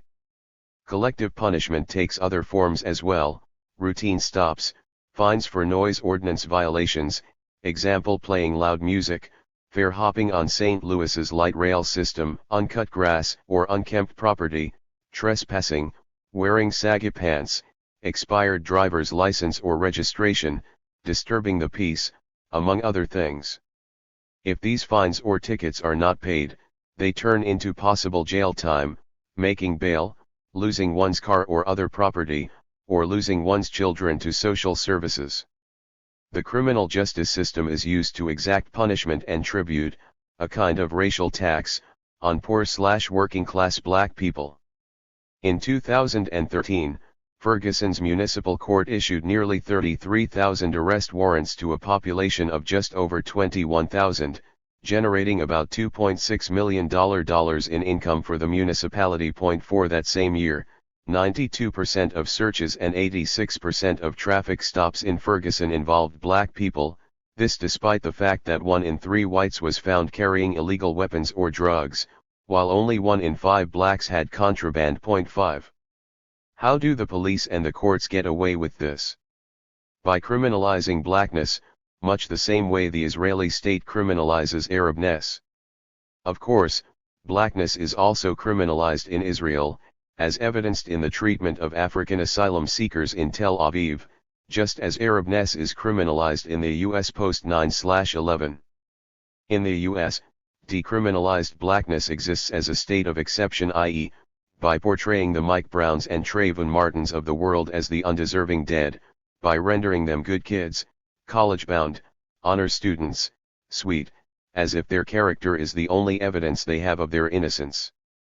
If we really enjoyed colorblind justice, then even someone with a dozen felony convictions has a right to due process and a presumption of innocence until proven otherwise in a court of law. We see these same principles at work in Palestine. Focusing on the killing of innocent children, women, elderly to the exclusion of able-bodied men, except for journalists and the like, plays into the deserving/undeserving dead binary and assumes that all men are combatants, i.e., justifiable targets, unless proven otherwise. 6 At its core, this framing automatically excludes those defending their territory, in accordance with international law, from any claims to human rights, foreclosing any serious conversation about the justifiable right to self-defense whether in Gaza or Ferguson. Those deserving of human rights protections, political scientist Sedef Arakoc Riley observes, must present themselves in, and effectively accept, a state of pitiful, naked humanity, a childlike innocence and helplessness, a non-politico-human status, and complete dependence on the pity and charitable recognition of outsiders.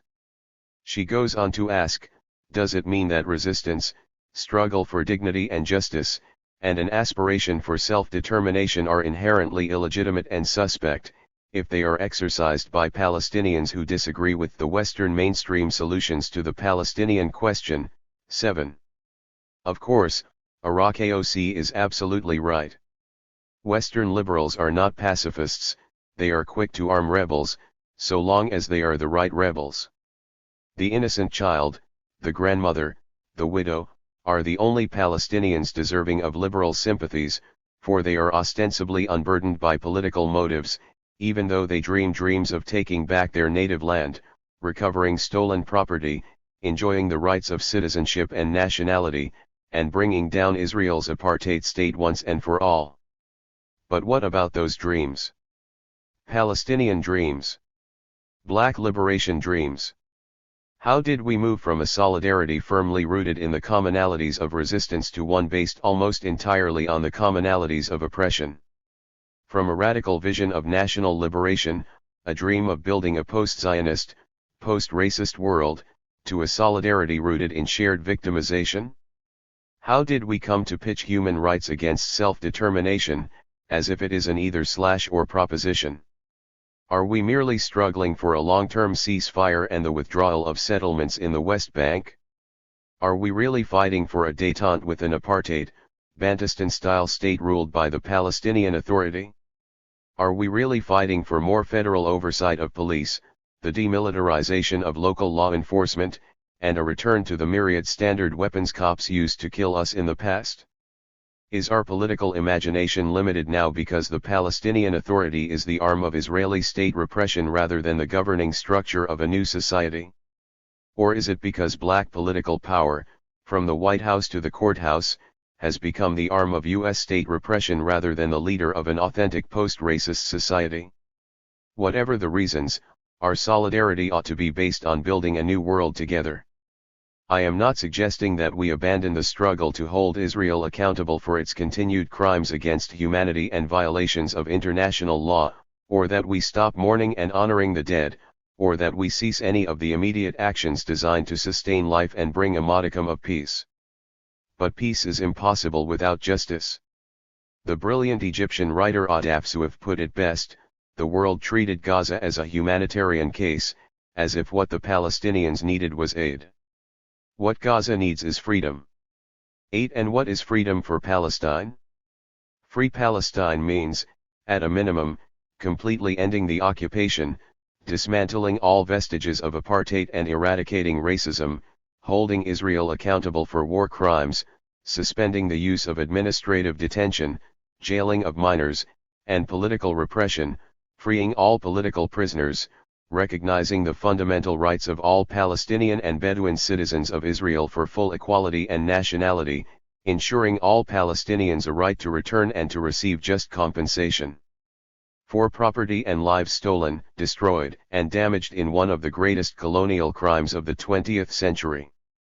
Ironically, as AIPAC-backed, right-wing Christian Zionist organizations, such as the Vanguard Leadership Group, VLG, and Christians United for Israel, CUFI, work furiously to recruit black students, elected officials, and religious leaders to serve as moral shields for Israel's policies of subjugation, settlement, segregation, and Dispossession 9. It was precisely the Zionist promise of a new society based on the principles of justice, liberation, and self-determination that attracted such overwhelming black support for the founding of Israel. This is a complicated story. Black identification with Zionism predates the formation of Israel as a modern state. For over 2 centuries, the biblical book of Exodus, the story of the flight of the Jews out of Egypt and the establishment of Israel, emerged as the principal political and moral compass for African Americans. Exodus provided black people not only with a narrative of slavery, emancipation, and renewal, but with a language to critique America's racist state, since the biblical Israel represented a new beginning point. 10. When Israel was founded in 1948, black leaders and the black press, for the most part, were jubilant. Few black writers mentioned Arab dispossession, the Nakba, or the terror tactics of the Haganah. Instead, black leaders and the black press embraced the founding of Israel because they recognized European Jewry as an oppressed and homeless people determined to build a nation of their own. In a speech backing the partition plan, Socialist Labor leader A. Philip Randolph said that he could not conceive of a more heroic and challenging struggle for human rights, justice, and freedom than the creation of a Jewish homeland. Because Negroes are themselves a victim of hate and persecution, oppression, and outrage, he argued, they should be the first to be willing to stand up and be counted on, in this fight for the right of the Jews to set up a commonwealth in Palestine. 11. And yet, in defending a Jewish homeland, black leaders and the press often succumb to anti-Arab racism, depicting Arabs as the brutal, bloodthirsty aggressors and the Jews as the heroic defenders of the nation and purveyors of civilization. In March 1948, the Atlanta Daily World ran a photo of Arab snipers juxtaposed to another photo of Jewish men standing guard under the caption, "Violence in the Holy Land." 12. There were exceptions. The iconoclastic writer George Schuyler used his column in the Pittsburgh Courier to criticize the expulsion of the Arabs. The same people who properly condemned and fought against German, Italian, and Japanese imperialism, now rise to the vociferous defense of Zionist imperialism, which makes the same excuse of the need for living space and tries to secure it at the expense of the Arabs with military force financed and recruited from abroad. Schuyler dismissed characterizations of Arabs as backward, ignorant, illiterate and incapable of properly developing the land as thinly veiled justifications for a Jewish state, reminding his readers that this was the same argument used by the Nazis to invade Czechoslovakia, Poland, and Russia, and to justify European colonialism. 13. Schuyler was not only deluged with letters accusing him of anti-Semitism and downright lunacy, but his own paper rebuked him in an unsigned editorial. 14. These post-war black intellectuals and activists who viewed Israel as a model of national liberation were not dupes, nor were they acting out of some obligatory commitment to a black-Jewish alliance. Rather, with the exception of figures such as George S. Schuyler, they failed to see Israel as a colonial project founded on the subjugation of indigenous people. Why? First, Zionism was seen in 1948 as a nationalist movement forged in the cauldron of racist/ethnic/religious oppression, resisting the post-Ottoman colonial domination of the region by Britain and France, and poised to bring modernization to a so-called backward Arab world. The nationalist and anti-colonial character of Israel's War of Independence camouflaged its own colonial designs. 15. Second, the Holocaust was critical, not just for the obvious reasons that the genocide generated global indignation and sympathy for the plight of Jews and justified Zionist arguments for a homeland, but because, as Ames Césaire argued in Discourse on Colonialism, 1950, the Holocaust itself was a manifestation of colonial violence. Israel comes into being as a nation identified as victims of colonial/racist violence, through armed insurrection against British imperialism. It is a narrative that renders invisible the Nakba, the core violence of ethnic cleansing. The myth of Israel's heroic war of liberation against the British convinced even the most anti-colonial intellectuals to link Israel's independence with African independence and Third World liberation. Israel's ruling Labour Party pursued alliances with African nations under the guise that they, too, were part of the non-aligned movement. 16. And Israeli leaders publicly condemned racism and presented Israel as a model democracy. In 1961, when South Africa's Prime Minister Hendrik Verwoerd tried to deflect international criticism of his country by describing Israel as an apartheid state, the Jews took Israel from the Arabs after the Arabs had lived there for 1,000 years. 17, Israeli leaders promptly denounced him. Indeed, in 1963, then Foreign Minister Golda Meir told the UN General Assembly that Israelis naturally oppose policies of apartheid, colonialism, and racial or religious discrimination wherever they exist. 18. Meir wasn't the first foreign minister to lie to the General Assembly, nor would she be the last. The non-aligned movement never embraced Israel, which it had come to see as a colonial power. In 1956, Israel joined Britain and France in a joint military invasion of Egypt after President Colonel Gamal Abdel Nasser decided to nationalize the Suez Canal Company. 19 As part of the war on Egypt, Israel occupied southern Gaza and slaughtered Palestinian refugees and other civilians in Khan Yunis, Rafah, and the nearby village of Kafr Qasim. 28 years later, Malcolm X visited the refugee camp at Khan Yunis during his 2-month stay in Egypt and learned of the massacres, inspiring his oft-quoted essay, Zionist Logic, which appeared in the Egyptian Gazette, September 17, 1964. Malcolm concluded that Zionism represented a new form of colonialism, disguised behind biblical claims and philanthropic rhetoric, but still based on the subjugation and dispossession of indigenous people and backed by US dollarism. 21. The 1967 Arab-Israeli War brought many more African Americans around to Malcolm's position. The Black Caucus of Chicago's New Politics Convention of 1967 unsuccessfully proposed a resolution condemning the imperialist Zionist war, and the Black Panther Party followed suit, not only denouncing Israel's land grab, but pledging its support for the PLO. 22 The event that drew the most ire from liberal Zionists, many of whom had been veteran supporters of the civil rights movement, was the publication of Third World Roundup, The Palestine Problem, Test Your Knowledge, in the Student Nonviolent Coordinating Committee, SNCC, newsletter. It described Israel as a colonial state backed by U.S. imperialism and Palestinians as victims of racial subjugation. In short, black identification with Zionism as a striving for land and self-determination gave way to a radical critique of Zionism as a form of settler colonialism akin to American racism and South African apartheid. 23. As a result of SNCC's article, responsible black leaders were called on to denounce the statement as anti-Semitic and to pledge their fealty to Israel. It was in this atmosphere that Dr. Martin Luther King Jr.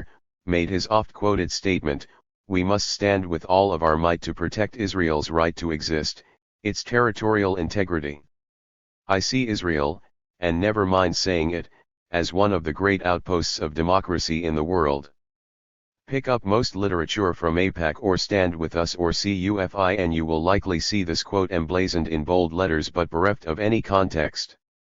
King's words come from a long, public interview conducted by Rabbi Everett Gendler at the 68th Annual Convention of the Rabbinical Society on March 25, 1968, 10 days before his assassination and 10 months after the war. 24 Revisiting it is highly instructive. First, Gendler tried to cajole him into denouncing anti-Semitic and anti-Israel Negroes. But King pushed back. Dismissing the claim that anti-Semitism was rampant in the black movement, he argued instead that black-Jewish tensions stem primarily from economic inequality and exploitation. He implored the audience to condemn injustice wherever it exists. "We found injustices in the black community. And we condemn them. I think when we find examples of exploitation, it must be admitted. That must be done in the Jewish community too." 25 In other words, King not only insisted on condemning all forms of injustice but he refused to allow the charge of anti-Semitism to silence legitimate criticism of Jews or of Israel. His remarks about Israel and the Middle East are even more striking. Short of condemning war altogether, he called for peace above all else. For Israel, peace means security, though he never specified what security meant in this context. He also addressed what he thought peace meant for the Arabs. Peace for the Arabs means the kind of economic security that they so desperately need.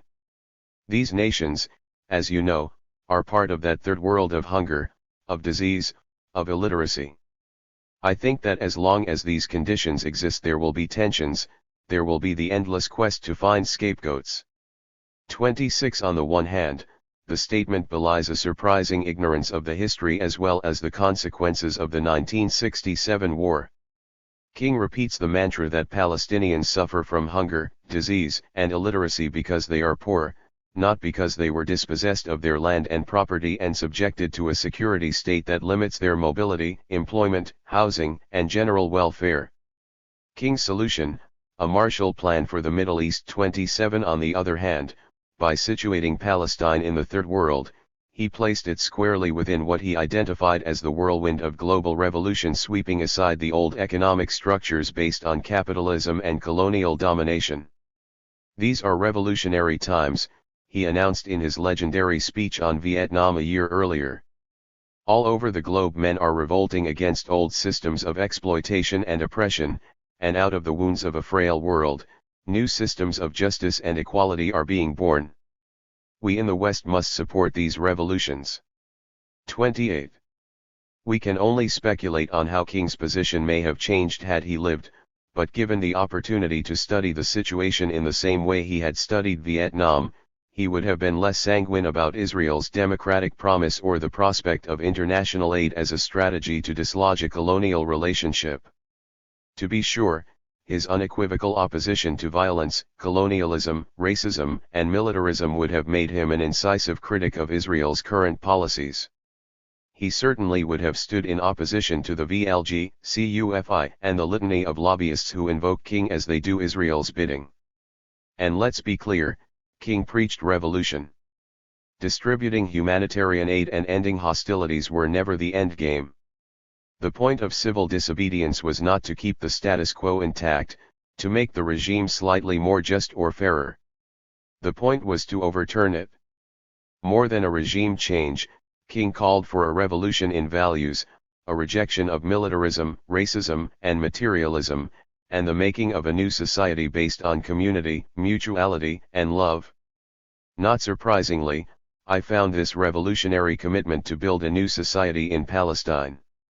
Yes, I confronted the apartheid wall, witnessed the harassment of Palestinians passing through checkpoints, wept over piles of rubble where Palestinian homes had been demolished and their olive trees uprooted by the IDF, walked through the souk in Hebron littered with bricks and garbage and human feces dumped on Palestinian merchants by settlers, negotiated the narrow, muddy pathways separating overcrowded multi-storied shacks in the refugee camps erected in the shadows of fortress-like West Bank settlements, and was overwhelmed by the level of violence, repression, and dehumanization Palestinians had to endure.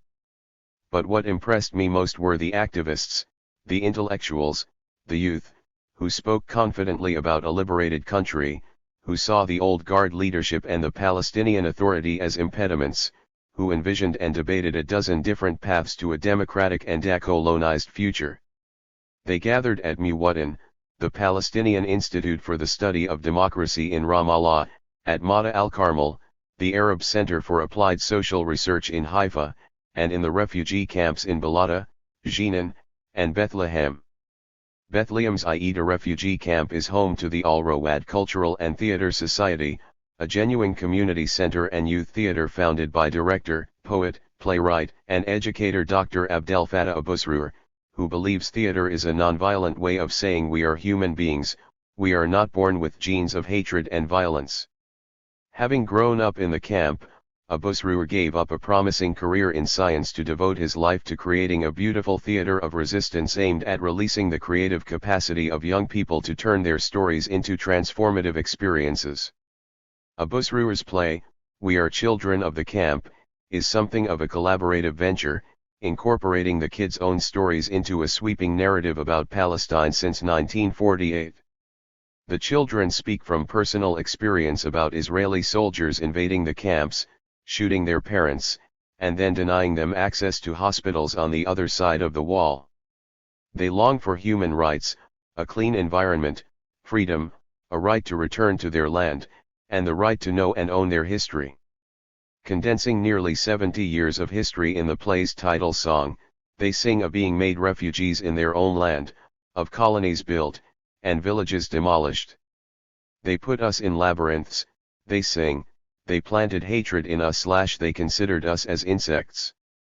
And yet, the children on stage, like their brothers and sisters and friends whom I met laughing, riding their battered bikes along the narrow camp streets, kicking around a scraped-up soccer ball, or peppering me with questions about America, refuse to become insects to be stamped out, or cauldrons of hatred. We may have a spring, the song continues. Sun may rise again in our sky. We look to Jerusalem, singing for freedom in our hearts. Palestinian lives matter. Black lives matter. All lives matter. This should be self-evident. The children at the Aida camp remind us that what matters most is struggle. Here I am not speaking only about self-defense. To struggle is to overturn the logics of a racial regime that uses security to justify dispossession, military rule, and the denial of the most basic rights. To struggle is to begin building the future in the present, to prefigure a post-apartheid / post-Zionist society. As one song from Children of the Camp put it, occupation never lasts. The government of injustice vanishes with revolution. The same vision of revolution is evident among the young activists in Ferguson, Missouri. They, too, remind us that black struggle matters. It matters because we are still grappling with the consequences of settler colonialism, racial capitalism, and patriarchy in the U.S. It mattered in post-Katrina New Orleans, a key battleground in neoliberalism's unrelenting war on mostly black, Latino, Vietnamese, and indigenous working people, where black organizers lead multiracial coalitions to resist the privatization of schools, hospitals, public transit, public housing, and the dismantling of public sector unions. The young people of Ferguson struggle relentlessly, not just to win justice for Mike Brown or to end police misconduct but to dismantle racism once and for all, to bring down the empire, and to ultimately end war. As they reach out to Palestine, and Palestine reaches back to Ferguson, the potential for a new basis for solidarity is being born, one rooted in revolution. This is not the University of Michigan anymore, Huwaida. Huwaida Arif. What's that noise? My mother asks on the other end of the line. It was her birthday and I had distanced myself a bit from the demonstration at Sirta, in the occupied West Bank, in order to call and wish her a happy birthday before things got really out of hand, and it slipped my mind to do so. Oh, nothing. Just Israeli soldiers shooting. I left out the "at us" part. My parents left Palestine in late 1975. They hoped to start a family in a place where they were not living under Israeli military occupation or as a barely tolerated and heavily discriminated against minority within Israel. Since 1975, they have made a life for themselves in the United States, where I was born and raised. I grew up in suburban Detroit. My dad worked at General Motors and my siblings and I were pretty much all the diversity in our schools. Though we had Arab friends and cousins around, we grew up in many ways as typical Midwestern American teenagers, at least until summertime. In the summer, my parents packed us up and took me and my siblings back home. We didn't call it Palestine, just home. At home we became part of the life of my dad's village, Me'ilya. Me'ilya is an all-Christian village located in what is known as the Western Galilee, within Israel's recognized borders. The village was taken over and became part of Israel when the Jewish state was declared in 1948. Whereas Jewish forces had destroyed and ethnically cleansed a number of surrounding Palestinian villages, Me'ilya and its residents were among the few that were permitted to stay. 1 Although the Israeli occupation of southern Lebanon was in full force barely 20 kilometers to the north of the village, and later the 1987 Palestinian Intifada would erupt in the West Bank, including most prominently in my mom's hometown of Beit Zahur, our childhood summers in my grandfather's home, surrounded by my cousins and family, were almost idyllic. We traveled back home every summer until 1986, when my dad grew tired of the increasing harassment at airports from the Israeli security services. During our 1986 trip, I was old enough to be conscious of the racial discrimination practiced against Arabs. At the age of 10, I felt the humiliation of being separated and strip-searched by Israeli airport security personnel. I would not realize until later just how much of an impact these experiences had on me. After graduating from high school, I enrolled at the University of Michigan. This was in 1994, just when the peace process was in its heyday. At university, I joined the Arab Student Association and became active in my community. But it was not Palestine that held my attention.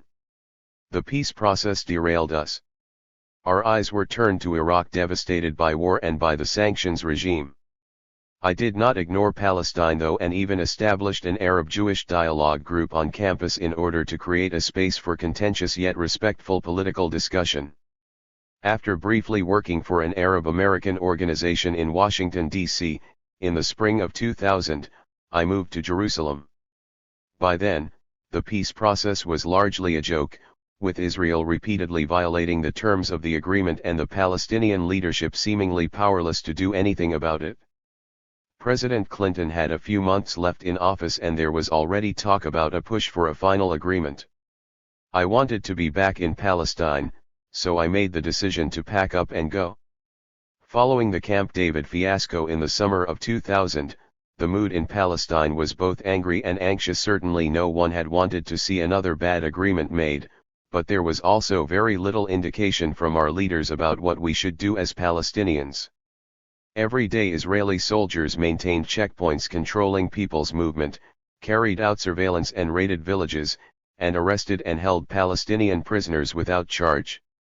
Seizing on the opportunity that the void in the Israeli political landscape presented, hardline Israeli opposition leader Ariel Sharon made a highly provocative visit to the Al-Haram al-Sharif, the Nobel Sanctuary, which is the site of Al-Aqsa Mosque.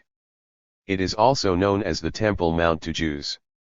Palestinian Authority President Yasser Arafat is reported to have pleaded with the Israeli Prime Minister Ehud Barak not to allow Sharon to go through with the visit, as Palestinians consider Sharon to have the blood of thousands on his hands from the 1982 massacres at the Sabra and Shatila refugee camps. Point to a visit by him to the holiest site in Jerusalem for Muslims, for a political demonstration to show that under a Likud government the Temple Mount will remain under Israeli sovereignty.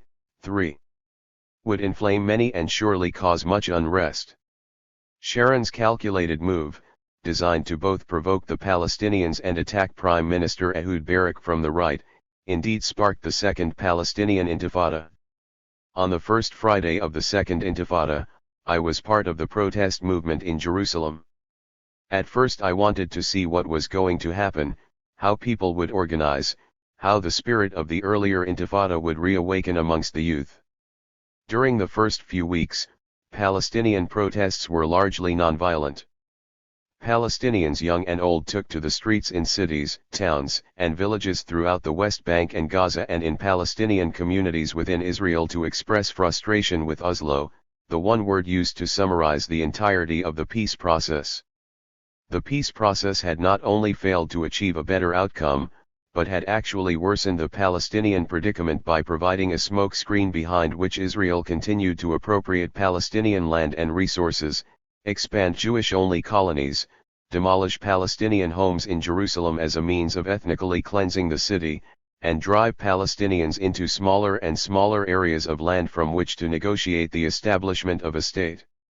Israeli soldiers responded to the unarmed demonstrations with lethal force, leading to the death of at least 129 Palestinians within the first month of the Intifada, including the shooting death of 12 Palestinian citizens of Israel for which no one was held accountable. 4. A combination of Israel's apparent shoot-to-kill policy of dealing with Palestinian protesters. 5. The impunity with which Israel operated, the widespread disinformation campaign that projected Palestinians as having had turned their backs on the peace process and resorted to violence, the distorted media coverage that blamed Palestinians for their own deaths, and a lack of trust in a Palestinian leadership that was seen as both corrupt and impotent, led to a dwindling of the popular protests and the emergence of Palestinian armed resistance. This militant resistance primarily manifested itself in the form of attacks on Israeli military installations, i.e., checkpoints, and on settlements, but also included suicide bomb attacks on Israeli buses and restaurants. It gave Israel a cover under which to indiscriminately escalate its military operations against Palestinians, employing tanks and fighter jets against a largely defenseless, occupied civilian population. As the violence, death, and destruction increased, so did the anger and the general feeling that matters were out of the hands of the people. Even as the armed resistance took to the fore, there were still small groups of unarmed protesters trying to resist as well. When the longtime Palestinian leader and unofficial mayor of East Jerusalem Faisal Husseini died, creative street protests took place. They honored Husseini by fighting against the encroachment of Israeli control over his city. I was detained numerous times for flying a Palestinian flag in Jerusalem while protesting the shutdown of the Orient House, Husseini's former headquarters in the city, a building of historical significance to the Palestinian people. Yet, despite these efforts, to my dismay, there did not seem to be much enthusiasm for reviving the popular resistance. 6 Although I was keen to be a part of a people's uprising, I had to admit that the general sentiment was understandable. It was not that Palestinians were no longer willing to sacrifice for their freedom, but in order to sacrifice their time, resources, safety, and possibly their lives, people need to believe in the potential to achieve victory or other positive outcome. In this case, Palestinians had waged various forms of nonviolent struggle for generations to no avail. Perhaps the height of organized Palestinian nonviolent resistance came during the First Intifada, which ended or was put to an end with the 1993 signing of the Oslo Peace Accords. But those who had negotiated and signed Oslo were not representatives of the people who were in the Intifada streets, those who were beaten, injured, jailed, and killed in the 1987-93 Palestinian Freedom Uprising. The negotiators of Oslo were part of an exiled leadership whose control was threatened by what was happening in the streets of the occupied Palestinian territory, and whose fortunes had changed dramatically, first with the collapse of the Soviet Union and the end of the Cold War, and then the Iraqi invasion of Kuwait and subsequent expulsion of Palestinians from the Gulf state. The net result of Oslo for Palestinians inside Palestine was more or less disastrous, and if that was what having a nonviolent uprising yielded, the thinking went, well, perhaps something more drastic was required. Certainly the Israelis seemed to understand only the language of force. 7. What would it take to convince people that we had the power to change things? In order to convince the older generation to try again, and the younger generation, most of whom only knew life under the gun, to believe in a just future, we had to inject a new dynamic, something that the Israelis could not easily target with violence, and that would also change the confrontation from Israeli versus Palestinian to a global struggle against occupation and an increasingly apartheid-like situation. During the early months of the Intifada, I had met other Palestinians and foreigners who were willing to demonstrate and who were interested in doing something bigger to support the Palestinian freedom struggle. I had heard about others engaging in ongoing, albeit limited, protests. In Beit Sahur, Palestinians and internationals marched onto an Israeli military base, on which they planted a Palestinian flag. In a small village called Hares, people chained themselves to olive trees in an effort to prevent the Israeli military from uprooting them. Eventually these various initiatives and individuals would come together to discuss how to magnify what we were doing and how to inject a new force into unarmed popular resistance. One idea was to make tangible on the ground the considerable international support and solidarity that the Palestinian cause elicited. In Durban, South Africa, at the World Summit Against Racism in 2001, tens of thousands of participants turned the event into a popular movement against Israeli occupation. In cities around the world, the start of the Intifada in September 2000 saw popular demonstrations, some numbering over 100,000 in cities across Europe, Australia, the US, Canada, Latin America, and the Middle East. Unlike virtually any other contemporary cause, that is, until the Iraq anti-war protests in 2003, the Palestinian issue mobilized ordinary people around the world to stand up and speak out. The question to us, both as Palestinians and as activists seeking to change the balance of power on the ground, was could we manifest that solidarity into something tangible to support a people's uprising using unarmed, nonviolent tactics and strategies. In the spring of 2001, we took the first step and sent out an email. These were the days before Facebook, Twitter, or anything called social media for that matter, to some groups in the US, UK, and Europe, inviting people to come to the occupied Palestinian territory to join Palestinians for 2 weeks of nonviolent resistance activities. With our first campaign in August 2001, the International Solidarity Movement, ISM, was officially launched. To our amazement, over 50 volunteers showed up that August, ready to participate, and more ready to go home, talk about their experiences and what they witnessed, and recruit more people. By Christmas 2001, there were hundreds of international volunteers joining organized nonviolent resistance actions throughout the West Bank. Though the Israeli violence was escalating, and after the September 11 attacks there was a general backlash against Arabs and Muslims in the West, people continued to come and join the ISM. What this foreign presence meant was that no longer could the Israelis simply shoot at Palestinians and claim that they were all terrorists. Now, with foreigners joining Palestinians in demonstrations, protests, and targeted actions to dismantle the checkpoints and roadblocks that were choking the life out of the Palestinian community, the picture was a new black and white, not good guys versus terrorists, but rather, the world against occupation, apartheid, and racism. Even Israeli leftists and refuseniks starting to contact us, asking to join the ISM. The ISM became a major thorn in the side of the Israeli military, and perhaps even more importantly, the Israeli and pro-Israeli public relations machine. In late 2001, an Israeli military officer was asked what response the army would have to a massive nonviolent movement by Palestinians, and his response was honest. He said they did not have any response except to shoot. While I was elated by the international response to the ISM call for participation, and we were seeing the re-emergence of popular organizing among Palestinians, the domestic situation was still far from being a true people's uprising. The armed groups were still dominant and the political leadership continued to place its faith and confidence in world leaders rather than in its own people. One example from that time really hit home and forced me to reconsider how much could be accomplished as long as this Palestinian leadership was in place.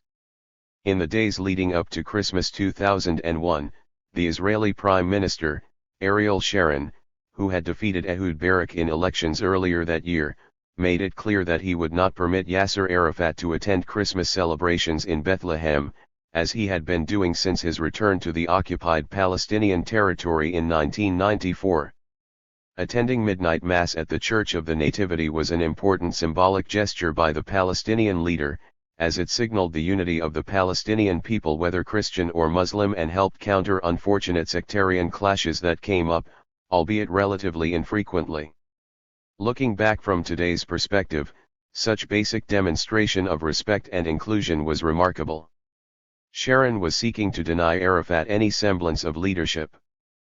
Palestinian officials spent the next days leading up to the Christmas Mass on the phones with the Americans, Jordanians, British, French, and anyone else who would listen, including going on international satellite TV broadcasts calling for international action to get President Arafat to Bethlehem. For most Palestinians, this was another slap in the face, but something that was not of great concern given the ongoing human rights violations that they were suffering on a daily basis. However, as Christmas approached, more and more people expressed outrage. I then realized that between the ISM and other activist groups operating in the West Bank, we had hundreds of foreigners in Palestine who could be easily mobilized to action. I thought about Dr. Martin Luther King Jr.'s March on Washington, Gandhi's Salt March, and countless other examples of mass-based marches in the face of superior force. I called a few colleagues and we started mapping out a strategy for President Arafat to march to Bethlehem in defiance of the Israeli ban, a route that would also take him through Jerusalem on the way. With hundreds of internationals surrounding him and tens if not hundreds of thousands of Palestinians who would no doubt join the peaceful march, the Israeli military would not have a way to deal with this situation. I called President Arafat's office, spoke to a friend I knew there, and briefed him on the idea.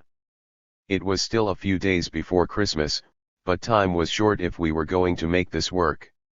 He promised to get the idea to Arafat's chief advisor but explained that they were still on the phone lines with the Americans. Exasperated, I said he should ask Arafat to put his faith in his people and not George Bush. By December 24, following hours of phone calls to various Palestinian functionaries close to Arafat, I realized this was not going to happen.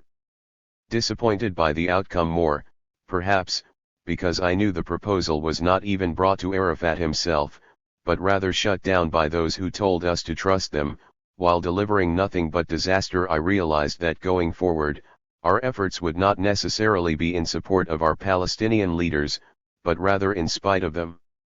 Over the next years, I became involved with a number of actions and initiatives that would help shape Palestinian popular resistance, while building an international community of supporters who not only march in their own cities for Palestine, but who have experienced first-hand Israeli apartheid and thus have found more tangible action to take back home. In 2002, when Israel invaded all the Palestinian cities of the West Bank and the Palestinian leadership went into hiding, the ISM got into every city including Jenin, where the Israelis massacred scores of Palestinian civilians in the refugee camp and confronted the Israeli military, broke curfew to deliver food and medicine, and exposed the reality on the ground to the world. We also marched into Manger Square in Bethlehem to bring food to those trapped in the Church of the Nativity and placed foreigners both there and in President Arafat's compound in Ramallah in order to prevent Israeli snipers from indiscriminately shooting at the people besieged inside. To deal with our unarmed, multi-ethnic, multinational initiative, Israel initially undertook delegitimization efforts labeling us as terrorist supporters or propaganda pawns, and later escalated to using threats and intimidation tactics against our volunteers. In 2002, longtime human rights campaigner Keom Butterly was shot in the leg in Jenin, seized by Israeli soldiers, and thrown at the border between Jordan and the occupied West Bank, effectively deporting her. A few months later, in March 2003, the Israeli military ran over 23-year-old American volunteer Rachel Corrie with a D9 armored bulldozer in Gaza, killing her.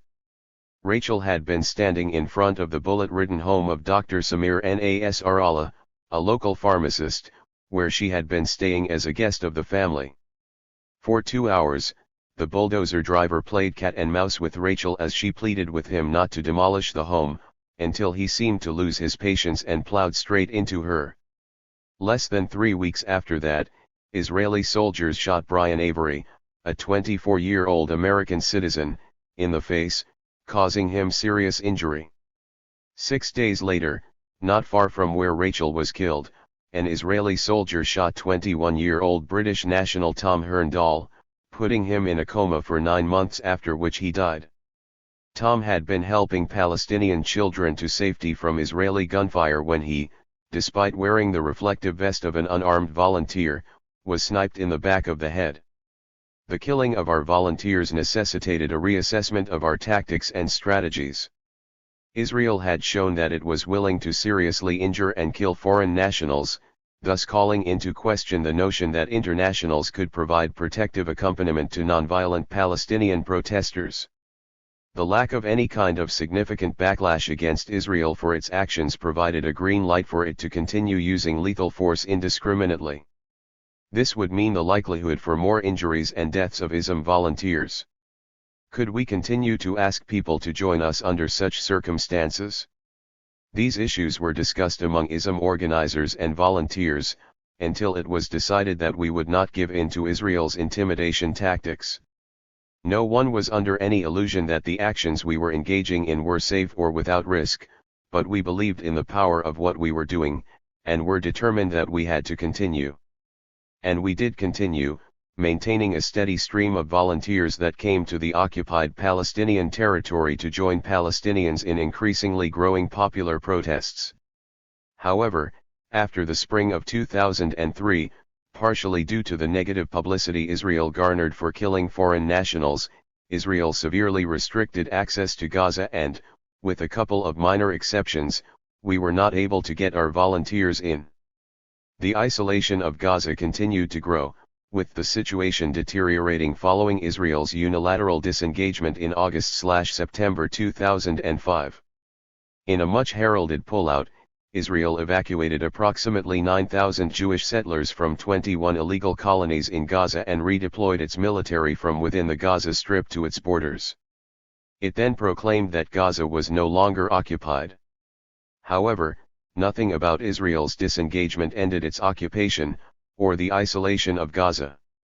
Israel continued to control Gaza by air, sea, and land, and to enforce a near-complete separation of Gaza from the West Bank, and from the rest of the world.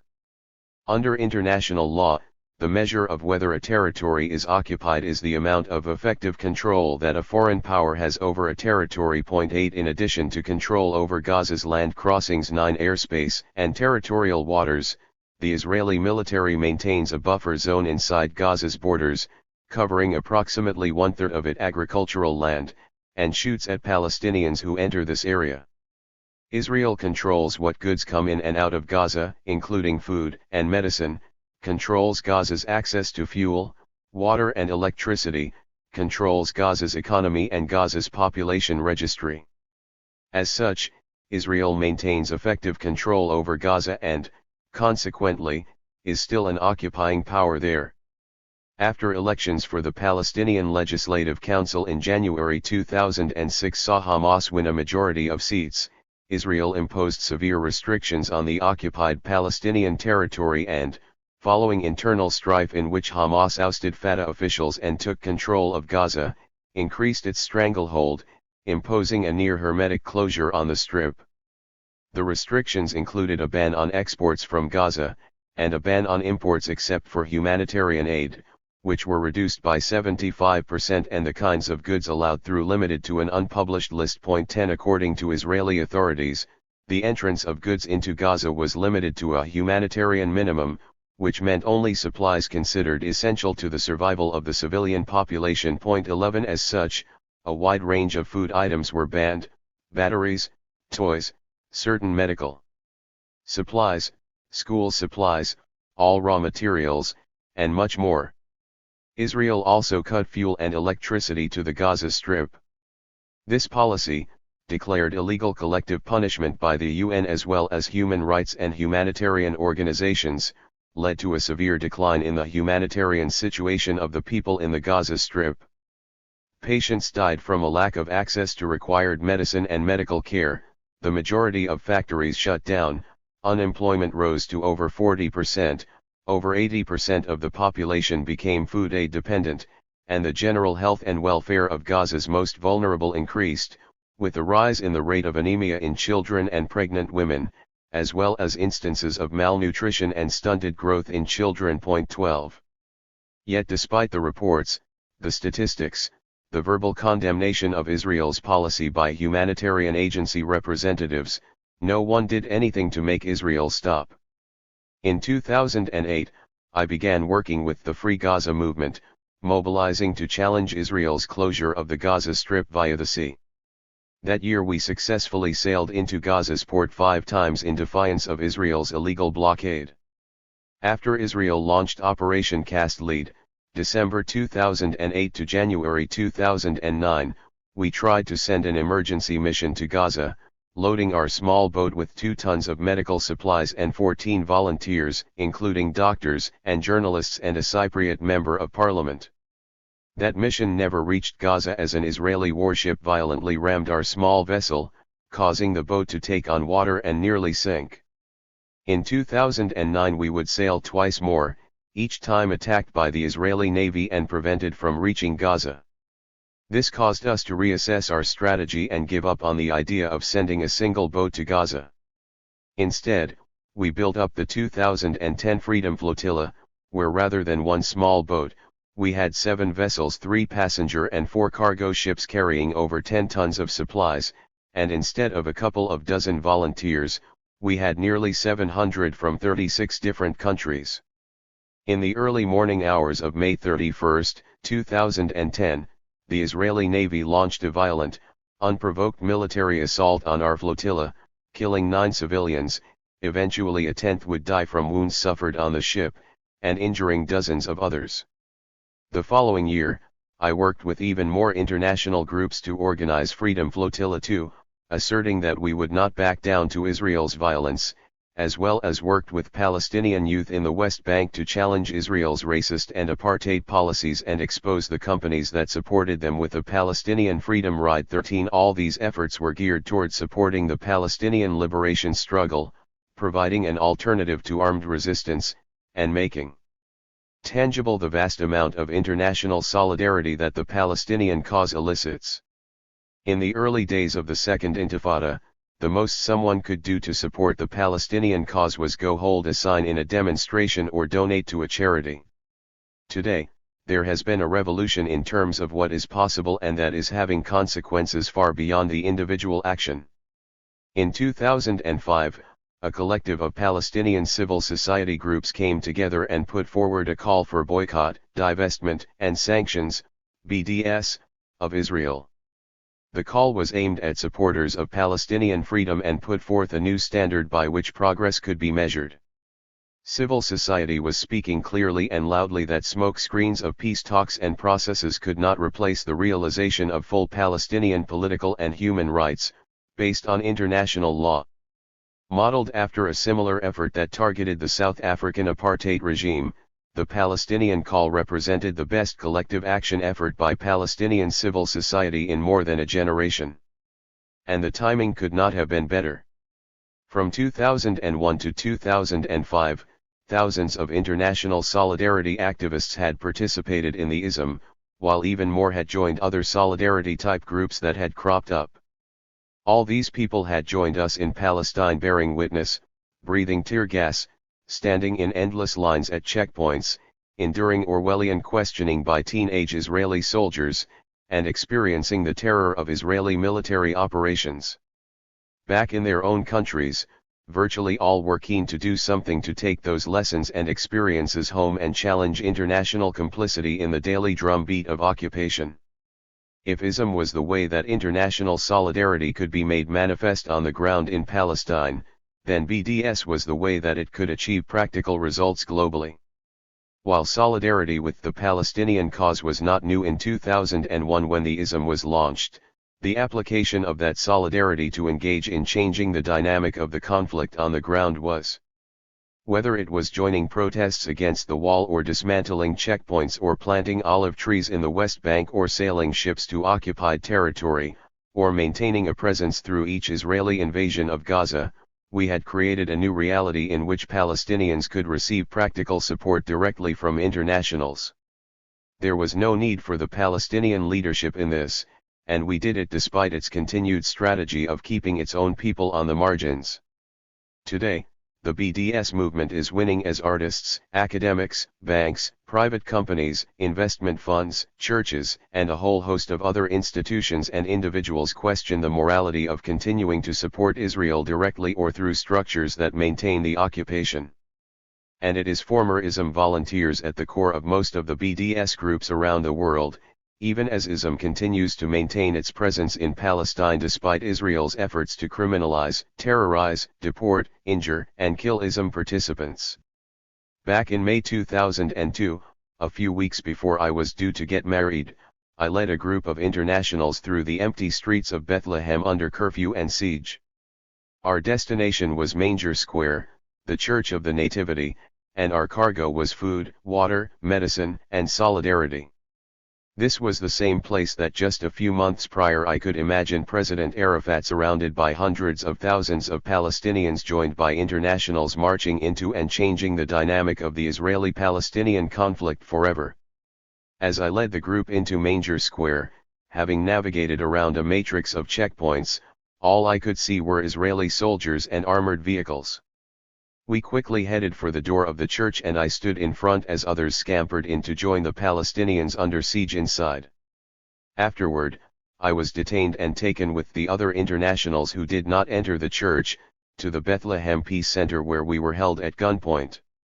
We linked arms and sat down, refusing to obey the soldiers' orders when I heard a voice above me say, "This is not the University of Michigan anymore, Huwaida." I looked up and it took me a minute, but I recognized the officer as a former Jewish classmate with whom I had challenging but friendly political conversations in college, one who had joined my Arab-Jewish dialogue group. Now he was standing above me, in military uniform, gun slung over his shoulder, with a disturbed look on his face. He wanted to know what happened to me. Why I was supporting terrorists. In return, I wanted to know why he left the United States to join a foreign army that was occupying the indigenous people of Palestine. My former classmate turned Israeli soldier was right. It wasn't the University of Michigan anymore, and there was no more room for dialogue about peace and coexistence without concrete action to end the colonial apartheid system that put me under his gun. Would he join me? Sami Doon, we are steadfast. Nora Barrows-Friedman. In the fall of 2011, a group of Palestinian activists in the occupied West Bank boarded Israeli settler-only buses bound for Jerusalem, in an act of civil disobedience inspired by the freedom rides during the civil rights movement in the United States. The 6 Palestinian freedom riders on Israeli public bus number 148 were arrested by Israeli forces for illegally crossing over the Green Line, Israel's internationally recognized armistice line with the occupied West Bank, without Israeli-issued permits. 1 They said they aimed to challenge Israel's apartheid policies, the ban on Palestinians' access to Jerusalem, and the overall segregated reality created by a military and settler occupation that is the cornerstone of Israel's colonial regime. 2. The bravery of the activists exposed 2 corporations that profit from Israel's apartheid policies, the Israeli Egged Bus Company and the French multinational Veolia. Both companies operate transportation systems that serve Israel's Jewish-only settlement colonies in occupied East Jerusalem and the broader West Bank. Activists in solidarity around the world engaged in protests and direct actions targeting Veolia and Egged and calling out Israel's systems of racism, inequality, and apartheid. Legendary social justice activist and scholar Angela Davis remarked, "Palestinian freedom riders poised to collectively resist Israeli apartheid are inspired by the 50-year-old legacy of U.S. freedom riders, whose bold defiance of Jim Crow laws in the South helped to dismantle legal structures of racism. All those who celebrate the achievements of the civil rights era should be prepared to stand in solidarity with our Palestinian sisters and brothers today." 3. Every day, Palestinians challenge Israel's apartheid system in significant and creative ways, whether a specific campaign is organized, whether the media pays attention or not. Nour Jowda, a Palestinian-American educator and writer, was denied entry and deported by Israel as she attempted to return to teach at the Friends School in Ramallah, in the West Bank, after a holiday in Jordan in early 2013. She, like countless Palestinian Americans every year, was turned away simply because of her heritage, last name, and being of the wrong religion.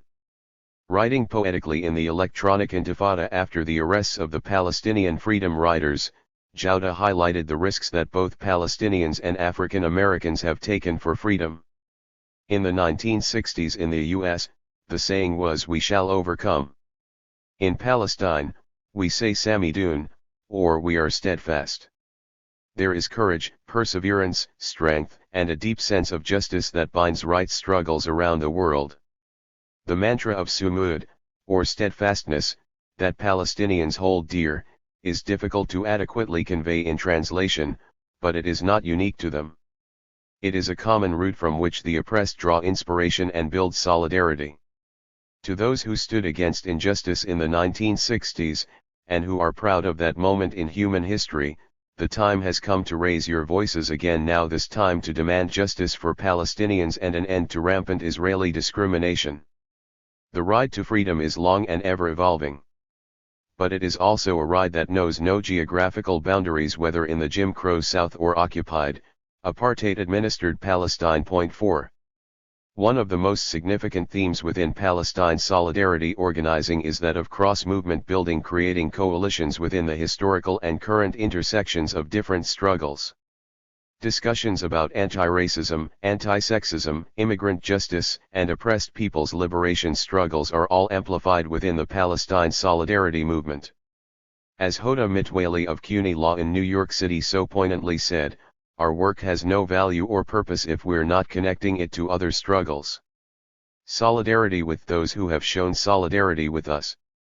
Students involved with Palestine solidarity organizing are fully aware of, and outraged at, the heavily financed military partnership between Israel and the United States. As the Obama administration's deportations of undocumented persons reach record levels, as the border becomes a cash cow for weapons dealers and military contractors, and as social services, healthcare, and education are left to waste, student activists in the U.S. are organizing to dismantle deep structures of oppression. I think it's really important as solidarity activists to look in our own communities and see that what we're fighting against far away in Palestine is also targeting our communities here, and our neighbors and family members, said Gabriel Scavone, a longtime Students for Justice in Palestine, SJP, activist at the University of Arizona and a member of the National Organizing Committee. Scavone has taken part in countless protests over the years, including an important direct action in October 2013 against the Obama administration's rampant detention and deportation of undocumented persons. Immigrant rights activists and members of Students for Justice in Palestine barricaded themselves at the entrance to a federal courthouse in Tucson, Arizona, where buses carrying migrant detainees pull up. Others, including Scavone and other SJP and immigrant justice activists, locked their bodies to the buses. 5. Students for Justice in Palestine stated that the coordinated action was called to stop Operation Streamline, the mass prosecution program that criminalizes, en masse, on average 80, mostly Mexican and Central American, migrant detainees each day in Tucson. President Barack Obama has refused to halt the mass arrests and deportations of undocumented persons. In fact, under his term, the United States has been deporting more than 1,000 people a day, and nearly 410,000 in 2012, a record number, according to the Washington Post. 6. Danya Mustafa, with the SJP chapter at the University of New Mexico, told me by phone on the day of the lockdown that this is an important action to show solidarity with our brothers and sisters who are struggling here, whose families are being torn apart, whose livelihoods are being taken away from them. What is happening to immigrants and undocumented persons in the United States under the Obama administration and the Arizona state government is an injustice, Mustafa added. At SJP we know that injustice all too well, especially as Palestinians. We need to keep our families together. Community support is important. This is a direct action based on the needs of the community, and mothers, brothers, sisters, and fathers are coming out to support this action. We support it 100%. We want to show solidarity with those who have shown solidarity with us. 7. This kind of cross-movement organizing is not a simple face value, quid pro quo exchange. Rather, it is a deliberate strategy to synthesize solidarity itself and articulate the broader fight against the roots of universal injustices. Activists working on the front lines to challenge repression and inequity are inherently aware that they don't operate in isolation from other struggling communities by strengthening each other. Other struggles become their struggles too. Scavone's work in documenting the impact of US-Mexico border policy has led him to uncover not just the political connections between the struggles of indigenous and migrant peoples in the United States and Palestine, but the militarist and capitalist connections as well. He started off by explaining that he sees the intersection in himself, personally. I'm an embodiment of it, he added. My father came from a white settler background, a European immigrant from Italy. And my mother was born in Sonora, in Mexico. And when they married, my mom moved in with my dad and they got a house out of the El Joya, which is a Chicana, Mexican-American neighborhood, or barrio, in Tucson. It was during white flight, and they went to a sprawling urban new white development neighborhood. I lost half of myself through that process. I would grow up in public school not wanting to learn the language, Spanish, and rejecting half of myself. It took some time, but with guidance from an older, politically radical sister, Scavone embraced his identity. For a while, when I started working with the migrant rights group No Mas Muertes No More Deaths, That perspective on my family background became a pillar of my political life. But then I started, unconsciously, perhaps, dividing my time between both concerns: Palestine, SJP, student organizing on the one hand, and humanitarian aid and human rights work at the border on the other hand. But he realized that there is no reason why they should be divided when there are fundamental ways that they're connected. So I started connecting them, he said, looking at ways that they're connected analytically and more deeply in structural forms. One of the clearest ways the United States and Israel exemplify their shared values begins with the walls both countries have constructed to keep others out.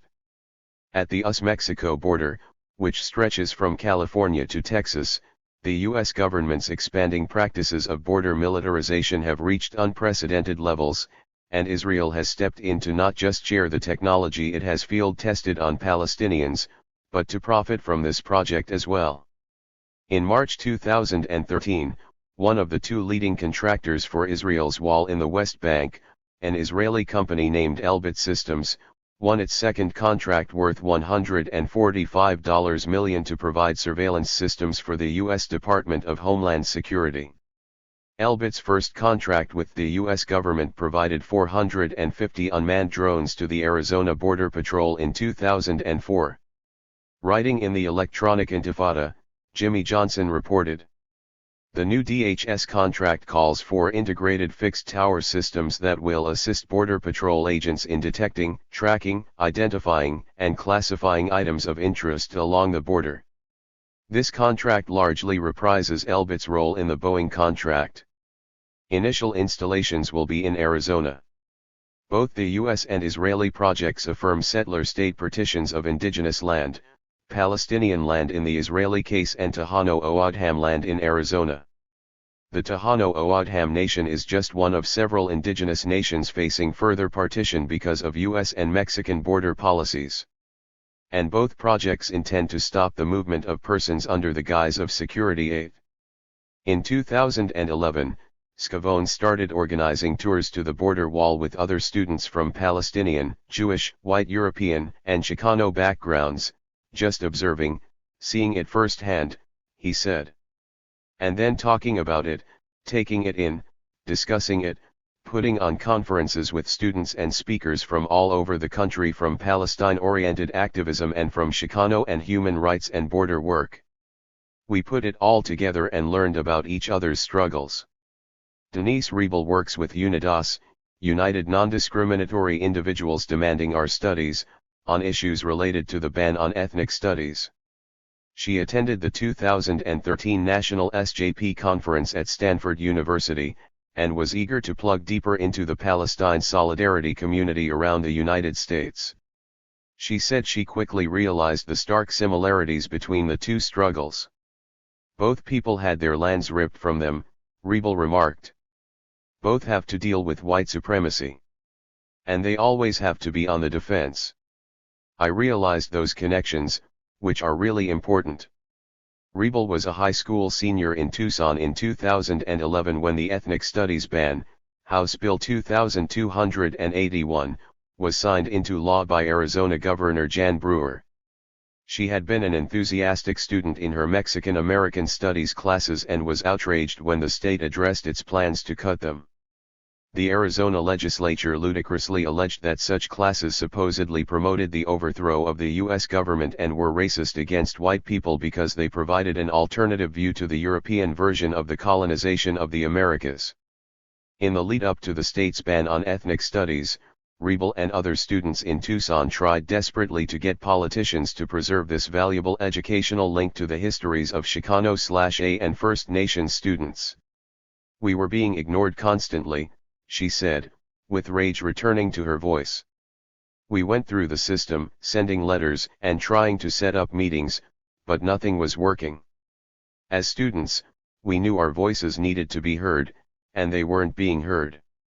On April 26, 2011, during a Tucson school board meeting at which members would vote to dismantle ethnic studies classes, Riebel and other students chained themselves to the board members' chairs in a powerful, inspiring direct action that forced the vote to be postponed. The ban on ethnic studies ended up passing during the next school board meeting, but the motivation to keep pursuing educational justice for communities of color couldn't be quelled. In March 2012, less than a year later, the largest Chicano/student organization in the United States, Movimiento Estudiantil Chican de Estlan, MECHA, adopted the Palestinian call for BDS during its 19th annual conference. The conference coincided with international observances of both Cesar Chavez Day, honoring the migrant workers' rights leader, and Land Day, when Palestinians commemorate the 6 Palestinian citizens of Israel who were killed by Israeli forces during protests of ongoing land theft and settler colonization in historic Palestine. 9. MECHA's alliance with SJP chapters all over the country has been vital to both communities. Students have long supported each other's events, marched alongside each other in protest of racist and unjust policies, and, like Scavone, have worked for justice seamlessly within both organizing spheres. Students involved with SJP linked up with MECHA to protest SB 1070, Arizona's racial profiling law that was signed in 2010, and have collaborated in leading sustained protests in California against the 2013 appointment of Janet Napolitano as the president of the University of California.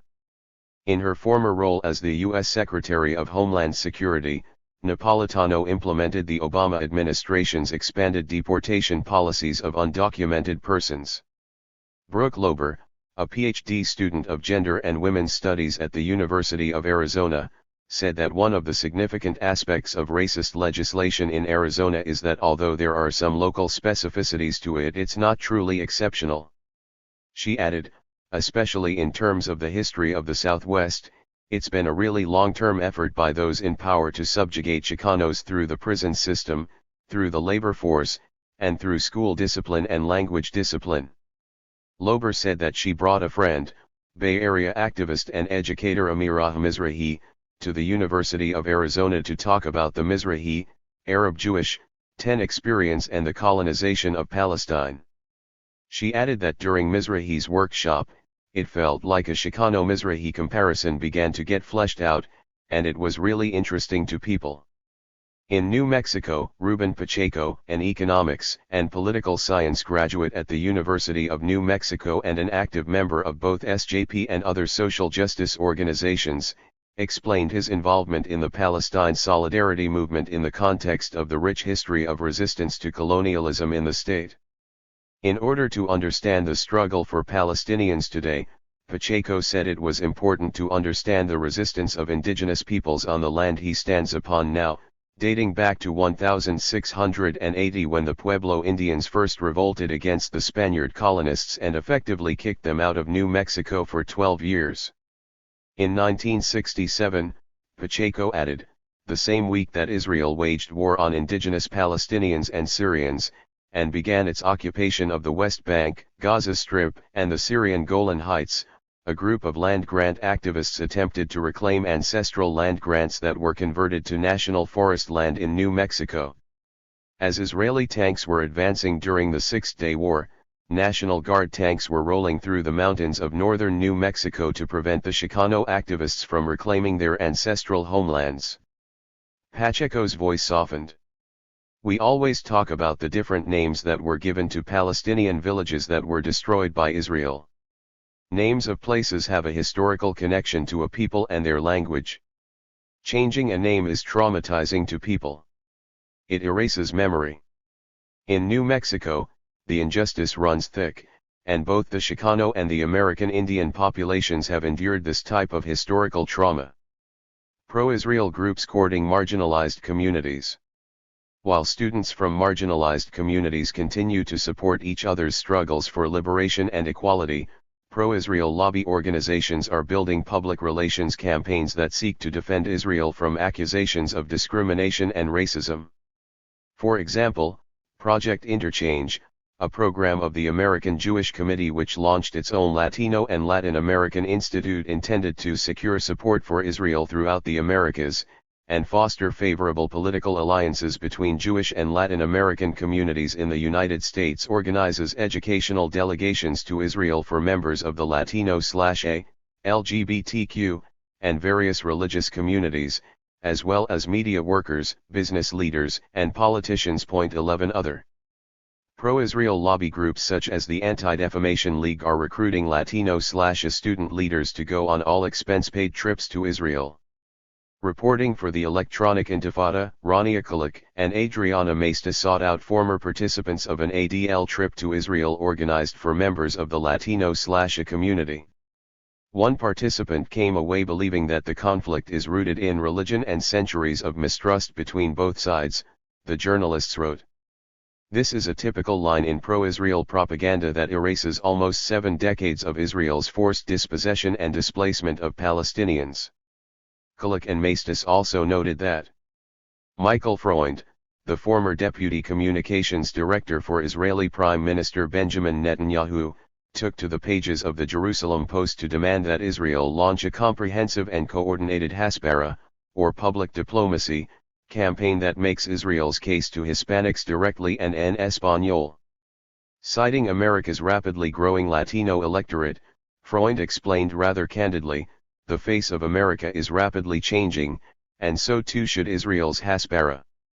Israel, he said, must follow the example of Project Interchange. 12. Groups like the ADL are particularly worried about the growing alliances between Palestine solidarity groups and the Latino community, writes Ali Abunimah in his book The Battle for Justice in Palestine. For the ADL, Latino/A and LGBTQ individuals and groups are no more than passive recipients of Palestinian propaganda. The implication is that if any see a common interest, share similar experiences with Palestinians, or resist the use of their communities in Israeli propaganda, they have somehow been duped, Abunimah notes. 13. Similarly, Abunimah adds that as Israel ramps up its racist treatment of African asylum seekers, arresting and detaining thousands of people, sending them to squalid detention camps in the desert, and planning schemes of mass deportation back to countries where they face violent persecution and imminent death, Israel's propagandizing efforts to deflect criticism of such racist policies has been aimed at black communities in the United States. As independent journalist David Sheen and author Max Blumenthal have so importantly documented during the past few years, Israeli politicians have incited violence and racist pogroms against non-Jewish Africans in Israel. 14 Government ministers such as Miri Regev have been the face of Israel's systematized racism toward non-Jewish Africans. Appointed to lead the sector that determines the state's policies affecting asylum seekers, Regev famously called African refugees a cancer, and then later apologized not to Africans, but to cancer victims for comparing them to Africans. 15 Another Israeli leader, Interior Minister Eli Yishai, did not feel the need to mince words when he claimed in 2012, "Most of those people arriving here are Muslims who think the country doesn't belong to us, the white man." 16.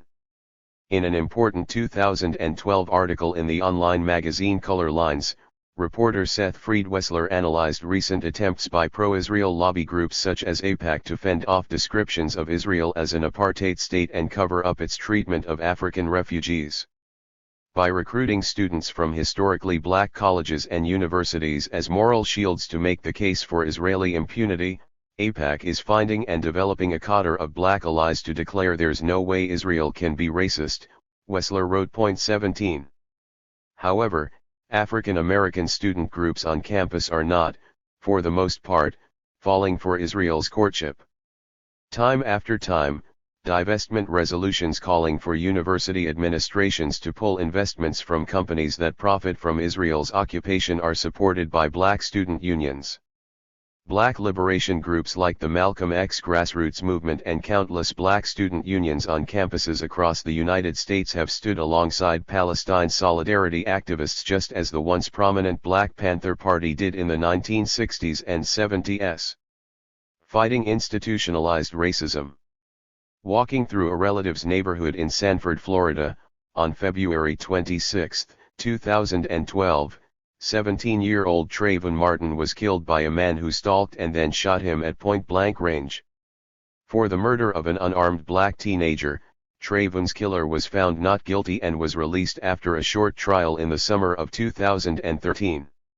Ta-Nehisi Coates, national correspondent for The Atlantic, put the acquittal in its proper context. When you have a society that takes at its founding the hatred and degradation of a people, when that society inscribes that degradation in its most hallowed document, and continues to inscribe hatred in its laws and policies, it is fantastic to believe that its citizens will derive no ill messaging. 18 quotes continued. It is painful to say this, Trayvon Martin is not a miscarriage of American justice, but American justice itself. This is not our system malfunctioning. It is our system working as intended. Immediately after the trial, nearly 40 U.S. student Palestine solidarity organizations, along with 24 Palestine rights groups and individuals, including myself, signed a national statement of solidarity with Trayvon Martin and victims of racial violence. The statement read: in light of the recent acquittal of George Zimmerman, Students for Justice in Palestine, SJP, Students United for Palestinian Equal Rights, SUPER, and other organizations that work to secure the rights of the Palestinian people take a firm position against the racist institutions and laws that allowed for the murderer of an unarmed teenager to walk free. SJP and SUPER are in solidarity with Trayvon Martin's family and loved ones, and with all victims of racist violence, as well as with the thousands of people who are working for racial justice in the U.S. This trial highlights yet again that we do not live in a post-racial society, nor is our justice system colorblind. As writer Shrita McFadden put it, only in America can a dead black boy go on trial for his own murder. Through an appeal to racist stereotypes and character assassination, Trayvon was unjustly criminalized, much like thousands of black youth, women, men, and trans people in this country are every day. As people who are fighting for justice in Palestine, we understand how racism is used to justify and perpetuate an unjust system that oppresses whole populations. Our government tries to divide us by telling us that black is synonymous with criminal in the same way that it tries to tell us that Arab and Muslim is synonymous with terrorist. In many ways the black struggle coincides with the Palestinian struggle, from racial profiling, to youth incarcerations, to segregated roads, buses, housing, and education. On top of this, a handful of the same corporations, like G4S and other prison industries, are profiting off of the racist mass imprisonment of both African Americans in the U.S. and Palestinians in the occupied territories. We understand that racism did not end with the abolition of slavery, nor did it end with the defeat of Jim Crow, and as people who are fighting to end U.S. support for the racist system of Israeli apartheid, we know that this struggle cannot move forward without challenging racism here at home.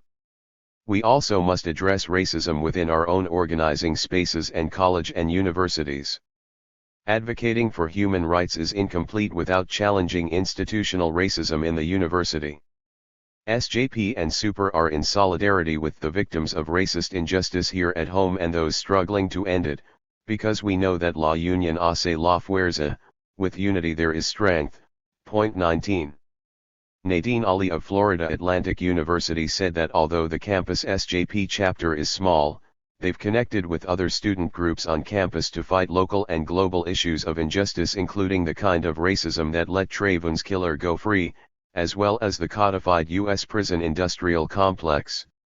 Student activists protested a contract between the university and the GEO Group, a private for-profit prison corporation with its headquarters near the campus, for naming rights to the football stadium. SJP members joined together with other social justice organizations to march, protest, and rally the community against the naming rights contract. After sustained protests and outrage, the GEO Group lost its contract bid in April 2013. Ali explained why SJP members identified the GEO Group deal as a rallying point around Palestine. It's important for various reasons, including being able to confront the school-to-prison pipeline industry, she said. Students are taken out of school and put into prison here in the U.S. You find the same system in Palestine, where children are being taken and put into Israeli prisons, sometimes indefinitely. Their writ of habeas corpus is suspended. As human rights activists, Ali explained, members of SJP became involved in fighting both the U.S. and Israeli prison industries. SJP joined with the on-campus Dream Defenders movement, which pulled together Black and Latino/AS students involved in social justice organizing. Dream Defenders launched after the death of Trayvon Martin and pushed for Trayvon's Law, an effort to end racial profiling in Florida and repeal the racist Stand Your Ground law, which helped acquit Trayvon's killer. We're also working for U.S. prison divestment. At the same time we're pushing for divestment from companies that profit from Israel's occupation, Ali added. LGBTQ students fight pinkwashing.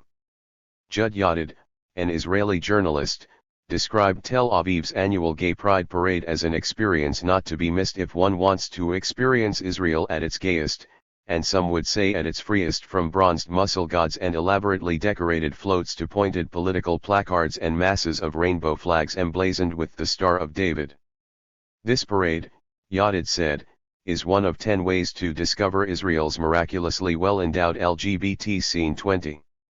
As part of its decade-old Brand Israel marketing campaign, Israel's tourism and foreign ministries have poured tens of millions of dollars into public relations and advertising strategies to promote the country as the gay Mecca of the Middle East. This marketing campaign also promulgates Western tropes about Arab and Muslim culture. Israelis are civilized and gay-friendly while Palestinians are uncivilized and homophobic. Humanities professor Sarah Schulman of the City College of New York at Staten Island, a writer, playwright, AIDS historian, and longtime social justice activist, wrote an op-ed in the New York Times admonishing Israel's marketing campaign what activists call pinkwashing while the state continues to oppress, occupy, and discriminate against Palestinians and ignore, queer and non-queer, Palestinian rights. Pinkwashing, Schulman explains, is a deliberate strategy to conceal the continuing violations of Palestinians' human rights behind an image of modernity signified by Israeli gay life. 21. Palestinian queer organizations inside Palestine are fighting an extraordinary battle against pinkwashing within the context of resisting Israel's broader systems of occupation and apartheid. Being queer does not eliminate the power dynamic between the colonized and colonizer despite the best of intentions, wrote West Bank-based queer activist Gaith Hilal of the Palestinian organization Al-Cause for Sexual and Gender Diversity in Palestinian Society, in an op-ed for the Electronic Intifada in 2013. Pinkwashing strips away our voices, history, and agency, telling the world that Israel knows what is best for us. By targeting pinkwashing we are reclaiming our agency, history, voices, and bodies, telling the world what we want and how to support us. 22. Student activists in the United States are organizing against Israel's pinkwashing and LGBT marketing campaigns as well. Hazem Abdullah, an SJP member at Northwestern University in Chicago, has talked with his friends about Israel's systematic discrimination against Palestinians and African asylum seekers even as it promotes itself as a liberal haven for other groups including members of the LGBTQ community. It's difficult feeling like the only person who brings up these issues outside of Palestine solidarity circles, Abdullah said. But I really think that this intersectionality is such an important thing, and I try to apply that as much as I can to my life. I don't want to be drawn into everything, but I am. I'm queer, I'm black, I'm low income, so I have to be very pro a lot of things, and anti a lot of other things. He continued, I talk to my friends in the black community about how African refugees are treated in South Tel Aviv. If you care about the African diaspora, you have to understand the fundamental inequalities within the Zionist system and what it takes for a Jewish state to exclude a population whether it be African or Palestinian. Abdullah also wants people to know about pinkwashing. With pinkwashing, he said, Israel is gaining money through tourism, but they're also casting a negative light and stereotypes about Arab societies. That, in turn, creates a bias and a hatred towards Palestinians and Arabs. Notably for Abdullah, these different issues ultimately tie together. Queer politics isn't just centered around gay marriage and military service. And that's something that I want to challenge a lot of people on. The event that I organized at Northwestern was called Queer Liberation and Pinkwashing 101, and I had 2 queer speakers come to talk about queer liberation and its relationship to pinkwashing, and what Palestine solidarity from a queer perspective looks like.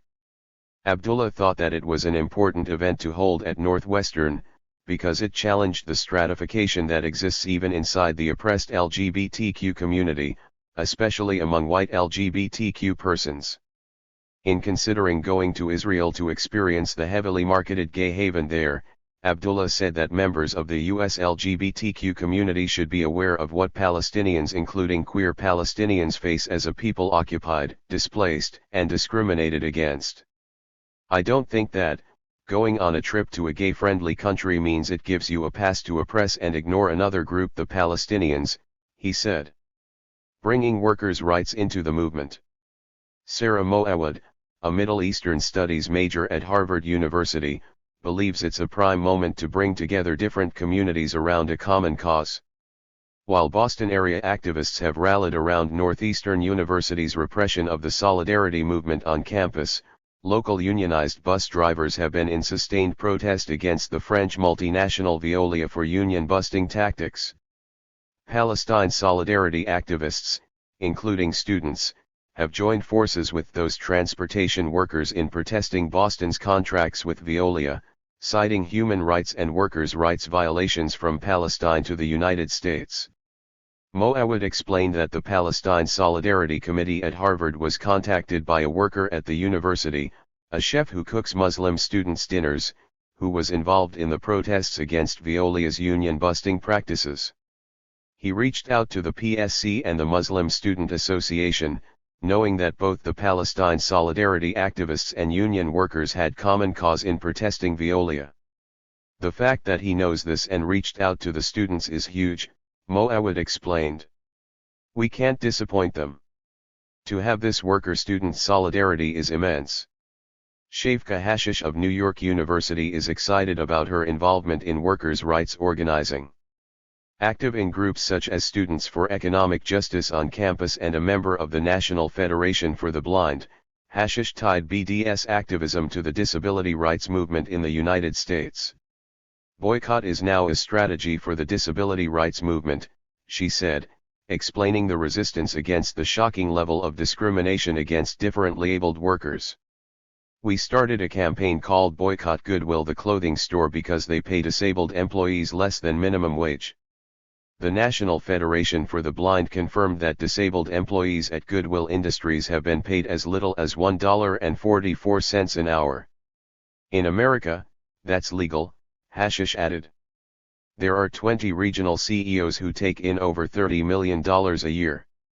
However, in Canada, they manage to pay everyone a full wage, because it's not legal in Canada to pay these minimum wages.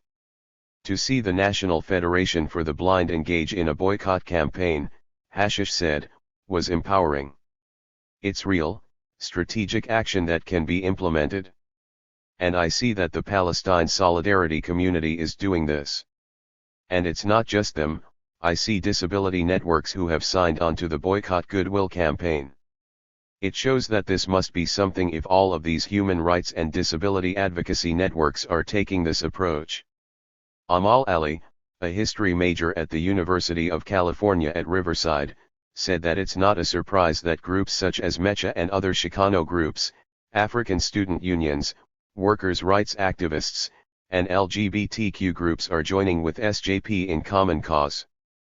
But during the UC Riverside divestment campaign, she was surprised at how easy it was to receive support from lesser-known student organizations. When I was looking for student group endorsements and seeking out every random student organization I could think of that was not Hillel or the on-campus Israel advocacy group Highlanders for Israel, one group that I came across was the Society of Women Engineers, she recounted. And I'm always going to remember this, because I walked into their general meeting with the intention of asking whether they would endorse our bill, thinking they would say, "Who is she, what does she think she's doing here? We're the Society of Women Engineers, what do we have to do with this?" Ali laughed. But I gave them all the facts, and made sure that I spelled it out in such a detailed way that they would know exactly what they were doing and why they should support divestment, and they didn't even have to think about it. It was the biggest shock to me. I realized it was because there are so few female engineers, and they knew about the struggle of just being any kind of minority. They felt that even though engineering may not have any ties to divestment or any kind of action like that, it just shows how strong this movement is in that you find allies in the most unexpected places. Max Ichel, a doctoral student of developmental sociology at Cornell University, noted the importance of bringing together communities from both expected and unexpected places to make sure social justice demands are met. What the United States needs is a big social movement that will hammer the system, he said. Ichel added that solidarity with the Palestine liberation struggle doesn't matter much if activists can't widen their scope of involvement within the local communities. There's no doing anything about Palestine without big structural reforms of the system we live in, and everything else is a delusion that people prefer, for obvious reasons, because delusions are comfortable.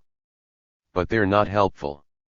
Ichel and I spoke in the fall of 2013, after a group of university student senates in California had held votes on divestment bills. Every victory is a victory, even if it's small, because it raises the bar of what's possible, he said. It changes the field of what people believe is politically possible. And I think that's what's most important, but we do have to know that it's getting worse on the ground in Palestine, and we need much bigger victories yesterday. Palestine solidarity activists on campuses are certainly doing their part to hammer a system that would otherwise prefer to separate and isolate battles for freedom and equality. To this effect, Dahlia Fulihan of Northwestern University in Chicago remarked on the enormous success Palestine solidarity groups have had in making these connections between other struggles apparent and resolute. When you get such a broad coalition all pushing for the same thing, it isolates how small the actual powerful group in the situation really is, she said. It highlights the absurdity of the way the general global system works, that there are just a few countries that are running the entire world. And it's the opinions of these small countries that are determining the fate of everyone else. It makes people aware that it is absurd, and it goes against the values that people especially in the West believe, democracy and power in the hands of the people. The U.S. boycott of Palestine. Alex Lubin. To the student at Birzeit University who asked me the question in 2004 that expanded my political horizons.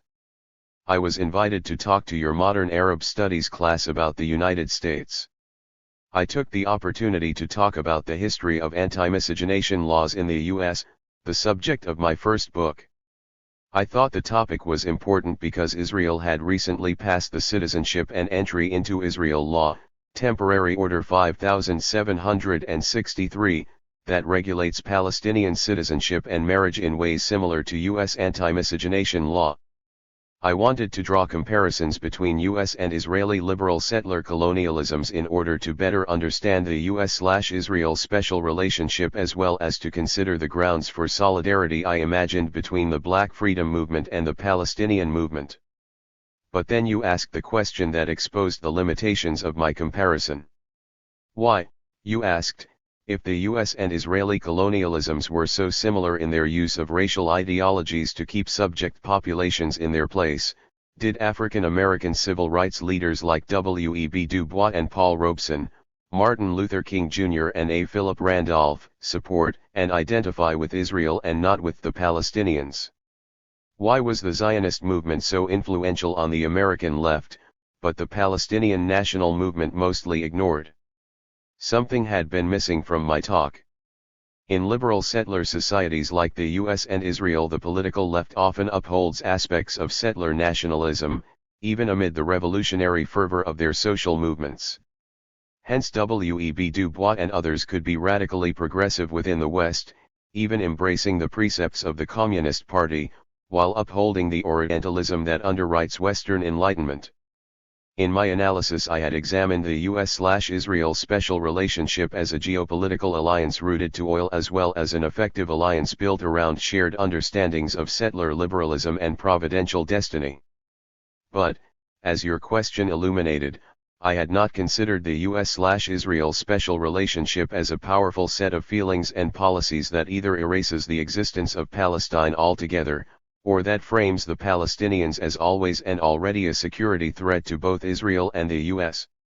Ever since you asked me the question at Birzeit University in 2004, I have thought long and hard about how the question of Palestine is taken up, or disregarded, within the U.S. public sphere, and about why the U.S. left has been often unable to embrace the politics of Palestinian solidarity and self-determination.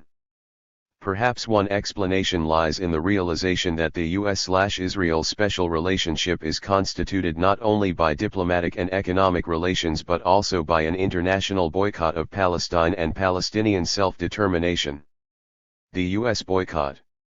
The US boycotts Palestine in the United Nations.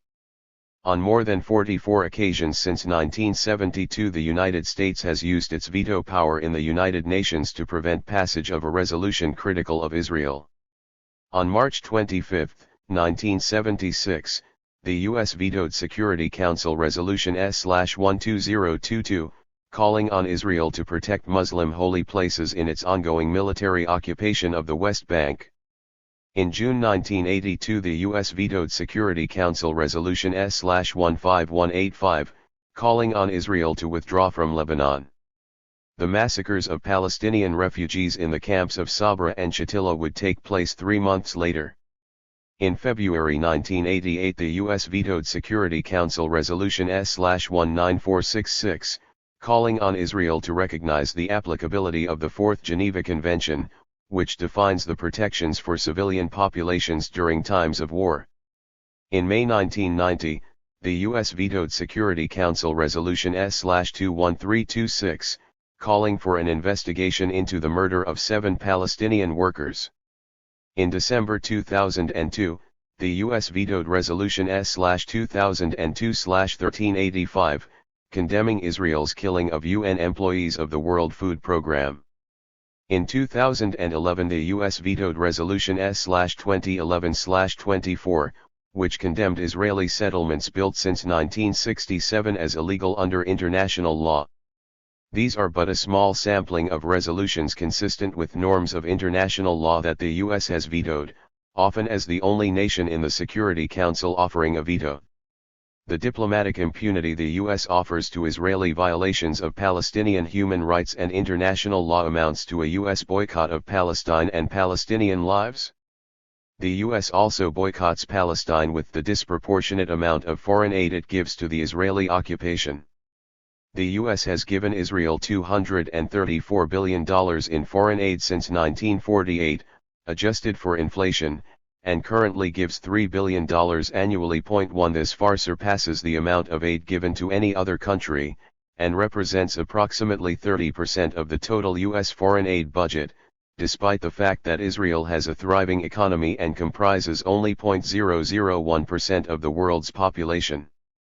U.S. aid to Israel far surpasses U.S. aid in the region generally, and is clearly based on factors besides financial need. 2 Meanwhile, Israel's economy is rooted to the military hardware and research required for its occupation of Palestine, its arms economy, and the material support provided by Western allies like the U.S. 3.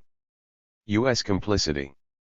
The U.S. enables Israeli impunity in its ongoing violence in Gaza, lending support to various boycotts against Gazans. On July 16, 2014, 4 young cousins named Ismail, Zachariah, Ahad, and Mohammed, ranging in ages from 9 to 11, had been confined to their homes for 9 days prior to going to Gaza's beach to resume their game of football. They were eager to enjoy a break in the Israeli assault on their homes. While playing football on the shores of the Mediterranean, the first of 2 Israeli bombs hit a fisherman's hut on the beach close to where they were playing. The boys fled but couldn't outrun the second bomb that landed nearby, mutilating their bodies, within eyesight of the hotel where an international press corps was based. Mohammed's father Ramaz, who is blind, told reporters that after he heard the news of his son's murder, "I felt as if the world had come to an end. I wish I had died before hearing he was dead." 4. After Israel's bombing of Ismail, Zachariah, Ahad, and Mohammed, the New York Times published a story headlined, "4 Young Boys Killed Playing on Gaza Beach." But just a few hours later, the Times revised the headline to "Boys Drawn to Gaza Beach, and into Center of Mideast Strife." Neither headline accurately depicts who did what to whom, but the second headline erased the news of the killing altogether and focused on Mideast strife rather than the Israeli bombing. NBC News led its reporting on the killing of the 4 boys with the following headline: "When Hamas launches rockets from Gaza, Israel hits back." In this telling, blame is placed at the feet of Hamas, and Israeli violence is already and inevitably understood as defensive, morally justified, and imposed by forces beyond its control. 5. Throughout the violent killing of Palestinians in Gaza during Operation Protective Edge, and just 13 days after Israel had sent bombs raining down on Gaza Beach, killing Ismail, Zakaria, Ahad, and Mohammed, the U.S. Senate gave unanimous support to Senate Resolution 526 condemning the United Nations Human Rights Council, which had called for an investigation of Israeli war crimes. SR 526 also called for additional appropriations for Israel's defense forces, and an order to replenish Israel's Iron Dome rocket defense system. Senate Resolution 526, 113th Congress, 2013-14. Democratic Senate Majority Leader Harry Reid called the UN report condemning Israel's assault on Gaza disgusting. 6. The U.S. provided Israel with many of the most deadly weapons used against the people of Gaza. In 2013 the U.S. sent $196 million worth of parts for Apache helicopters and F-16 jets. As Ken Klippenstein and Paul Gottinger reported, on the same day that U.S. President Obama sought to broker a ceasefire in Gaza, the State Department approved a possible $544 million sale of AIM-9X Sidewinder missiles and associated support services to Israel. These missiles can be used by F-16s to hit ground targets. 7. Operation Protective Edge was an opportunity for Israel to test the US-funded Iron Dome defense system. When the U.S. increased aid for Iron Dome in SR 526, it required Israel to purchase additional parts from the U.S. weapons manufacturer Raytheon. Bloomberg's Tony Capaccio reported, the Israeli government has agreed to spend more than half the funds the Pentagon provides for its Iron Dome system in the U.S., bolstering the political appeal of the missile defense system in America. 8. U.S. sponsorship of Israel's offensive against United Nations schools and hospitals, and of attacks across Gaza, including on the beach where the boys played football, makes the U.S. complicit in the assault on Gaza. Richard Falk, former UN Special Rapporteur for Palestinian Human Rights, argued that U.S. military aid to Israel during the Gaza offensive might violate the Arms Control Act of 1976, which requires recipients of U.S. military weapons to use them only for self-defense. In the case of Gaza, Falk argues, there's no legal, political, or moral argument that would uphold the claim that Israel is acting in legitimate self-defense. Gaza, from an international law point of view, is not a foreign state, but an occupied territory. It's not clear that you can exercise self-defense in relation to a territory that you are responsible for administering in accordance with international humanitarian law. 9. American foreign aid, diplomatic cover, and rhetorical support for Israel contributes to a de facto boycott of Palestine and Palestinians. But this is not a boycott that merely withholds money from the Palestinian economy, although it does restrict calories entering the Gaza Strip. This isn't a boycott that attempts to change a state's behavior or policies, such as the international boycott organized against the system of South African apartheid.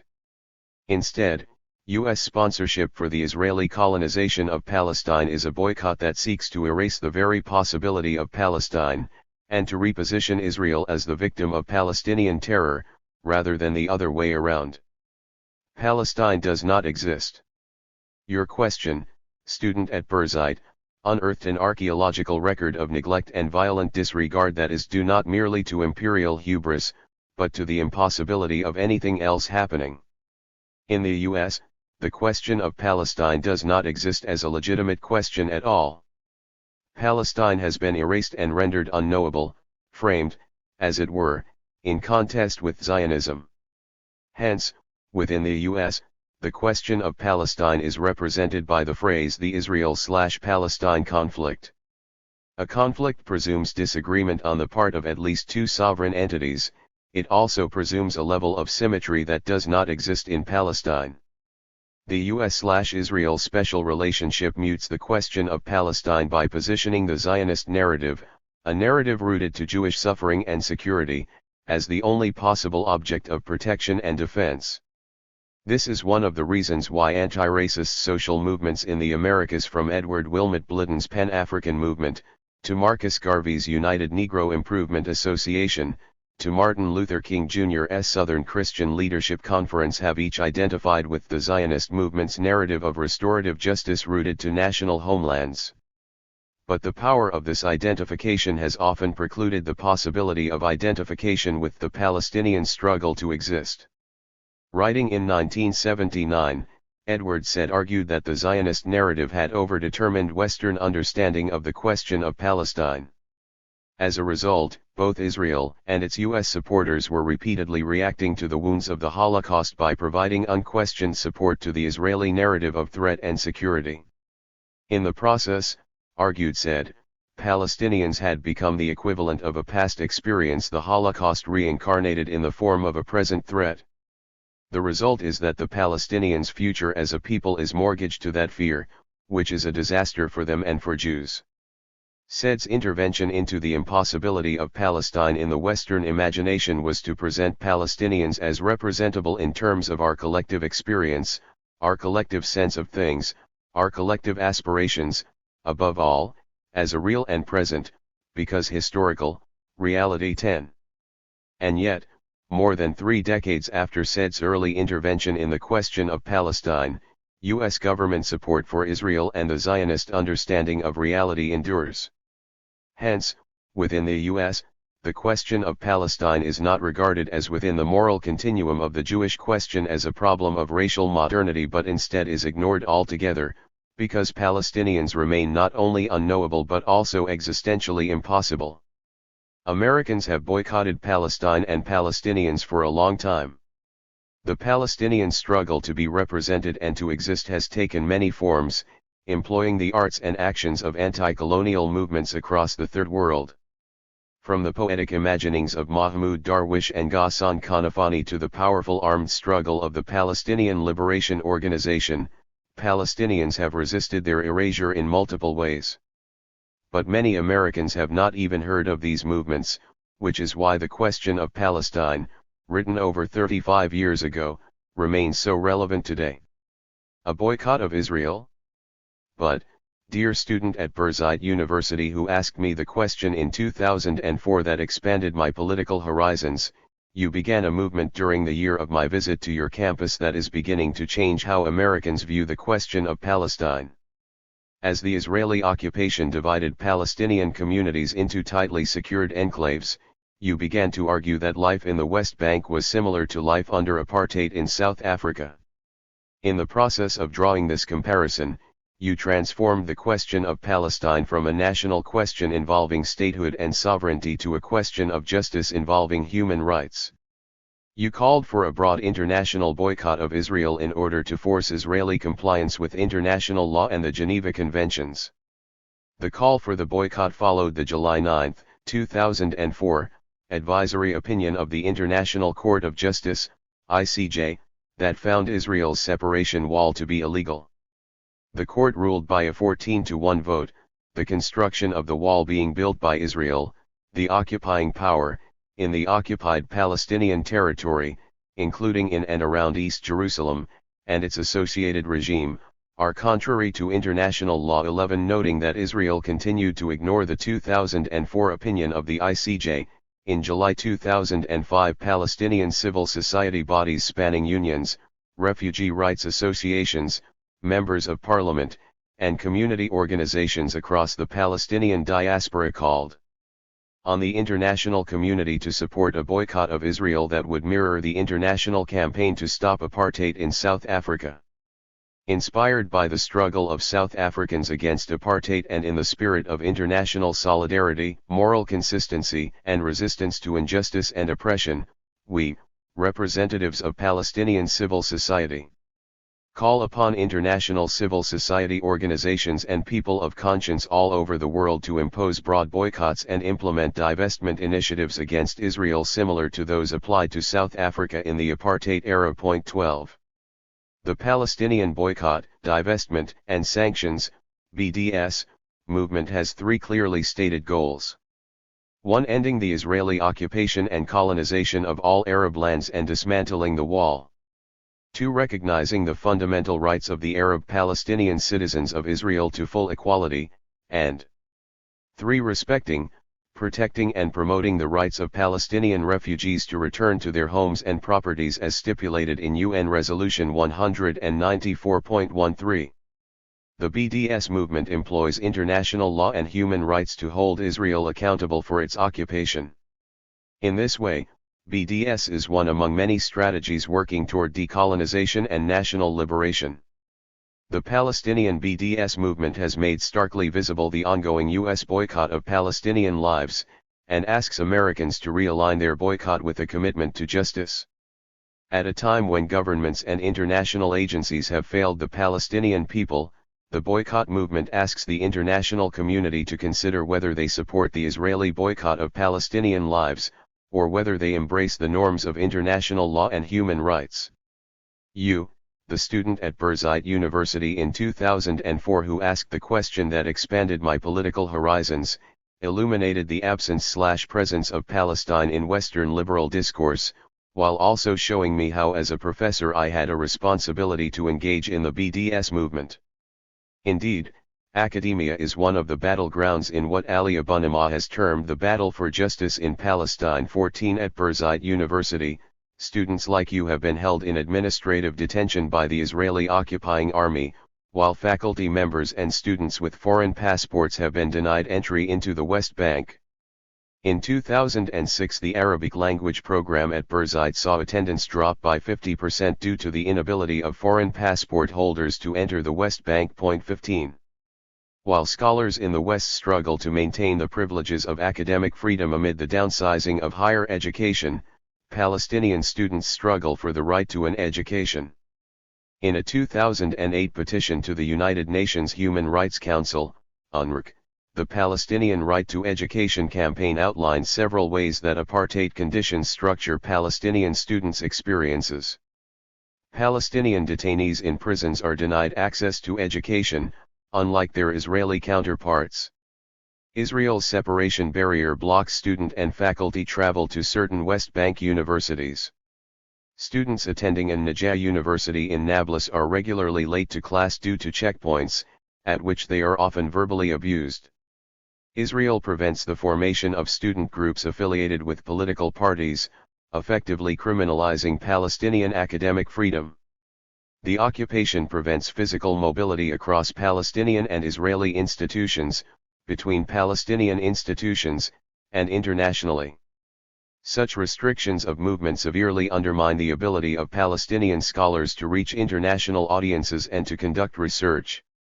And finally, the report notes the ways that Palestinian students are particularly targeted for arrest by the Israel Defense Forces. 16. But it's not just the occupation of the West Bank that impacts Palestinians' rights to education. Within Israel, universities play an important part in creating an apartheid system.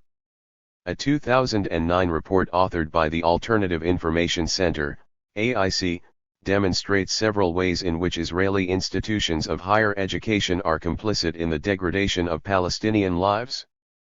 The report notes that Israeli educational institutions have provided the knowledge required to advance surveillance technologies that aid the occupation, especially during a time when fewer Israelis volunteer for the military.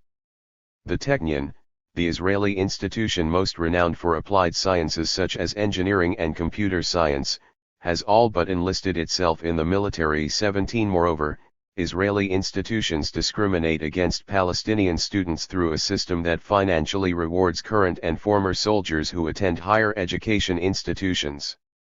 At Haifa University, Palestinian students are prevented from living in subsidized on-campus housing. Israeli higher education is also part of the occupation, as witnessed by the building of the Bar Ilan University campus in the West Bank settlement of Ariel. Hebrew University is extending its campus onto the Green Line, while expropriating Palestinian land. Tel Aviv University is built atop the destroyed Palestinian village of Al-Sheikh Muwanis. And finally, the report documents the silencing of any dissent on Israeli campus. But conditions have only gotten worse since the 2008 report. Repeated assaults on Gaza have decimated its institutions of higher education. In 2014, Operation Protective Edge targeted and destroyed the Islamic University of Gaza, Gaza's largest university. There is, in effect, a boycott on Palestinian education in which the U.S. is complicit through its partnerships with Israeli institutions, including a planned joint campus of Cornell University and the Technion. Given the major role of the U.S. in obstructing justice for Palestine, it is understandable that the American Studies Association, ASA, an academic association founded in 1951 for the interdisciplinary study of American culture and history, endorses an academic boycott of Israeli higher education. Although the ASA invites both Israeli and Palestinian scholars to its conferences, indeed there were several Israeli participants at the 2014 conference, it is committed to not establishing institutional relationships with Israeli institutions. While the boycott is largely symbolic, the ASA is a scholarly field that recognizes the material implications of symbolic politics. As the preeminent American studies scholar George Lipsitz argues, academic struggles over meaning are always connected in crucial ways to social movement struggles over resources and power. Hence, the ASA's boycott reframes the question of Palestine in the United States to address the absence of Palestine from the moral horizons of the U.S. left, and demands a new identification with the struggle for justice in Palestine. The BDS movement is an attempt to gain representation, to cite said again, amid the regular erasure of Palestinian lives evidenced by the de facto U.S. boycott of Palestine. There are those who argue that American studies scholars have no place in entering the field of Middle East politics, but if our discipline is to have any relevance, it must engage the U.S. boycott of Palestine and the material implications of U.S. support for Israel. Boycotts require that we question with whom and with what we stand in solidarity. In the struggle for justice in Palestine, the choice for Americans is rather clear. Either they continue their decades-long boycott of Palestinians, or they choose to join the human rights struggle for Palestine and with Palestinians. The collapse of the pro-Israel consensus. Alex Kane. In October 2014, Cambridge, Massachusetts, offered a ground-level look at how the American Jewish community was changing. Harvard, one of the country's most prestigious universities, hosted the Open Hillel Conference, a gathering of young American Jews fed up with dogmatic Zionism and pro-Israel censorship. Hillel is the central institution for Jewish life on college campuses around the country, where young Jews gather for Shabbat dinners, for prayer, and for holidays. It is also an institution where supporting the State of Israel is seen as an obligation. It was Harvard's Hillel chapter that planted the seeds for the Open Hillel Conference. In 2012, the organization barred two anti-occupation activists from speaking under its roof because their event was to be sponsored by a campus group called the Palestine Solidarity Committee. In response, a small group of Jewish students launched a movement to open Hillel, with the goal of changing Hillel's standards of partnership, an innocuous term for a policy of censorship. The standards deem off-limits any person or organization that, like the Palestine Solidarity Committee, supports the boycott, divestment, and sanctions, BDS, movement. They also bar speakers and events that demonize Israel or deny its right to exist as a democratic and Jewish state. In practice, the standards tell Jewish students who they can partner or work with if they want Hillel's financial and institutional support. The Open Hillel Conference showcased the growth of a network that has spread nationwide. Hundreds of students, most of them young Jews, converged on Harvard to openly discuss and debate Israel, Palestine, BDS, and Zionism. No consensus on these issues emerged, but consensus was not the goal. The goal was open conversation. On the one hand, that such a goal is deemed threatening to Hillel and its donor base encapsulates how out of touch the older generation of Jewish leaders in the US is with young Jews' questioning, critical spirit. Open Hillel is not a radical group.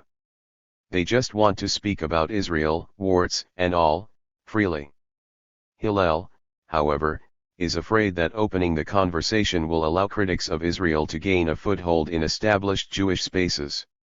Yet telling young people how to think is a losing proposition, especially in an age of social media and college activism, where pro-Palestinian views are disseminated widely. On the other hand, Hillel's fear is grounded in something real.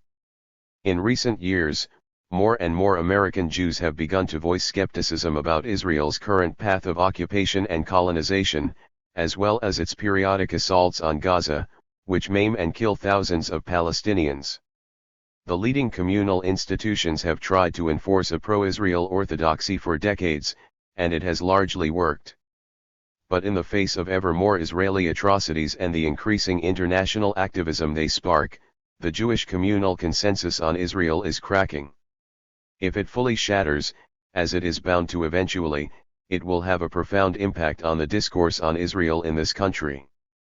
Skepticism of Israeli policy burst out into the open in a new way when Israel launched its assault on the Gaza Strip in the summer of 2014. The third bombardment of Gaza in 5 years had wide support in Israeli Jewish society, but among American Jews it polarized an already divided community. Left-leaning Jews were propelled to action against the assault, while the right followed Israeli society's lead, marching to the beat of war drums against a besieged, ghettoized Palestinian population.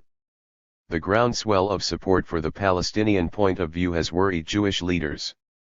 On August 1, Andy Bachman, a prominent liberal reform rabbi in Brooklyn, blogged from Israel that he worried about American Jewry on this trip more than I ever have. I worry about their increasing alienation from the notion of a Jewish people, each of us inherently obligated to one another despite our differences.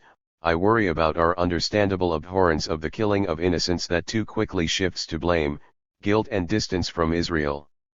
Bachman is fretting about a real trend that is exemplified in spaces like the Open Hillel Conference. Speaking on stage at the gathering, Rebecca Vilkemerson, the executive director of Jewish Voice for Peace, JVP, related a telling anecdote. In the midst of Israel's military operation, a rabbi emailed her a one-line message, "Enough. Sign me up." This was how a sizable portion of Jews felt as they watched their Twitter streams and the news media broadcast events like the Israeli army's killing of 4 Palestinian boys on a Gaza beach. Many of these Jews consider themselves a part of the American left. Some of them were disengaged from the question of Israel/Palestine because they feared breaking communal red lines, or because Israel was so divisive that it impeded other progressive work. The Gaza assault pushed many of these people off the fence. Jewish Voice for Peace is emblematic of the way the collapse of the pro-Israel consensus has become visible since the summer. Founded in 1996, the group aims to generate action in the U.S. toward a just peace in Israel/Palestine, a peace that, crucially, includes the rights of Palestinian refugees, who are often left out of the conversation on what a just settlement looks like. JVP is home to thousands of Jews who reject or question Zionism and who support boycotting companies that maintain links with Israel's occupation and settlement building. Many JVP members are young people deeply committed to their religious tradition and disgusted by how Zionism has co-opted and captured many Jewish spaces. JVP, along with groups like American Muslims for Palestine, signifies how religiously inspired activism is a core part of the U.S. movement for justice in the region. During the Gaza assault, membership in Jewish Voice for Peace surged, with new chapters sprouting up and donations pouring in. A second group that signaled the change in discourse among American Jews was If Not Now, which was created as the assault on Gaza carried on. Many of the founders of the group, which takes its name from a famous quote by the Jewish sage Hillel, were active in J Street, the liberal Zionist lobby group, while in college. During the Gaza attack, however, they did not follow J Street's lead by supporting Israel's right to defend its citizens. Instead, If Not Now, a grassroots group of young Jews, threw themselves into passionate activism that challenged the sclerotic self-appointed leaders of the Jewish community. They held Shabbat services in New York City's Washington Square Park while reciting the names of the most recent Palestinians and Israelis to perish during Israel's Gaza attack. And they protested outside the offices of the Conference of Presidents of major American Jewish organizations, calling on the Jewish establishment to press for an end to the occupation of Palestinian lands. You have more people who have only seen Israel as an occupying state and are standing up now, 27-year-old Kara Siegel, an if not now organizer, told me. The polls back Siegel up. As Israeli bombs rained down on Gaza, the respected polling center Gallup released data that showed how 4 decades of occupation have eroded Israel's image in the eyes of the American public. Only 36% of those between the ages of 30 and 49 said Israel's military actions were justified. The number dropped to 25% among 18 to 29-year-olds. In October 2013, the Pew Research Center, another polling outfit, released what it called a portrait of Jewish Americans. After interviewing 3,500 Jews in every state, the Pew numbers showed that 26% of young Jews, ages 18 to 29, thought the Israeli government was sincere about peace, compared to 43% of those over 50.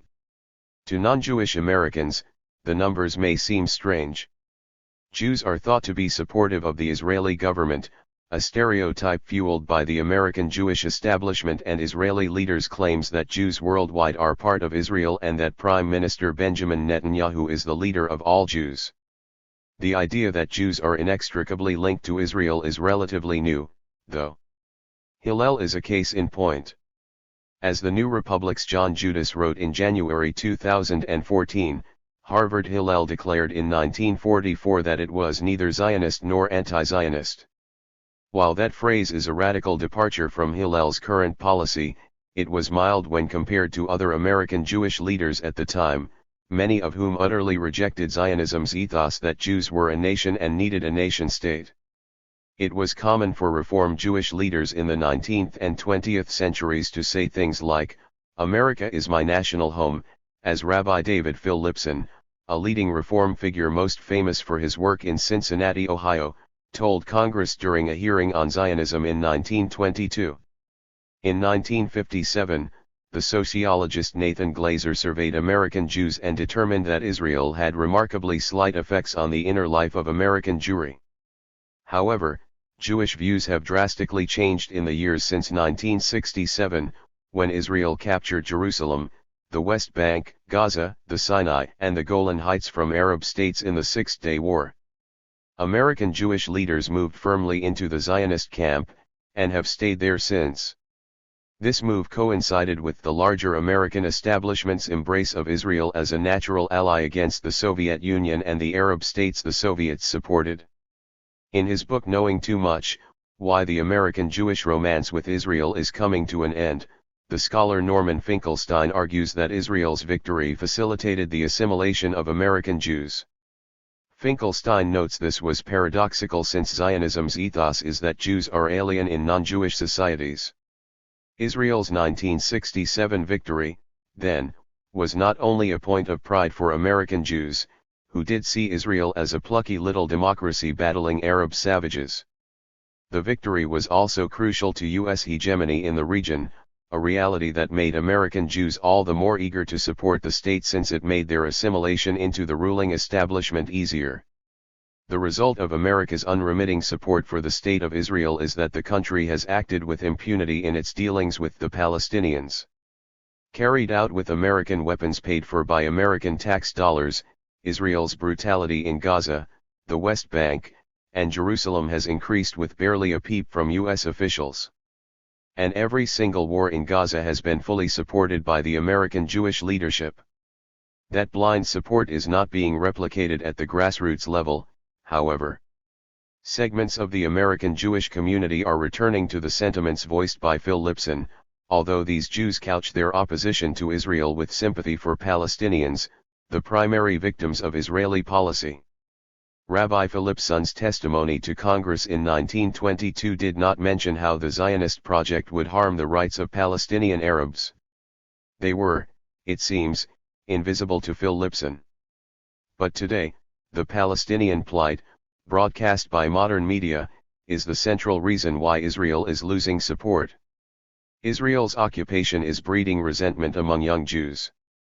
Increasing racism in Israel, combined with no end in sight to settlements, extrajudicial assassinations, and bombings of Gaza, is a petri dish for disaffection with Israel.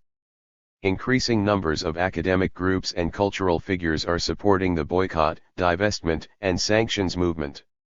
Many of those new voices belong to Jews. The collapse of the pro-Israel consensus among American Jews will not bring about an end to the occupation. It will, however, be an important dent in the armor of America's Israel policy, which is also held up by Christian Zionists, the arms industry that profits from Israeli and American warfare, and American interest in hegemony in the Middle East. A changed Jewish community is not the end game, but it is a starting point. It will take away an ideological weapon that boosts U.S. support for Israel. If Jewish support for Israel collapses, the charge of anti-Semitism leveled at critics of the state will lose its impact. Liberal politics, an arena where many American Jews are active, may also be transformed into a place where Israel criticism is commonplace. Jewish support for Israel cannot be taken for granted much longer. The floodgates of dissent are bursting, and the American Jewish community, bound up with supporting Israel for so long, will be changed forever. What is anti-Semitism now? Sarah Schulman. The effort to differentiate between Jews and Israel is both historically accurate, and a ploy. On the one hand, there have always been Jews who opposed a nation-state. For some, it is the concept of nationalism itself that they reject. Some very religious Jews believe that it is only the Messiah who can redeem the diaspora. Communists center their hopes on the maintenance of that same diasporic existence. If only we could all be internationalists, identifying across national borders, then. And there have been mainstream integrated and assimilated Jews who have questioned, opposed, proposed reconfigurations of the Jewish state in Israel because of the Palestinians' rights being recognized as inherent. From Hannah Arendt to Noam Chomsky to Judith Butler, legitimized voices have dissented from the actual application of Zionism as it is imposed on that specific space.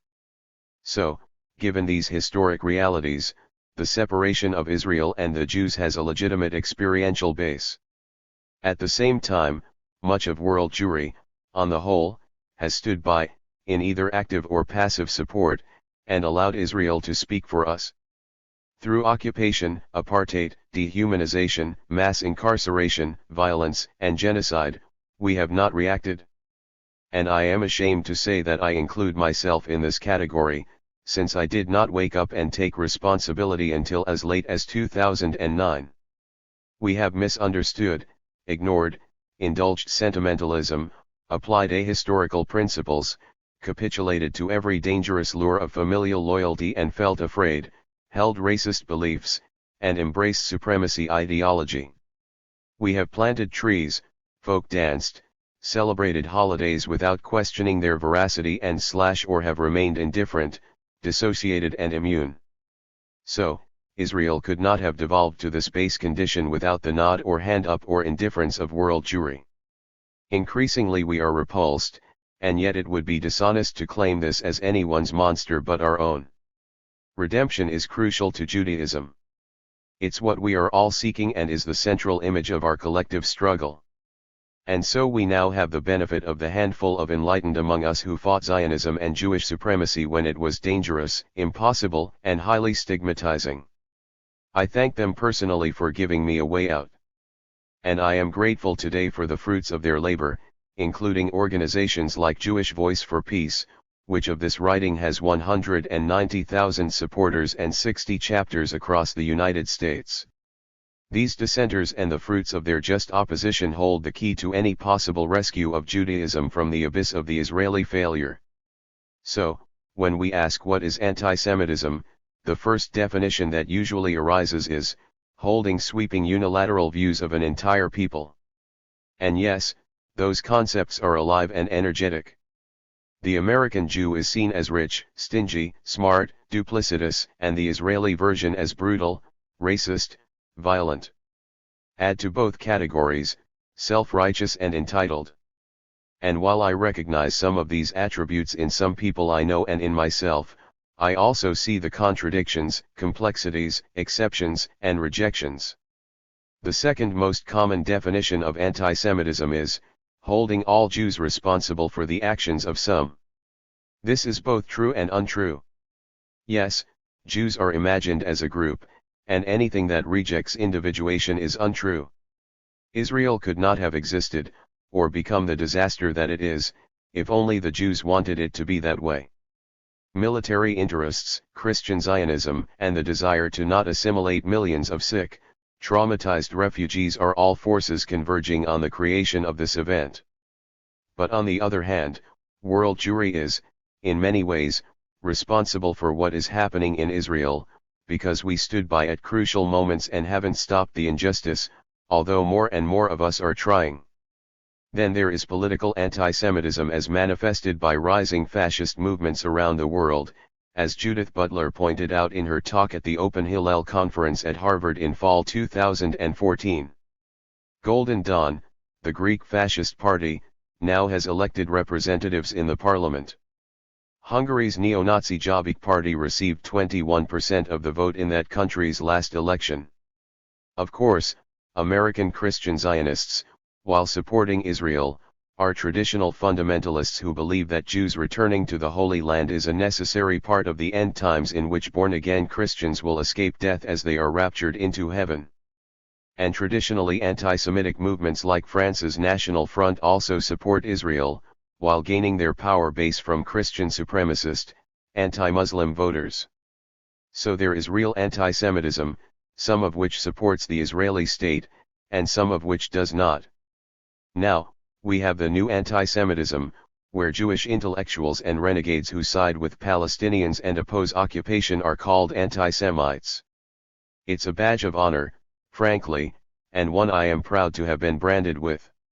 It comes from the Israeli government's propaganda machine, from the right-wing Jewish press, and from leaders of the organizations and movements that support current Israeli government policy. I have heard a number of explanations for this kind of attack. Naomi Brussel of Queers Against Israeli Apartheid, New York, speaking at the Homo Nationalism and Pinkwashing Conference at CUNY in April 2012, said, "These are people who honestly believe that if the occupation ends they are going to the gas chamber tomorrow. I recognize this representation of paranoia as authentic." Butler, speaking at Open Hillel, suggested that they really know that we are not anti-Semites, but they also know that the accusation will hurt us and so they use it to hurt us. I also recognize this tactic, making false accusations not because the accuser thinks or cares that they are true, but simply to wound and injure. But having been on the receiving end of a number of these myself, I would add that there is an element of mental illness involved. There is a distorted thinking, a distorted logic system that produces a dehumanizing inability to consider oppositional thinking with nuance or reason. And this comes somewhat from a combination of traumatized behavior and supremacy ideology, which often resemble each other, and produce each other. However, in the meantime, we live in an era in which the government of Israel publicly proclaims itself the leader of the world's Jews and the Jewish state.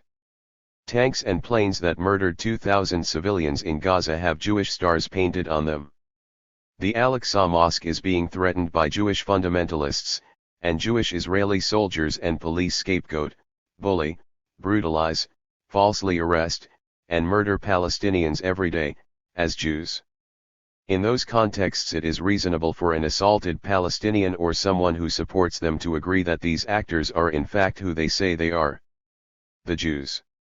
For that reason, we must acknowledge that to respond by saying down with the Jews, or kill the Jews as they are killing us, or fight the Jews, is something other than anti-Semitism. Rather than blind, generalized prejudice, this is instead a recognition and mirroring of who they are being told their tormentors are. This is, in fact, resistance. As difficult, tragic, repulsive, and devastating as the cruelty of the Israelis, their Jewish supporters, and bystanders is, it forces us to new levels of self-confrontation that are awful, and yet necessary. There is a terrible grief involved in giving up concepts of Jewish exceptionalism. Not having a state means not having the responsibilities of a state. Not having a supremacy-based state apparatus means being free to imagine outside of the prison of nationalism. Living in diaspora with histories of pain and oppression has produced a sense of righteousness that we must discard. For many of us who are not religious, this reckoning is particularly wrenching because, since we don't have God, if we give up some inspiration that we may have taken from Jewishness, what do we have left? There is a lot of talk among the secular pro-Palestinian Jewish community that relies on the only thing we have left, a concept of Jewish values. It is true that of the many diverse and contradictory traditions within Judaism, both religious and secular, one of those is a tradition of people who commit to social justice from a place of Jewish values. Yet, if we define Jewish values by the beliefs and investments of the broad category of the Jewish people, we would have to include genocide and the murder of civilians as among contemporary Jewish values. Every religion provides frameworks that can be and are used to create negotiation and reconciliation, or cruelty and division. Well, that is our problem. Judaism isn't ending, and when the occupation does end, as it will, how we will reconvene and re-understand ourselves remains to be seen. The redemption is deferred. Reflection on the Israeli army shutting down the Palestine Festival of Literature in the month of May in 2009, burning books, a Babelplatz in Jerusalem. Kevin Kovial. Where they burn books, they will, in the end, burn human beings too. Heinrich Heine. Jews love books. We dress them up in crowns and gold. Breastplates. Fine paper, our finest calligraphy. Our books live in an ark lit by a flame that always burns, a metaphor. For a GD, we don't have vowels for. If we carry nothing else into diaspora, we carry these stories, these scrolls, that unroll a history we revere, and parade through aisles. On the highest of holy days, we kiss the corner of talus. To our lips, put cloth to text. To praise words Moses brought off the mount, our ancestors lugged through the desert.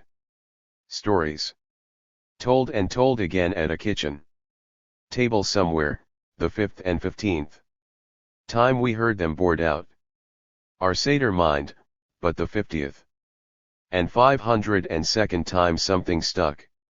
So we wrote them down in our most reverent hand style, in the blackest of ink on bone parchment.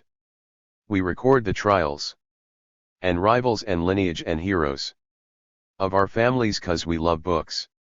Mourn all the storied bodies burned by those who hate books with messy endings. We love books 'cause books are bodies of stories, and stories make history.